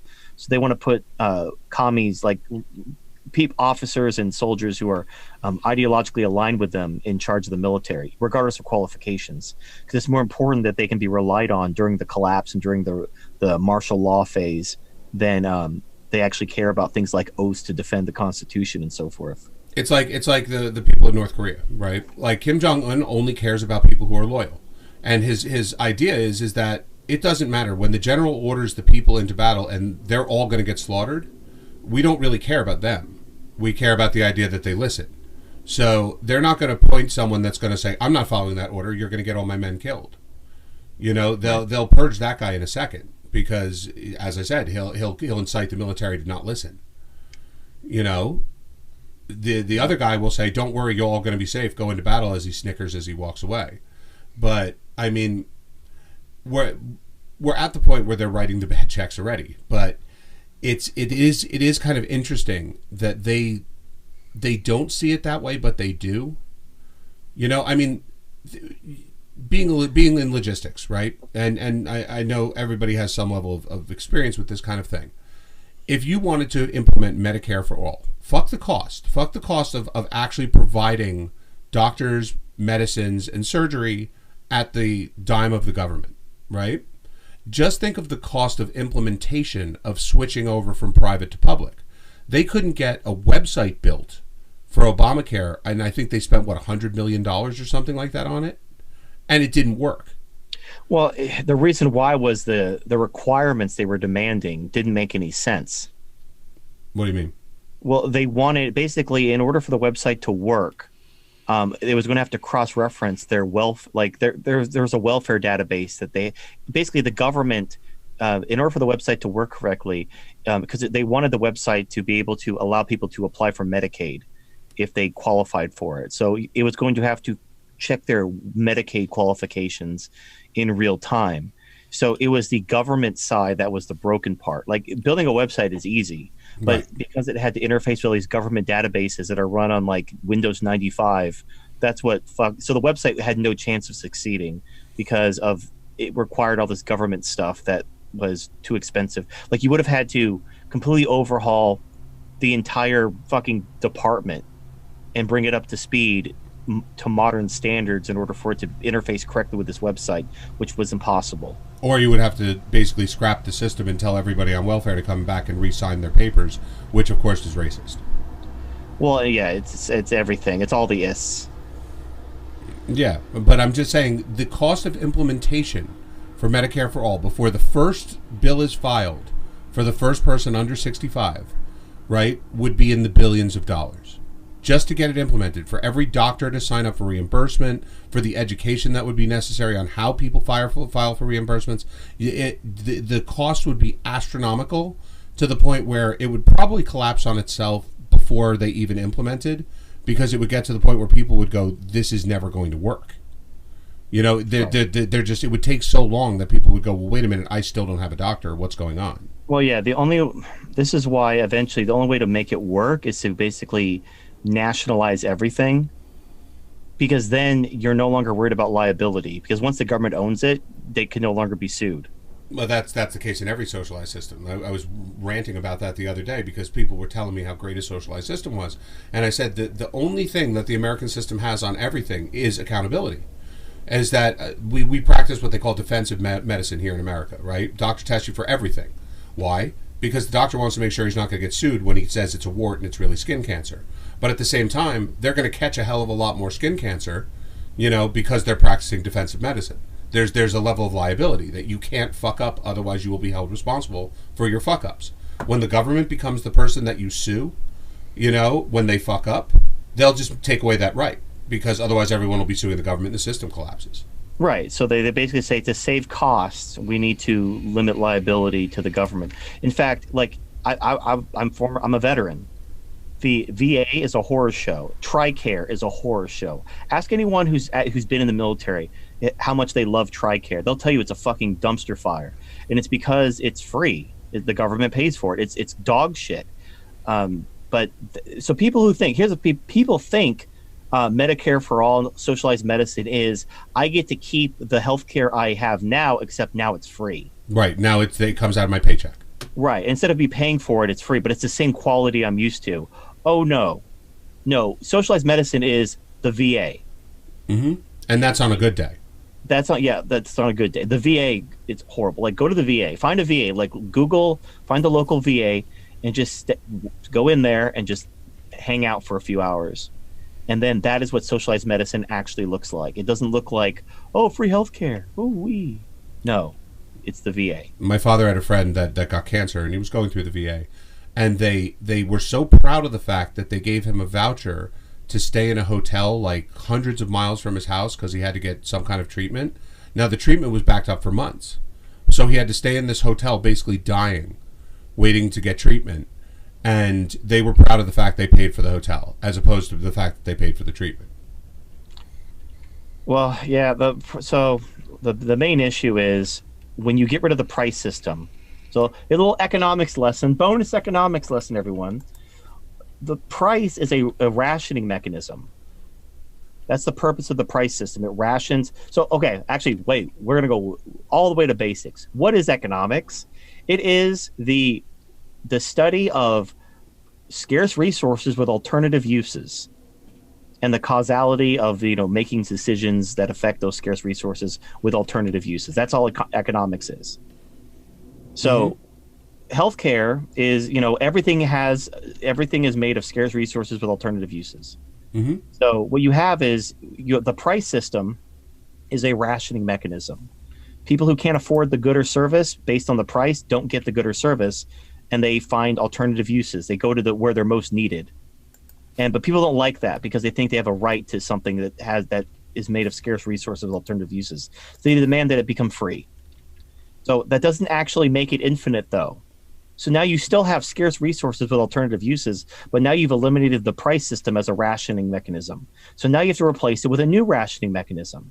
This is usually things like first come, first serve, very heavy wait times, stuff like that. Or just cronyism, where the government just says, you're special, you get this care, and you're not, you don't get this care. Or you have what are called death panels, where bureaucrats decide if you're worth keeping alive. So you're basically where price is actually objectively better, because like if you really want something, you can just take out a loan or borrow money or work and get it. But if the government tells you can't have it, then you can't have it. Oh, that's a super cognizant argument that they have that I don't even know how they get around it. But you argue with them and you say, okay, you implement a social system right now. Okay, well, yes, we can cure certain diseases. We've made ulcer treatment from a surgery to a pill, right? And that pill costs $3. Okay, but who invents the next pill for the next disease? There's no more innovation because there's no benefit to it. There's no profit incentive. Well, yeah, and I think what it is, it's like less than 5% of new drugs that are actually developed in outside the U.S. by nonprofits. Like almost all new drugs and new cures come from for-profit companies who have very expensive R&D in order to hopefully make a profit. You eliminate the profit incentive, there's no new cures. In fact, the entire socialized medicine world, like in Europe, they rely on the United States to come up with all the new drugs. And then what they do is they basically get us to pay for it, because what they do is they negotiate a price that they want, basically, and then the pharmaceutical companies give it and overcharge us for it. Right. So yeah, we're subsidizing their health care. But when, in fact, they did the same thing in the Soviet Union. They have what's called so socialist countries. They didn't know how much of any resource to order because it was all command economy. There was no price system. So what they did is they found a comparable capitalist country and they just copied them. And so the question was, well, okay, that's great. So we can copy this capitalist country to determine like what kinds of goods and services we should be managing. But what happens when the whole world is communist and there's no capitalist countries to copy? And their answer is, well, we'll cross that bridge when we get there. Yeah, that's always their final answer. There isn't an answer. Like they can't. Like without the price system, there's no way to communicate all the information that a price communicates. There's no efficient way for a command economy to do so. So, like again, we had this conversation before. They don't care about what works. It's the right thing to do. Right. So it doesn't matter if it doesn't work. It doesn't matter if it's expensive. It doesn't matter if there's no new cures. It doesn't matter if millions of people die. It's the right thing to do. And they've already done it, even here. Look at the emergency room, right? The emergency room cannot turn away anybody.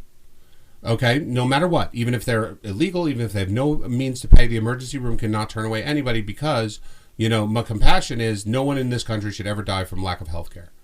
Right? But, unfortunately, the hospital can't afford it. So, At what point does it become immoral to treat 500 headaches and let people start dying of diseases they can cure? It's but they can't afford it.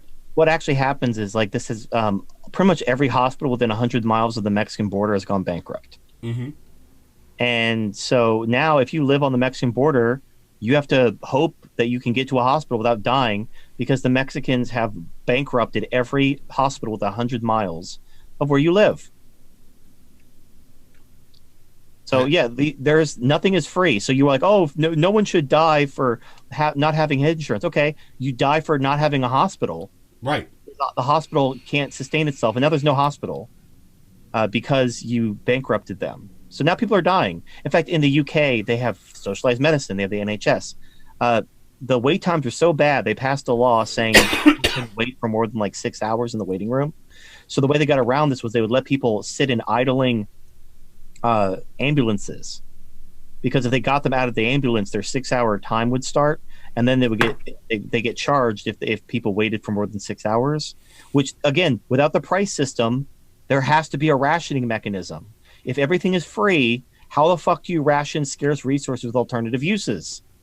So, but because people they pass laws thinking the laws of economics don't apply. So they passed a law saying people couldn't wait more than 6 hours. So they let them idle in ambulances until their 6 hours could begin.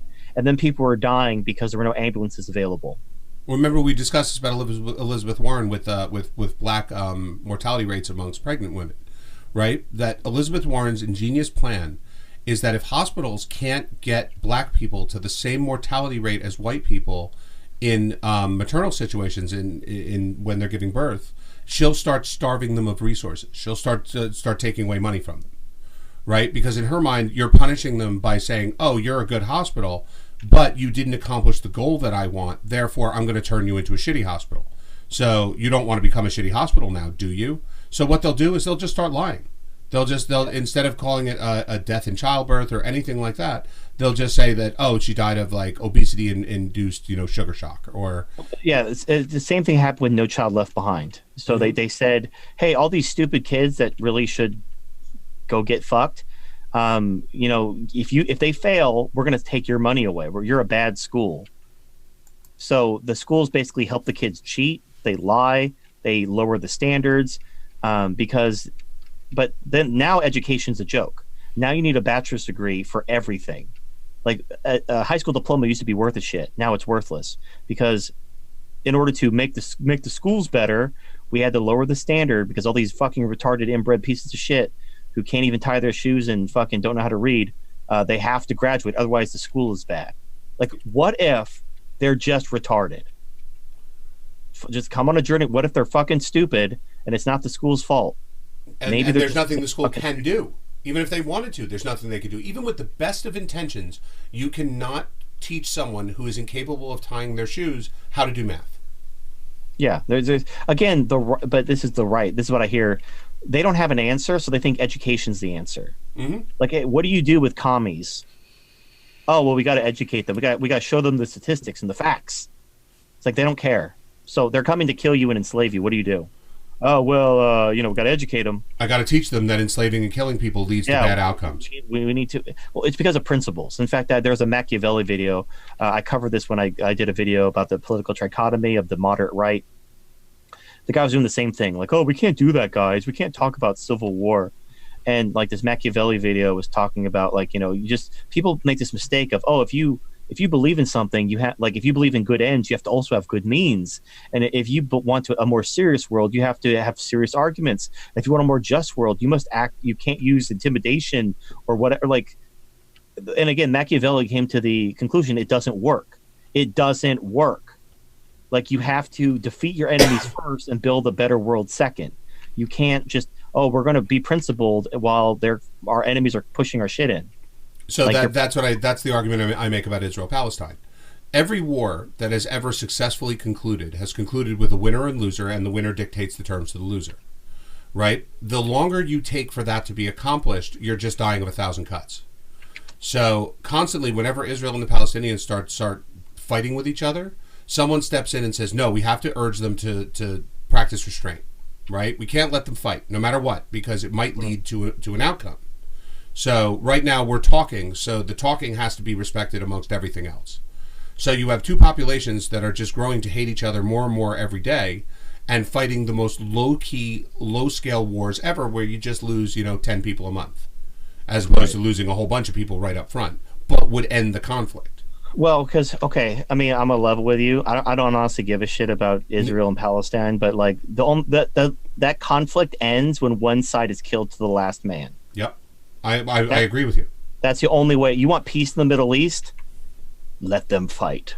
So you don't have to apologize to me for that. I literally say that almost every day. Just let them fight.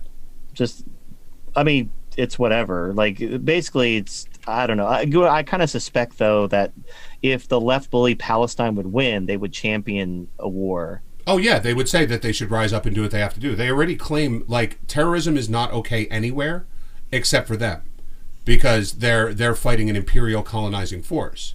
So terrorism is fine for them. They're allowed to use terrorism. So again, the peace, restraint, because they want the other side to win. So they're trying to enrich and empower the other side, so that then they're like, yeah, fucking kill them all. But honestly, this is where countries need to just tell them to go fuck themselves and just, like, okay, peace in the Middle East, we got it, and then fucking kill them. And they'd be like, oh, you killed all the Palestinians. Like, yep, we sure did.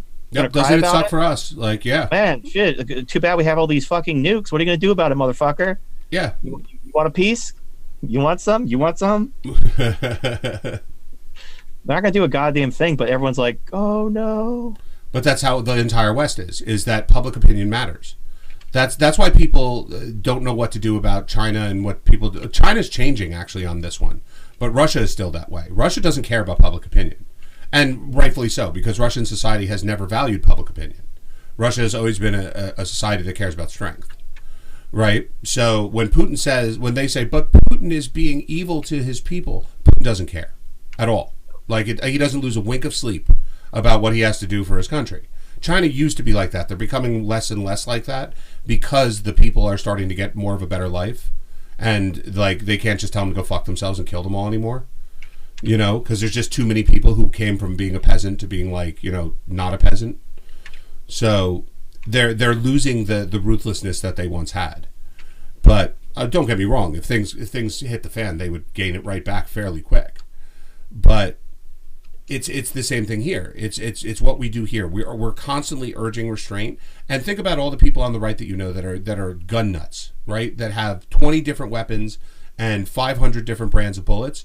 they're constantly the guy standing behind their bigger friend going, don't piss me off, because if I get pissed off, I'm going to come at you and kill you. Oh, no, I remember there was video of an Antifa riot where some people on the right brought guns and they wouldn't use them. It's like, oh, we're going to bring guns and then Antifa won't do anything. And then Antifa attacked and nobody shot them. Right. And it's like, are you waiting for like the go at, like, are you waiting for like Shao Kahn's voice? Like, round one, fight. Like, what are you waiting for? Yeah, they are coming at you with bike locks and wrenches and bats. People are getting the shit kicked out of them. They're on the ground bleeding when you use the gun. I'm like the guy at Jurassic Park. Shoot her! Shoot her!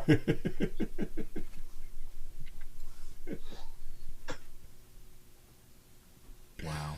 There was another movie where they did that too. It was called The Siege, with Annette Bening and Bruce Willis, where they basically took over Britain. I mean, Brooklyn. Did you ever see that? No. They were fighting terrorism and all of that, but at one point the terrorist got behind Annette Bening, and as he was like kind of going towards the cop, who was Denzel Washington, she just kept yelling, "Shoot him! Shoot him!" Even though she knew she was going to get shot, because if he didn't shoot her, they were both dead anyway, and the guy was going to go blow up a bus. So, but of course, she got shot and died, and the guy made the right decision. But I mean, this is where we're at in terms of, like, I'm so absolutely pathetically sick of hearing the right say, but we're the ones with the guns. Well, a gun is it's a product. Like, so let's say the left has the money. They control the cities.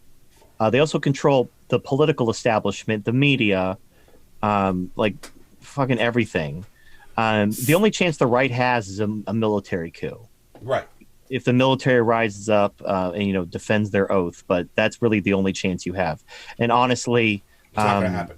Yeah, because like the dry run for that was Hurricane Katrina.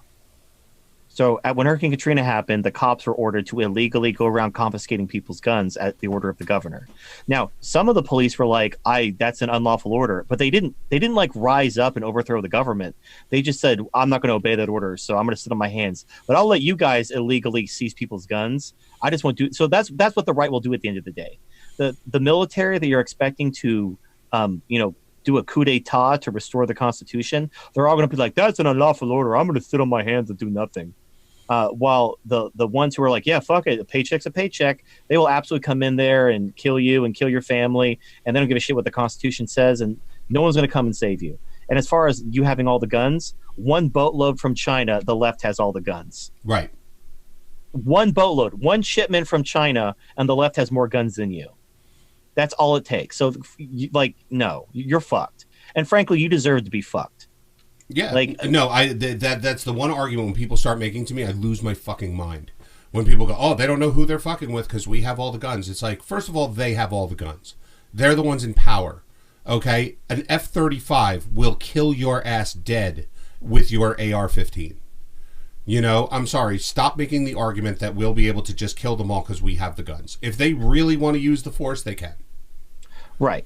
Saul from California, he said it. He said straight up, we have nukes. What's up? This is a congressman. He said, I'm coming for your guns. And people said, you come for our guns, it's civil war. He said, okay, civil war. We've got the nukes. What's up? Right. No, and I did a video about that where I stitched together a few Reagan speeches. But unfortunately, no, that America's gone. No. No, everyone's a giant fucking pussy. They're all like smugly, I don't know. I don't know what, and frankly, I just don't care anymore. I'm like, okay, you know what? I don't fucking care. So I'm gonna do my thing, and you could all fucking die. And as far as like white genocide, well, who gave women rights, dumbass? You did. So thanks, white people. Bye. Hold on one second. Thanks for creating egalitarianism. $10 from the man from Carcosa. Thank you very much for supporting the show. Halsey, do you have all your videos backed up somewhere safe? Absolutely, I do. There was a while where I got a little lax on it, where I was just like, "Oh fuck it, I don't care about backing up everything." But after I saw the latest purge coming, I downloaded a copy of JDownloader, I think it's called, and it took a fucking week. It took an entire week of my laptop working 24 hours a day to download my whole channel. I'll give you a life hack. So here's what I do. I I have external hard drives, and whenever I make a video, I save it to my external hard drive, and I upload it to YouTube from my external hard drive. That's smart. It's already on my external hard drive when the video was first created, so I never have to back it up. It's backed up before it's even uploaded.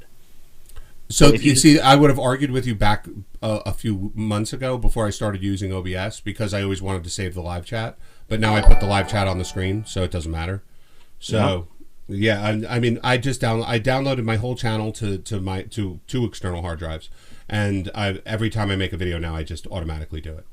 So yeah, it's just like, honestly, like, I look at it this way: there's the collapse is pretty much inevitable. I've told you what you have to do. I've shown you the way, and everyone's a giant pussy. So I'm like, okay, well, I tried. I did. What more could I have done? Other than save your fucking worthless ass myself, there's nothing more I can do. Which I don't have the power. I'm not fucking Superman. I can't fight your entire battle for you while you do nothing but cheer. You know, like, you actually have to do this yourself, and you're completely unwilling to. Someone just said that. They said, where was it? I just lost this for a second. Well, number one, no, I don't have a BitChute channel. I don't think that going from one platform to another is a viable backup. You have to have a hard copy, or you have to have a hard drive somewhere. If you have a BitChute channel, you could link your channel; it'll automatically mirror, and you don't have to do anything.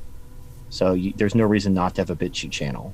Oh, I didn't even know that. You'll have to show me how to do that. But oh god, hey man, you help me out.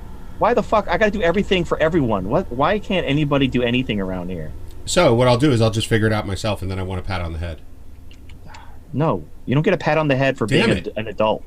Damn it! What is this? I just want some Gibbs, man. No one gives me any Gibbs at all.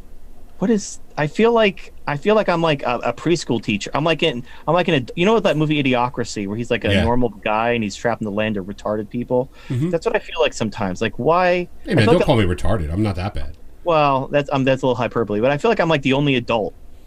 Like, I'm in like a land of overgrown children, and I'm like an adult, and I'm like, why is everybody a child? Like, is it like Never Land? Am I in a coma? Is this all like a fever dream? What is going on? You are in a coma. It's not a fever dream, but it is a sense idiocracy. You're living in a time where people are willing to accept their own enslavement and do so willingly. And that's a weird time to live in, especially when you've been told that people don't do that. Yeah, everybody's waiting for everyone, like, oh, this is the line. If you do that, the people are going to rise up, and then they do it, and nothing happens. And everyone's like, oh, I thought everyone's supposed to rise up, and they're like, I thought you were going to rise up. Like, I can't rise up. I got a family to think about. I blah blah blah. It's just like, I don't understand. Like, I was having a conversation with people on my server, who basically their wife divorce raped them. They got their kids taken away, and I'm like, why didn't you just like ghost? Why didn't you just fucking, pop smoke and go to some other country, or fucking push your ex-wife's eyeballs in for, doing what she did? And I can understand the whole, like, well, if I kill my wife, I'm gonna go to jail, and then my kids are gonna go into foster care and blah blah blah. But like, you can ghost, you can at least you can't like, get revenge on your wife or anything, but you can disappear and have a good life instead of being a wage slave, working 2 jobs. Not keeping any of the money, basically living out of your car, or moving back in with your parents because you can't afford to even sustain yourself, so that your wife doesn't have to have any kind of sacrifice in her lifestyle. So they give me the same answer, the same fucking answer. I love my kids. So, all right, so you basically live with your parents in your 40s. All your money is going to your ex-wife while she's fucking another guy in your house, and your kids hate you anyway. Yeah, because they don't live with you. They have no reference other than you're an asshole.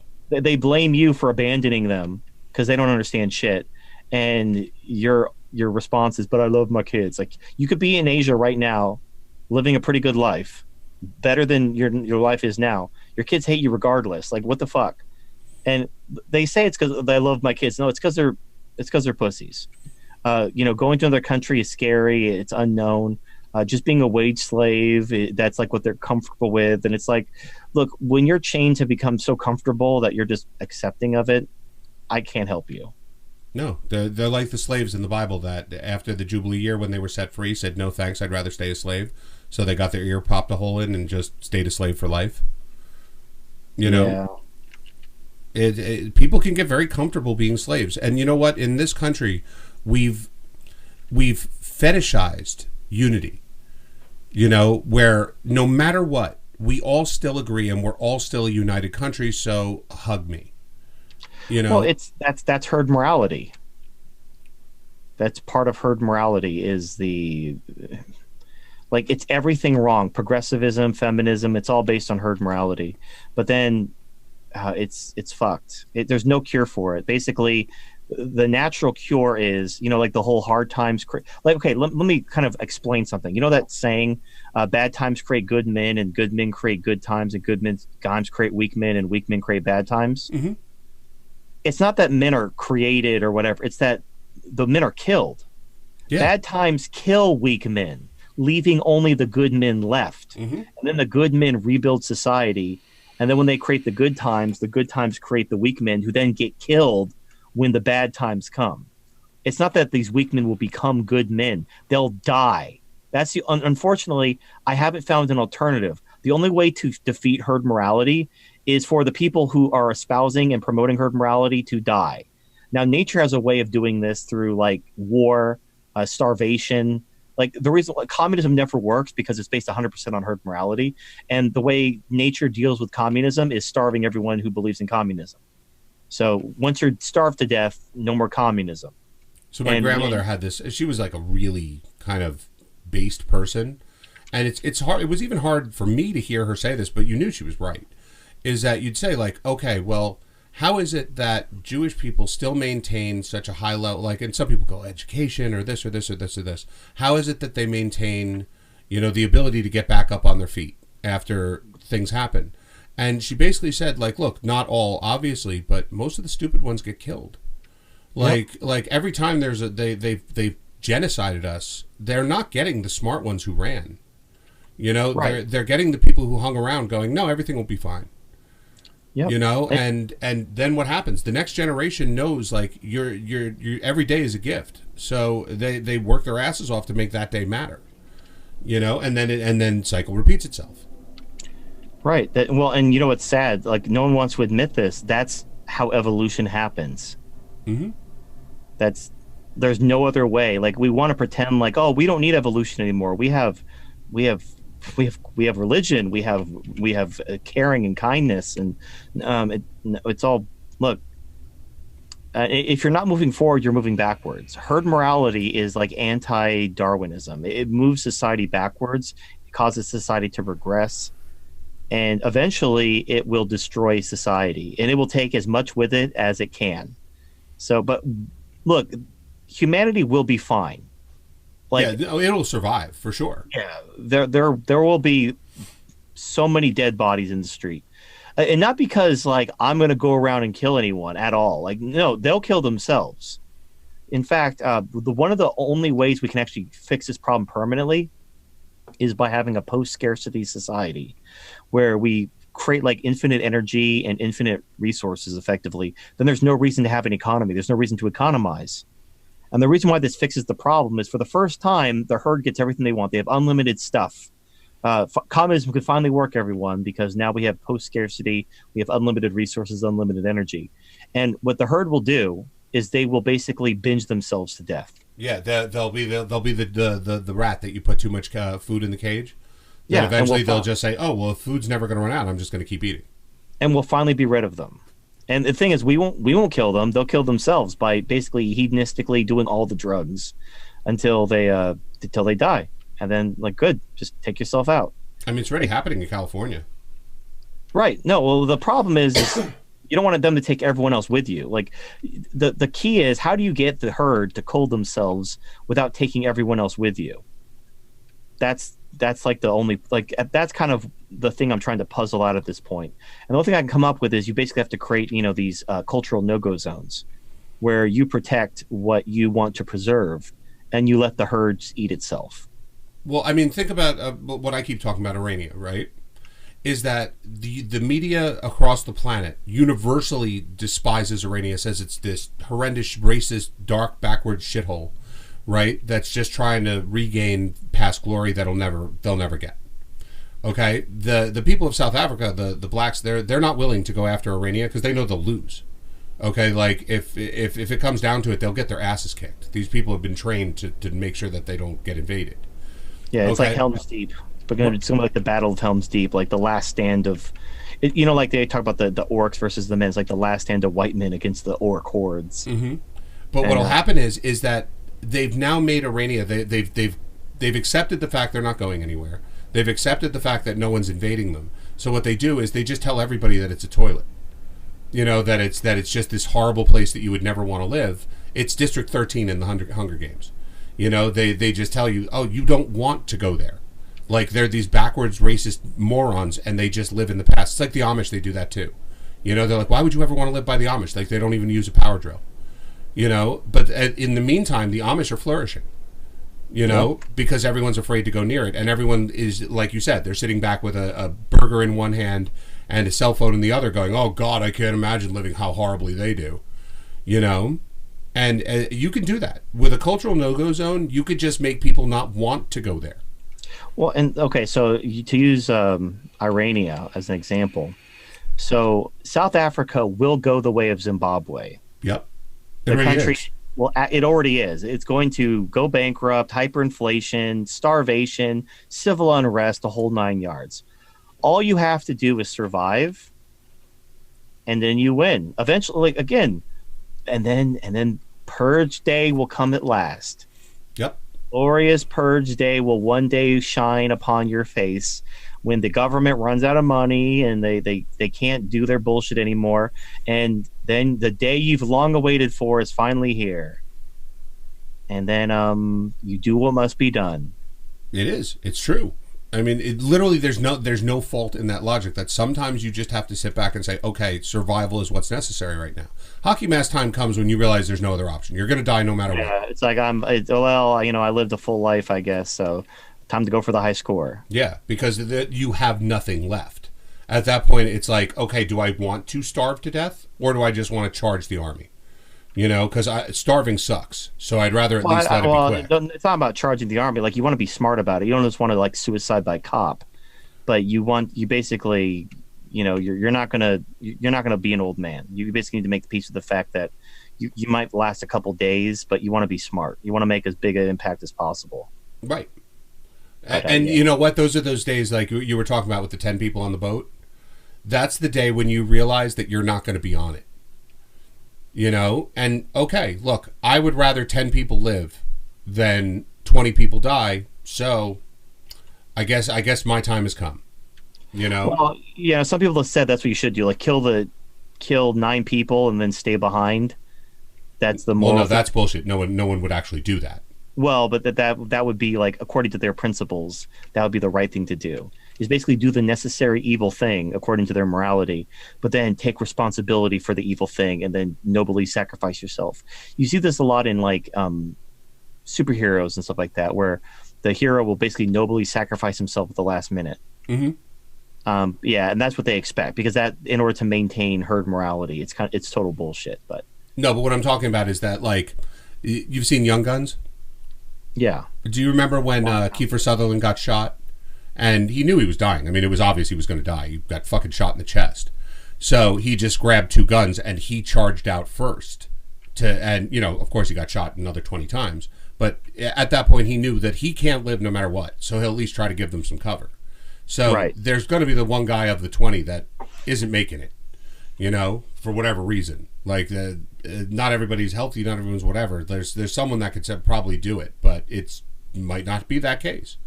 It could be the case that everybody is just young and healthy and whatever, and it's just going to come down to a fight to the death. But there is the option of when you just sit back and go, okay, Well, but they would argue, even under those circumstances, they would argue, you don't have the right to make that call. You don't have the right that you're not God. You can't decide who lives and who dies. Well, you can prove that you are because you could kill them. Well, but again, according to their morality, look, there's no point even having that conversation. You basically just have to do what must be done and tell them to go fuck themselves, or just deal with them too.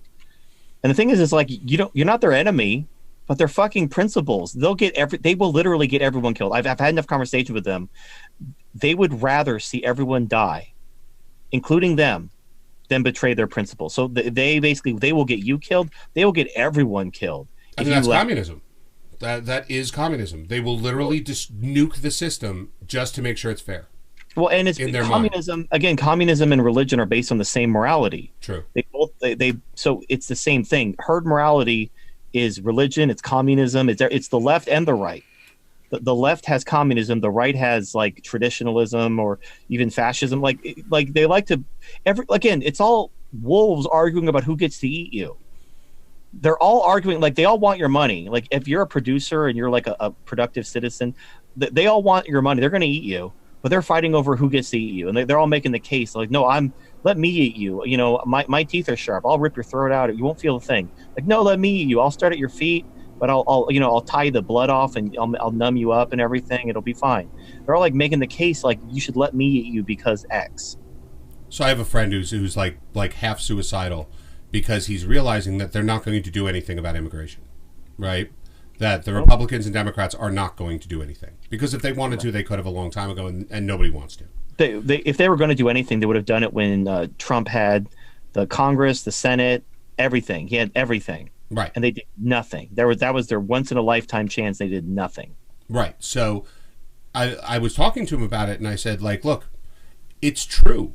Like the right has no interest in stopping illegal immigration, even though they know it's destroying the country, because they see their very limited self-interest of cheap workers, you know, it's more fundamental than that. So Mexicans are having babies, white people are not having babies. Mm-hmm. That's definitely true. Do I need to go into why they're not having babies? I have some ideas, but so the Mexicans are the future of America. Just like the Muslims are the future of Europe. They're the only ones having babies. And so the left will tell you that, by the way. Oh, yeah. No, like, again, I'm not making this shit up. And there's only one answer is take women's rights away, but no one wants to talk about it. So, again, like, if you actually cared about white genocide, if that was actually, like, what you cared about, and it wasn't just about free welfare for white people, you would take women's rights away. And the best I've heard is some people saying, like, well, you know, we want a race war and an ethno state, and then we'll take women's rights away too. But if you take women's rights away, you actually negate the need for the other two. If you took women's rights away and got rid of the welfare state, the immigrants would self-deport. They have already done this. They have admitted they are only in your country because of welfare. Yep. If you get, like, I'm not even in a Scandinavian country, all the Syrian refugees self-deported when they cut off their welfare. So this is not me bullshitting you. If you take women's rights away and get rid of the welfare state, they will self-deport. You no longer need a white ethno state. You accomplish the same goal of white ethno state without actually doing anything. And then as far as the what's the other thing? Oh shit! It was the ethno state and the race war. Right. So the other problem is like if you're super racist against black people, it's probably not because the dark skin offends you. It's because you see the crime and poverty and the thug and thought culture in the black community. That's what pisses you off. That's why you basically don't like black people. It's because you see the crime and the bullshit that happens in the black community. That happens because of welfare. If you read Thomas Sowell, if you look at the statistics. The black community prior to the welfare expansion in the 60s was far better. Like, the welfare is what destroyed the black community, not their low IQ, not their dark skin, not their genetics, welfare dependence. Yep. So if you get rid of women's rights and welfare, you save the black community. You get rid of the immigrants. No race war needed. No ethno state needed. You solve every problem you've ever wanted to solve. All your problems are solved in one fell swoop. It's not, and you don't even need to kill it. No one needs to die. No race war. No ethno state. No ethnic cleansing. Just take women's rights away, and get rid of the welfare state, which you can do completely non-violently. Not only is it the most efficient answer, it is the most moral, humane, and efficient answer. There's There's no reason not to do this. None. There's no argument other than you're a pussy. And if you actually care about white genocide and the future of the white race and white families, why aren't you doing this? And if your argument is, well, we need to get the ethno state and kill the black people, then we'll take women's rights away. Like, you're basically saying, so we like your plan, but let's do your plan, but less efficient, and let's also throw in an unnecessary war, and let's alienate potential allies. Because I have news for you. There's a lot of black men who hate the fucking welfare dependents as much as you do. They see what's going on in the black community, and they hate it just as much as you do. There are people who aren't white who also want to get rid of the immigrants. And by being a racist dipshit and calling for race war and a white ethno state, you're alienating them. So not only are you picking a less efficient, less humane, more violent option, you're alienating your allies, and you're ensuring you fail. And what I love is that the left, they know this is true. And listen, they're good. They're efficient in this shit. Because you ever notice when they start talking about immigrants, right? And they're of course making the reference that anybody who comes to this country illegally is an immigrant. And they talk about America was built by immigrants. And they always point out three people: the Italians, the Irish, and the Jews. Right? They came in the 20s and 30s and in the 10s. They integrated. They did all this. And the right lives by this. They live by, but they came and integrated. And they tried to make it seem like they came here and they integrated by learning the language and stuff like that. That stuff is kind of important. But what they're not admitting is those people paid to come here. They came here knowing they had nothing waiting for them, and they were willing to work for it. Most of them went home. Right. There was no welfare. Like, you can have open immigration as long as you don't have a welfare state. So, like, it's welfare. Got to get rid of welfare. And the only way to get rid of welfare is to take women's rights away. That solves everything. But then, like, I talk to these people, and they're like, well, why we got to get rid of welfare? I need them. It's like, oh, God. Yep. God damn it. It's like the fucking boomers in the Tea Party all over again. Like, oh, we care about taxes. We care about big government. We want to shrink the government and lower taxes. But really, we just care about our Medicare. We don't want Obama to take our Medicare. And we're just talking bullshit. And then it's like these same people, oh, white genocide. We have to save Western civilization. Okay, great. Let's get rid of welfare. Oh, no, I want welfare. I just don't want brown people to get my welfare. It's like, God fucking damn it. Every time. Yeah. And just like with the fucking boomers, first of all, fuck boomers, and fuck any of these dipshit alt-right dipshits who fucking don't really care. They're not, all they care about is fucking welfare. And I get it, not all, just 70. Let's just say 75%. I don't know if anyone's done a survey on the alt-right. There's not enough people in the alt-right to do a survey on. Well, okay. Well, when the Tea Party was surveyed, 75% of them were literally just boomers worried about their Medicare. And only 25% actually gave a shit about taxes and freedom and liberty. I was in that 25%, by the way. Very disillusioning time. I remember that. I was the same. So maybe you're not in this. Let's just for the sake of argument, because we don't have the numbers in front of us, let's just say it's the same ratio. So 25% of the alt-right are actually made up of well-meaning people who care about Europe and care about Western civilization. They don't want to see Islam take over. They don't want to see, and they're perfectly willing to get rid of welfare. They're perfectly willing to sacrifice the welfare state. And maybe my argument or something I've said or something they've observed has confirmed this. And they're like, yeah, it's fucking women's rights, man. Women's rights and welfare. Get rid of that shit. We win. But the 75% are going to fuck you.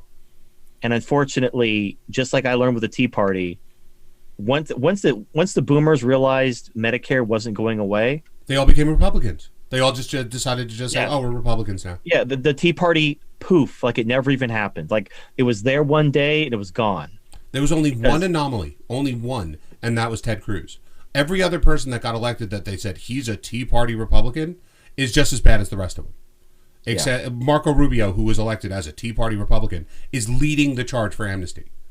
You know? Well, yeah, that was the whole, he's a Republican Hispanic. He'll peel those Hispanic votes away, just like Trump was supposed to peel the black vote away.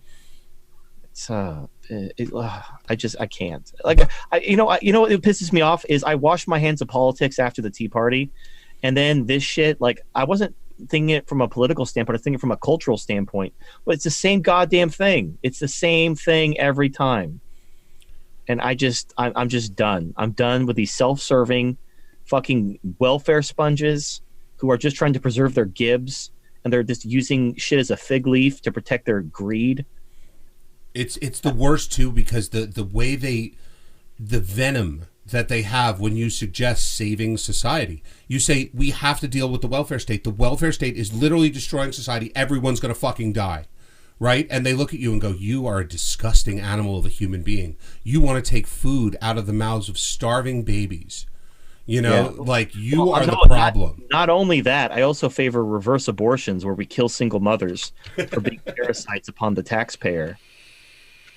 I think as taxpayers, I mean, they're just parasites.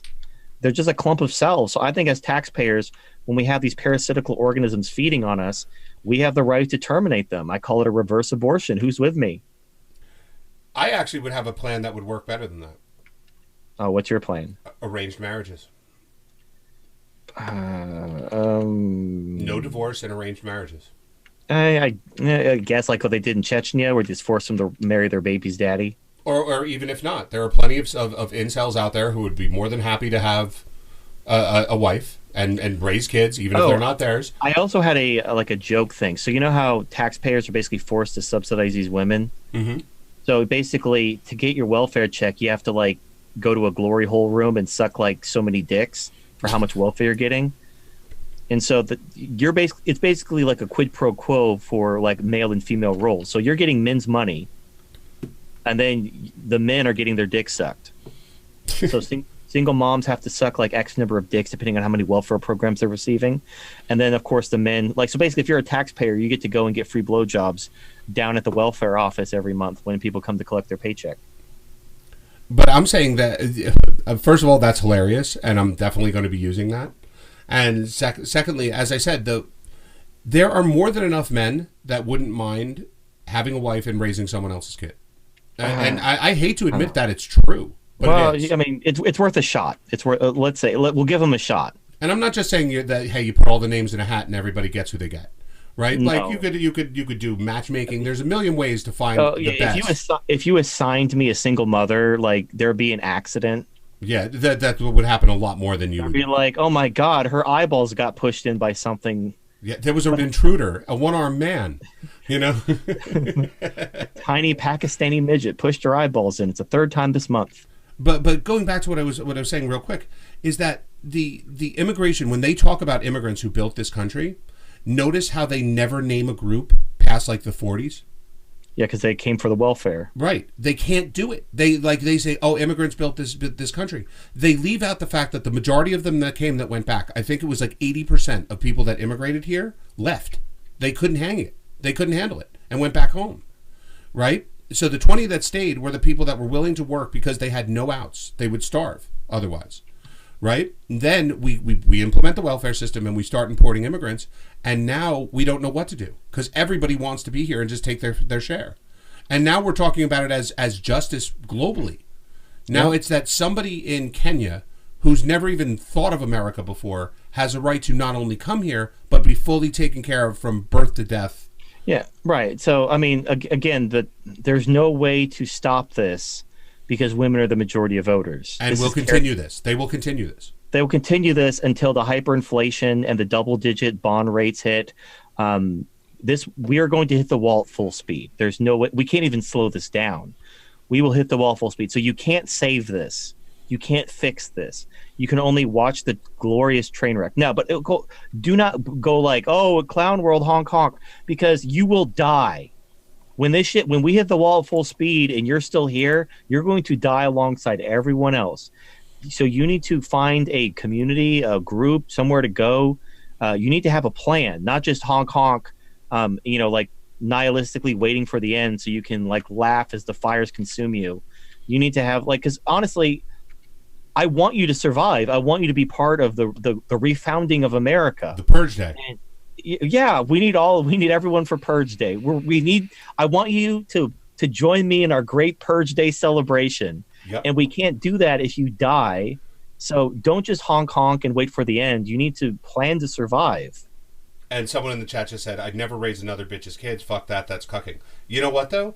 People that are faced with the prospect of that's going to be what happens, or they're going to have to maybe marry their woman of their girlfriend of 4 years. You know what I'm saying? That they're basically married to anyway. And listen, I'm with the take women's with the right to vote away. I'm saying this is emergency measure in that you can increase the birth rate. Oh, I'm fine with making it an option. Like, you basically go find a man who will take care of you. Because honestly, like there's when they cut off people's welfare and made them work, 75% of people just got a job and got off welfare. Yeah. The people who couldn't, a lot of them were single mothers because it didn't make sense for them to work. The amount of money they would have earned on a minimum wage entry-level job wouldn't have justified the daycare expenses. So they kind of were fucked. However, now they cried to the government and the feds overturned it. But imagine it wasn't overturned. If they knew this is the way things were going to be, they would lower their fucking standards. They would get a boyfriend. You know why you don't find homeless women? Like if you find a homeless woman who isn't like 80 mentally ill or mentally ill. Well, no, I'm talking like a normal-looking woman who's homeless. She's basically lying. She's basically just running a scam to get free money, or she's completely insane. But most of the time, she's just running a scam. And the reason why is there are no homeless women. There are only women with high standards. That is, you could put that on a T-shirt, because when a woman is facing homelessness, all she needs to do is find a boyfriend. Yep. And she's no longer homeless. A man doesn't have that option. There aren't enough gay sugar daddies to go around. So a man facing homelessness is fucked, but a woman facing homelessness just needs to lower her standards and get a boyfriend. So a single mother who is basically cut off from the welfare will just lower her standards and get a boyfriend. Someone will fucking tap. Look, I was in the Navy. I saw what men would fuck. I saw a woman. You see that Cher movie Mask? Oh my God, yeah. I saw a girl who was like that. She's literally the ugliest thing I've ever seen in my life, outside of like, a National Enquirer Photoshop, or something out of a circus. Like she looked like that Cher movie Mask. Her legs were like cottage cheese wrinkles. She had huge legs and a huge ass, but like a skinny upper body. She was an abomination of nature. Like I would be physically ill every time I saw her. I would involuntarily woof. Like it would just come out. It would spill from my lips. I just couldn't help but woof at her. She got pregnant, and when it was time for deployment, somebody came in her pussy and made her great with child, so she didn't have to go on deployment. Someone fucking was tapping Mask. So when I was in college, there was a chick. Everyone called her trash bag, right? She not only was she really ugly, but she smelled like a toilet, like a porta potty, right? And she was basically homeless. She was never without a boyfriend, and she never couldn't find one. Whenever like her recent boyfriend of like, let's say 2 weeks or 3 weeks or whatever would break up with her, she would just go to the bar and find another. And like, she would probably start with the guy by saying like, "Oh, can I just crash on your couch? I'm a little hard up on my luck." And then the next day you'd hear about like they were dating. Yep. Yeah, no, like so don't worry about the single mothers. They'll be fine. Now, the ones who are really shitty people or really ugly they might have a hard time. They might have to lower their standards a lot. Like, and I've talked to some incel guys because a lot of incels don't understand my message to them. Like I said, there's a wiki page. There's an incel wiki, and I have a page on it that someone made me, and it says that I tell incels to man up, and I'm like, I do not tell them to man up. What I tell incels is there's more to life than getting laid. Like the problem with incels is they define their identity and masculinity through their inability to get laid. They're basically a mirror image of PUAs. Or right. pickup artists. Like pickup artists define their masculinity by how much pussy they get, and incels define their masculinity and their identity by how much pussy they don't get. Yep. A MGTOW doesn't define himself by how much pussy or not pussy. He doesn't fucking care. That's not your identity. How much pussy you've had or how much pussy you haven't had doesn't fucking matter. There's more to life than pussy. So stop giving a shit. Stop bitching about, oh, no one will touch my penis. Go fucking live your life, man. There's so much more to live for than pussy. Get a waifu. And get a spinning robot pussy. Get a spinning robot pussy. It's better than the real thing. I've talked to people who've called on my show. They're like, is a doll as good as a real thing? It's better. Because you don't have to wear a condom. You don't have to pace yourself and be accused of being a premature ejaculator because you came too quickly. It's great. And fucking make that shit spin. No woman can compete with that. Like I confirmed with someone who's a mechanical engineer. The spinning robot pussy spins at 400 RPM. In Thailand, they have a thing where they tie a prostitute up with silk rope and make her spin. And that's the closest thing you'll get to a spinning pussy with a regular woman. She doesn't spin at no fucking 400 RPM, though. Real quick, I want to comment on that, but Samurai Squirrel says, African societies have never been civilized. In the pre-60s era's U.S., they were under rigid social controls, and that's why families were intact. I don't understand how that is uncivilized. Rigid social controls is literally the definition of civilization. Yes, that is, you've defined civilization. Yeah, like literally perfectly defined civilization. It's not that they were uncivilized. They were completely civilized. That's what civilization means. Yeah. But I remember we had the caller that called in and wanted to let you know that, like, after years, he had finally tried the spinning robot pussy. He talked about it like I've heard people talk about finding God. Like the people that are like born again Christians that like are like, my life was incomplete until I was saved. I wasn't being facetious when I told you it would change your life. Like, it changed my life. And I have a fucking tote of sex toys. And spinning robot pussy changed my life. It opened my eyes. Because here's the thing. Sex toys, especially for men, they're made to simulate the real thing. Right. Like a pocket pussy is meant to be like a real pussy. I even have a thing called, it's like a pocket sex robot that it contracts. Like, it has like little airbags in it that inflate so that the pussy gets tight, like when a woman's having an orgasm and her pussy tightens. And it even has speakers on it that make her moan, and it actually reacts to your thrusts. There's actually sensors in it. So it's like it feels like the real thing. Like, you have a pussy that contracts and moans to your touch. So it's fucking awesome. It's like the closest thing I've ever felt to the real thing in a toy. Spinning robot pussy beats the shit out of it. Spinning robot pussy is better than the real thing. Like, it's like, I didn't even believe it because I thought the whole point of sex toys was to approximate the real thing, and the closer you got to the real thing, the better the sex toy. And obviously a woman's pussy doesn't spin, but holy shit, because the friction, it's all about the friction. That's why thrusting feels good, because you're feeling that friction on your dick. The spinning robot pussy spins around your dick as you're thrusting into it. Like, and it spins at 400 RPM, which would kill a woman. Even if you actually put her on a machine that made her spin as fast as a spinning robot pussy, it would kill her, because 400 RPM would kill a woman. Don't give Kim Jong-un ideas. So no, but it's like, oh my God, like like, okay, so there's a timer on it so that you can actually try to beat your high score to try to last longer. It's like it's an endurance timer. That's funny. So, yeah, no, the fact that it's the only toy I've ever seen have this. That's how fucking awesome this toy is. There's an endurance timer so you can pace yourself and try to beat your high score. You know what my high score is? 2 minutes and 15 seconds. You go, boy. That is. I mean, listen. That is not long. That is spinning robot pussy. Spinning, like, it is awesome. I'm telling you, when I heard this guy describing it to you, and you know how you would think that some people would probably bullshit a little or exaggerate or whatever. Like, the guy that called into the show, it was just a couple weeks ago. He literally sounded like a person who found God. That's what he sounded like. And you know, it was funny because I usually don't like, I didn't at least watch your sex toy reviews just because I didn't have so much interest. And then I watched one, and number one, they're hilarious. So now I watch them just to laugh. And secondly, the idea of some of these sex toys makes me think that if climate change is real, we'll definitely beat it. Because there are people ingenious enough to create a flashlight that has a working sphincter in it to allow you to feel the same as a butt. Like, yeah, it's a butt sex robot. So if you like, it's the first thing. It's a pocket anal sex toy. So it has like a sphincter, and like it'll crank that shit. Like, you have it's like it could get painful. Like, you have to actually hold on to the release valve so it doesn't like crank your shit off. So could you imagine having to go to the hospital with that one? You know, right. like your shit's all broken and you have to go in and tell the nurse, be like, yeah, you know, I have this pocket sphincter. I cranked my dick off with this pocket anal sex robot. But also, like, if you've always wondered what anal was about, but you didn't want to get shit on your dick, no better time. But again, you're making a point. And Fluff, I'm not saying that I'm not secretly curious.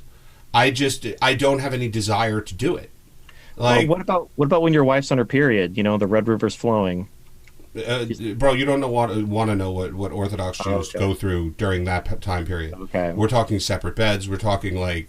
All right. Well, you know something. What if you're hurting for a squirting, and the wife's in her fucking her menstrual tent, you break out your spinning robot pussy, you break out your anal sex robot, take care of business. And again, maybe it's just like you said. It's not what I define myself by. I just don't. I don't think like that. I look at it as look. It's like blowing your nose. Like you don't. When you're hungry, you eat. When you gotta take a shit, you go to the bathroom, and take a shit. When you're horny, you get the poison out, and then you go on with your day. Yeah, but for me, I kind of think of it the same way I do when people describe like crack.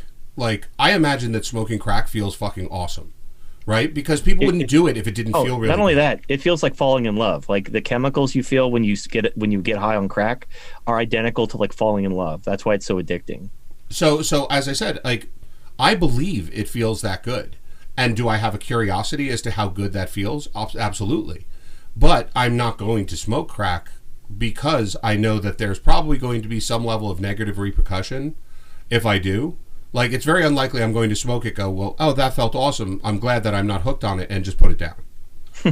Like, that's probably not me. So, well, yeah, look, you're right. So when I hear about the better things in life like that, I'm more than happy to just keep it as a curiosity. All right. I mean, that's fine. I mean, I'm against drug use. I don't even smoke. Obviously I do, but right. But I'm a sexual degenerate. So, that's we all have our vices. Yeah, I'm not lacking. Like that's my point. Like I have no fear of like I have no feeling of lacking. So I'm good. Like I don't want to ever put myself in a position where I would want to say this is better than my life. Because I'm extraordinarily happy with every aspect of my life. So right. So I just as I said, like, do I feel good all the time?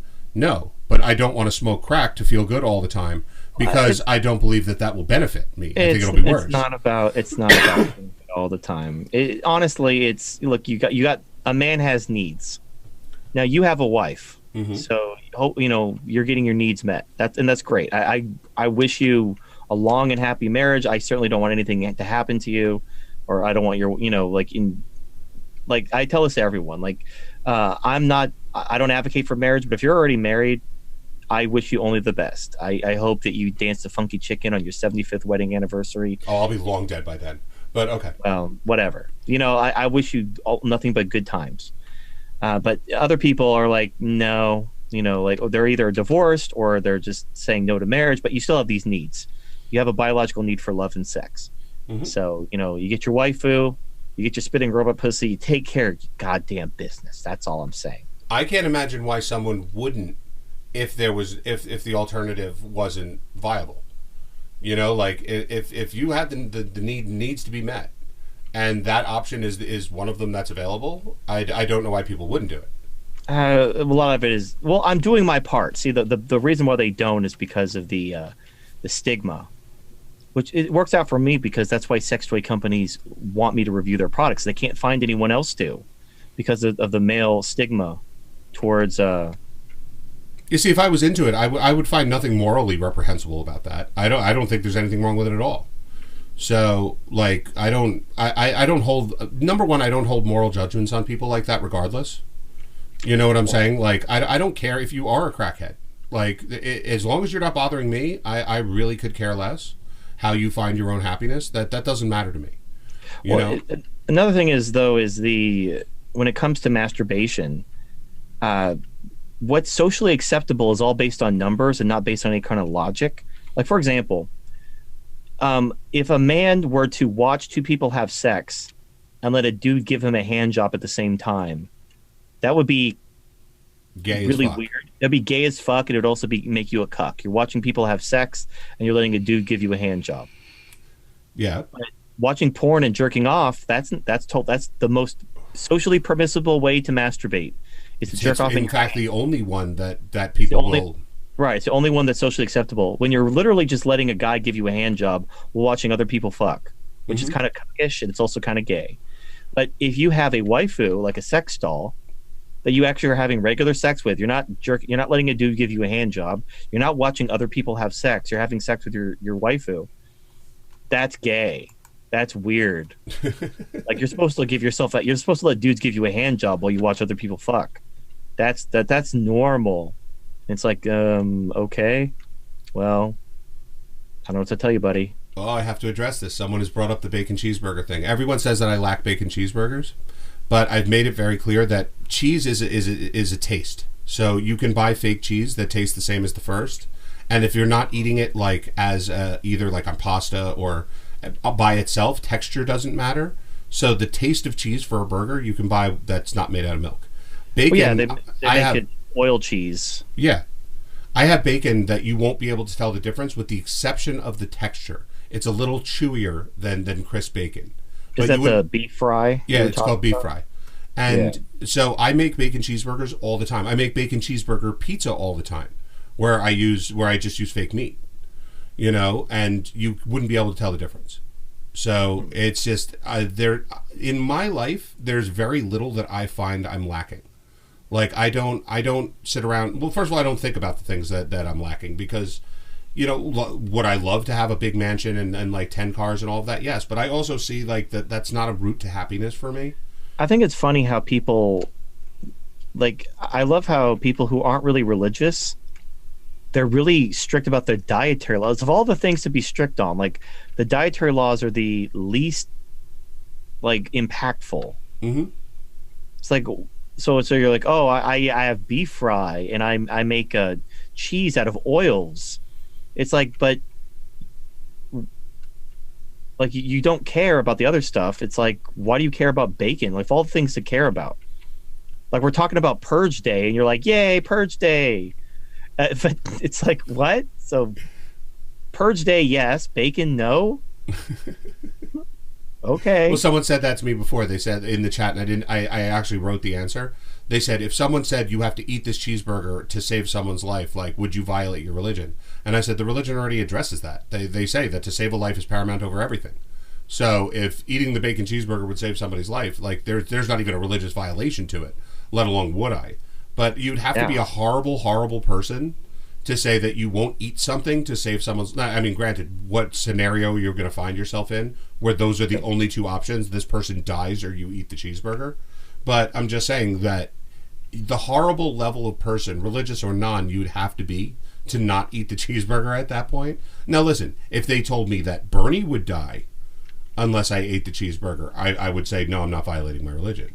I'm sorry. It just, my Lord is too precious to me. I'm principled as fuck. Sorry. I can't. Sorry, Bernie. Yeah, sorry, Bernie. You're just going to have to, go drive that Ferrari to your 3 houses in the sky. But, it's just the way that it's going to be. But, I mean, so I imagine that anything in life could be better. Like, you could say, I love my car, right? But there's probably a better one out there. Even if you have a Dodge Challenger SRT fucking Hellcat, right? Awesome fast car, but you could say, oh, well, I want the Ferrari this or this. You could always look at something being better, right? So I tend not to do that because I don't live in that reality where like I always look at what can be better and then I go out and I get it because through hard work and grit and all of that, I'm going to make everything better that I've got. Like I just learned to be very content with what I have. So it's very rare that I look at, like, if my kid's school tuition bill is paid, I go to sleep happy. Like I don't have to worry about, like, do I have a 10-room mansion or, am I driving a $100,000 sports car? I use the standard of, are you living the lifestyle that you want? If not, start making a plan to, like, how you can get there. And if you are, then you're rich. So would I probably like to worry less? Like, would I like that at the beginning of the year I pay the tuition bill and I never have to think about it again? Yes, I would probably like that. But that's not where I am, and what I would have to sacrifice to make that happen would be to work more than I already currently do, which would be a fucking hell of a lot. Right. So what you do is, so I mean, everyone wants more money. I'm talking stuff that you control. Like, are you living the lifestyle you want? Are you doing what you love? Like, sure, you could double your money and you would be happier. But that's not what I'm talking about. I'm talking like, are you living the lifestyle you want? Are you living in the area you want? Are you doing what you love? If you could do anything else, I mean, absent money, let's say money's no object, would you do anything differently than doing what you're doing, living where you're living, and, all that? No, but I'll have a caveat. Okay. I believe in everything we've talked about tonight. So therefore, I believe the collapse is coming. I believe that I'm going to one day build my Urania or die trying. Okay. Does that mean that I wish I was there now? Probably. But I'm working towards that goal. So therefore, I'm perfectly content with it. Like, well, yeah, okay, yeah. So that's the other thing. Like, so if you aren't where you want to be, you at least are working towards it. You're on your way. Once you can say I'm doing exactly what I want, I'm doing what I love, you're rich. It doesn't matter like how big your car is or how many rooms are in your house. It matters what you're doing with your life. Like no one's gonna care how big your house was. In fact, like you shouldn't care about what anyone thinks. Like if you want to drive a fast car, okay, you could soup up an affordable car for a lot cheaper than buying a sports car. People want to buy sports cars because they want people to like think that they're cool. mm-hmm. They want the validation of strangers, and that's cancer. So assuming you're doing it for the right reason, you're actually doing it because you want to, not because you want people to like you or people to think you're special. You'll find that your actual needs are very small. Like once you separate the need for external validation, you don't need a lot to be rich. And then you'll find like that contentness will happen. Once you're doing exactly what you'd want to do, like if you could do anything, you do this and you're happy and you don't care about external validation. You don't care about like driving a fancy car or living in a fancy house because you don't give a shit what strangers think of you. You'll just like, oh yeah, I don't care what they think of me. I'm no longer, because that's what causes like all this depression and what's the word I'm looking for? People being discontent with their situation is because they want other people to like be envious of them. They want to like having a good life isn't enough. They want to be better than others. They want other people to look up to them. Right. And first of all, that'll always lead to a fall. You know, no one stays on top forever. You know, and I mean, Mike Tyson. But I mean, that man could punch his way out of anything, and he fell. So it doesn't matter. Well, but the wins are what matter, and like you said, being content with what you have. Like, and again, I'm not going on a religious trip on anybody, but you know, I look at little things that I notice, and I get very happy. You know, and it may sound stupid, but it works for me. I came up to my kitchen the other day, right, and my son was up, my older son. Okay, he's 5, so we're not talking about he's a teenager or anything, and he wrecked the kitchen. Like, I mean, the kitchen was fucked up. Okay, because he poured everybody's cereal. He made the baby a bottle. Now he doesn't know how to do any of these things. Okay, but he just decided that he'd figure it out. Okay, and I came in and I was like, oh my God, what did you do? You know, and he starts telling me, I poured the cereal for this one, I did this for this one, and now I'm making the baby a bottle. And of course, baby formula costs more than crack. So I'm watching him literally waste an entire like thing of baby formula. And I'm like looking at him like, oh my God, do you know how much this shit costs? And like, I'm ready to basically just like go crazy. And like, he stuck his lip out and just like looked at me and was like, I was just trying to help. And I thought, you know what? My kid's a really good kid. Like, I told him not to do it again, and I told him that like that he's not ready to do that kind of stuff, and he hasn't done it since. But I'm just saying, like, the kid woke up early, and his first thought was to help out his family. Yeah, that's a win. Cool. That's a win. Yeah, that's not a yell. That's a give him a hug and then explain to him why you don't do that. Mm-hmm. I have another daughter that's just made out of pure evil, and when she does stuff, I get equally as proud. She had a share. She's 6, and she's a tiny thing, right? Like, she's tiny. Not like midget tiny. I'm just saying she's small. Okay? One of the boys in my oldest daughter's class, who's 10, was picking on my oldest daughter, gave her a big bear hug and was like making fun of her. So my little 6-year-old came over and screamed, like, don't you dare touch my sister. And he turned around and gave her a bear hug, right? Basically told her to shut up. She waited till the end of the day when they were all in the gym, climbed the bleachers to the top and belly flopped on top of this kid, right? Kid ran out of the room crying. They had to go to the nurse. They weren't sure if he was really hurt, you know, like, and she came to me like afraid to tell me that this happened. She got ice cream.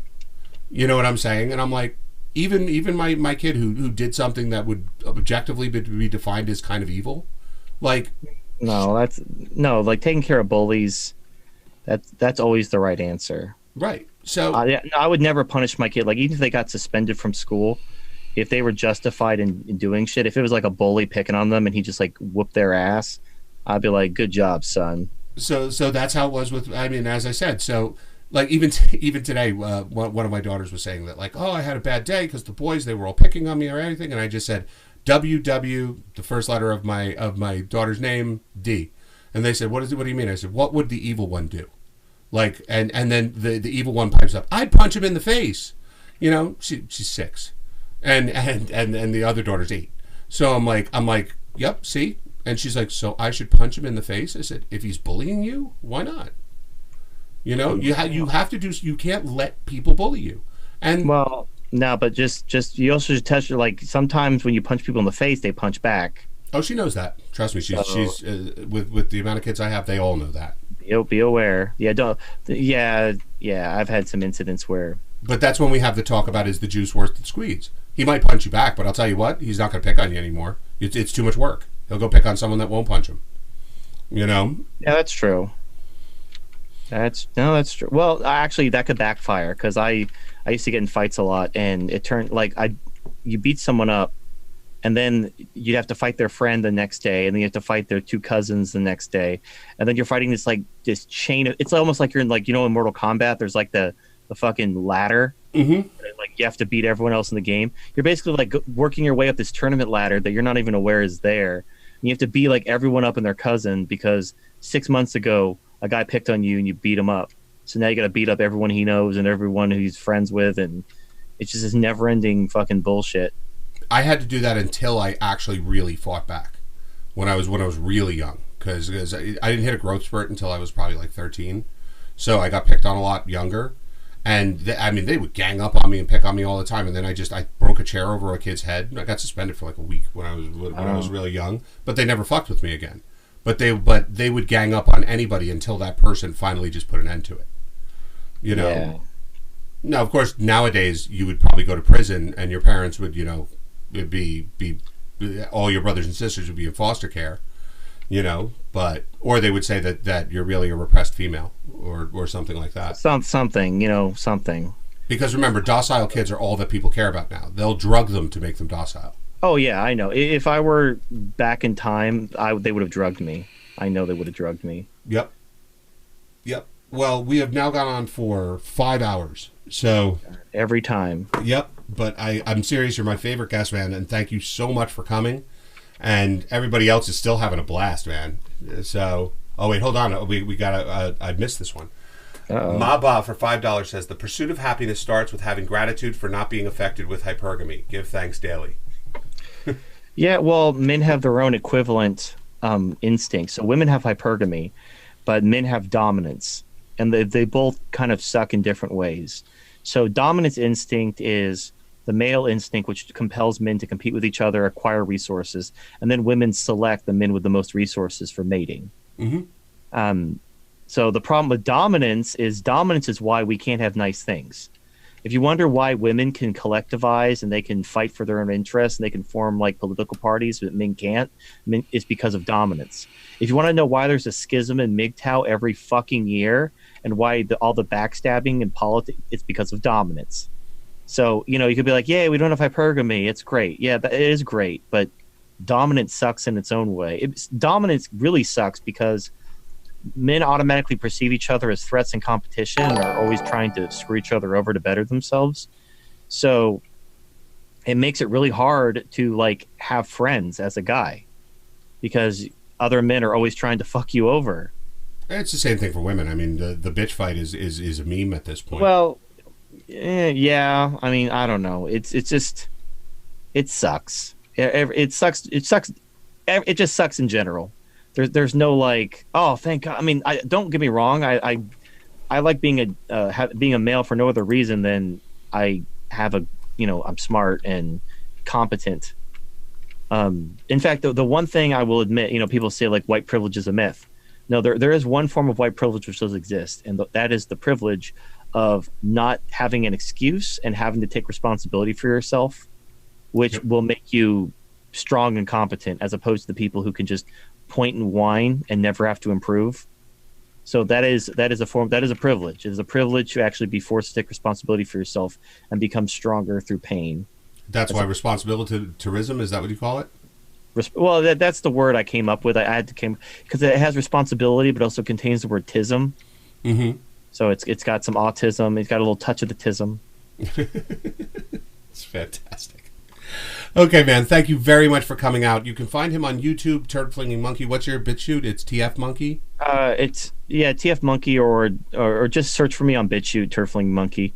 I don't know if I don't even know. I'm probably not going to be on YouTube much longer, but we'll see. He's still going to be on YouTube. We're not going to let him go. Okay, guys. Thank you very much for coming. Please hit the like button or subscribe. Please visit any of our links to do that. And thank you very much for coming. Turd Flinging Monkey, thank you very much, and we will talk soon. All right. Take care.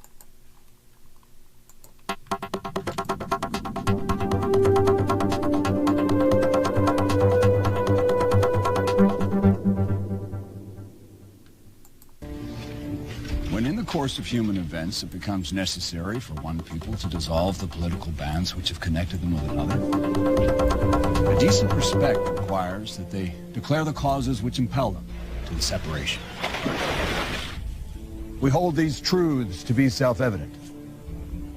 That all men are created equal. That they are endowed by their Creator with certain unalienable rights. And among these are life, liberty, and the pursuit of happiness. To secure these rights, governments are instituted among men, deriving their just powers from the consent of the governed. And whenever any form of government becomes destructive of these ends, it is the right of the people to alter or to abolish it and to establish new government. We therefore, the representatives of the United States of America, do and with the authority of the good people of these colonies, solemnly publish and declare that these united colonies are, and of right ought to be, free and independent states, that they are absolved of all allegiance to the British Crown, and that all political connection between them and the state of Great Britain is and ought to be totally dissolved. In the support of this declaration, with a firm reliance on the protection of divine providence, we mutually pledge to each other our lives, our fortunes, and our sacred honor.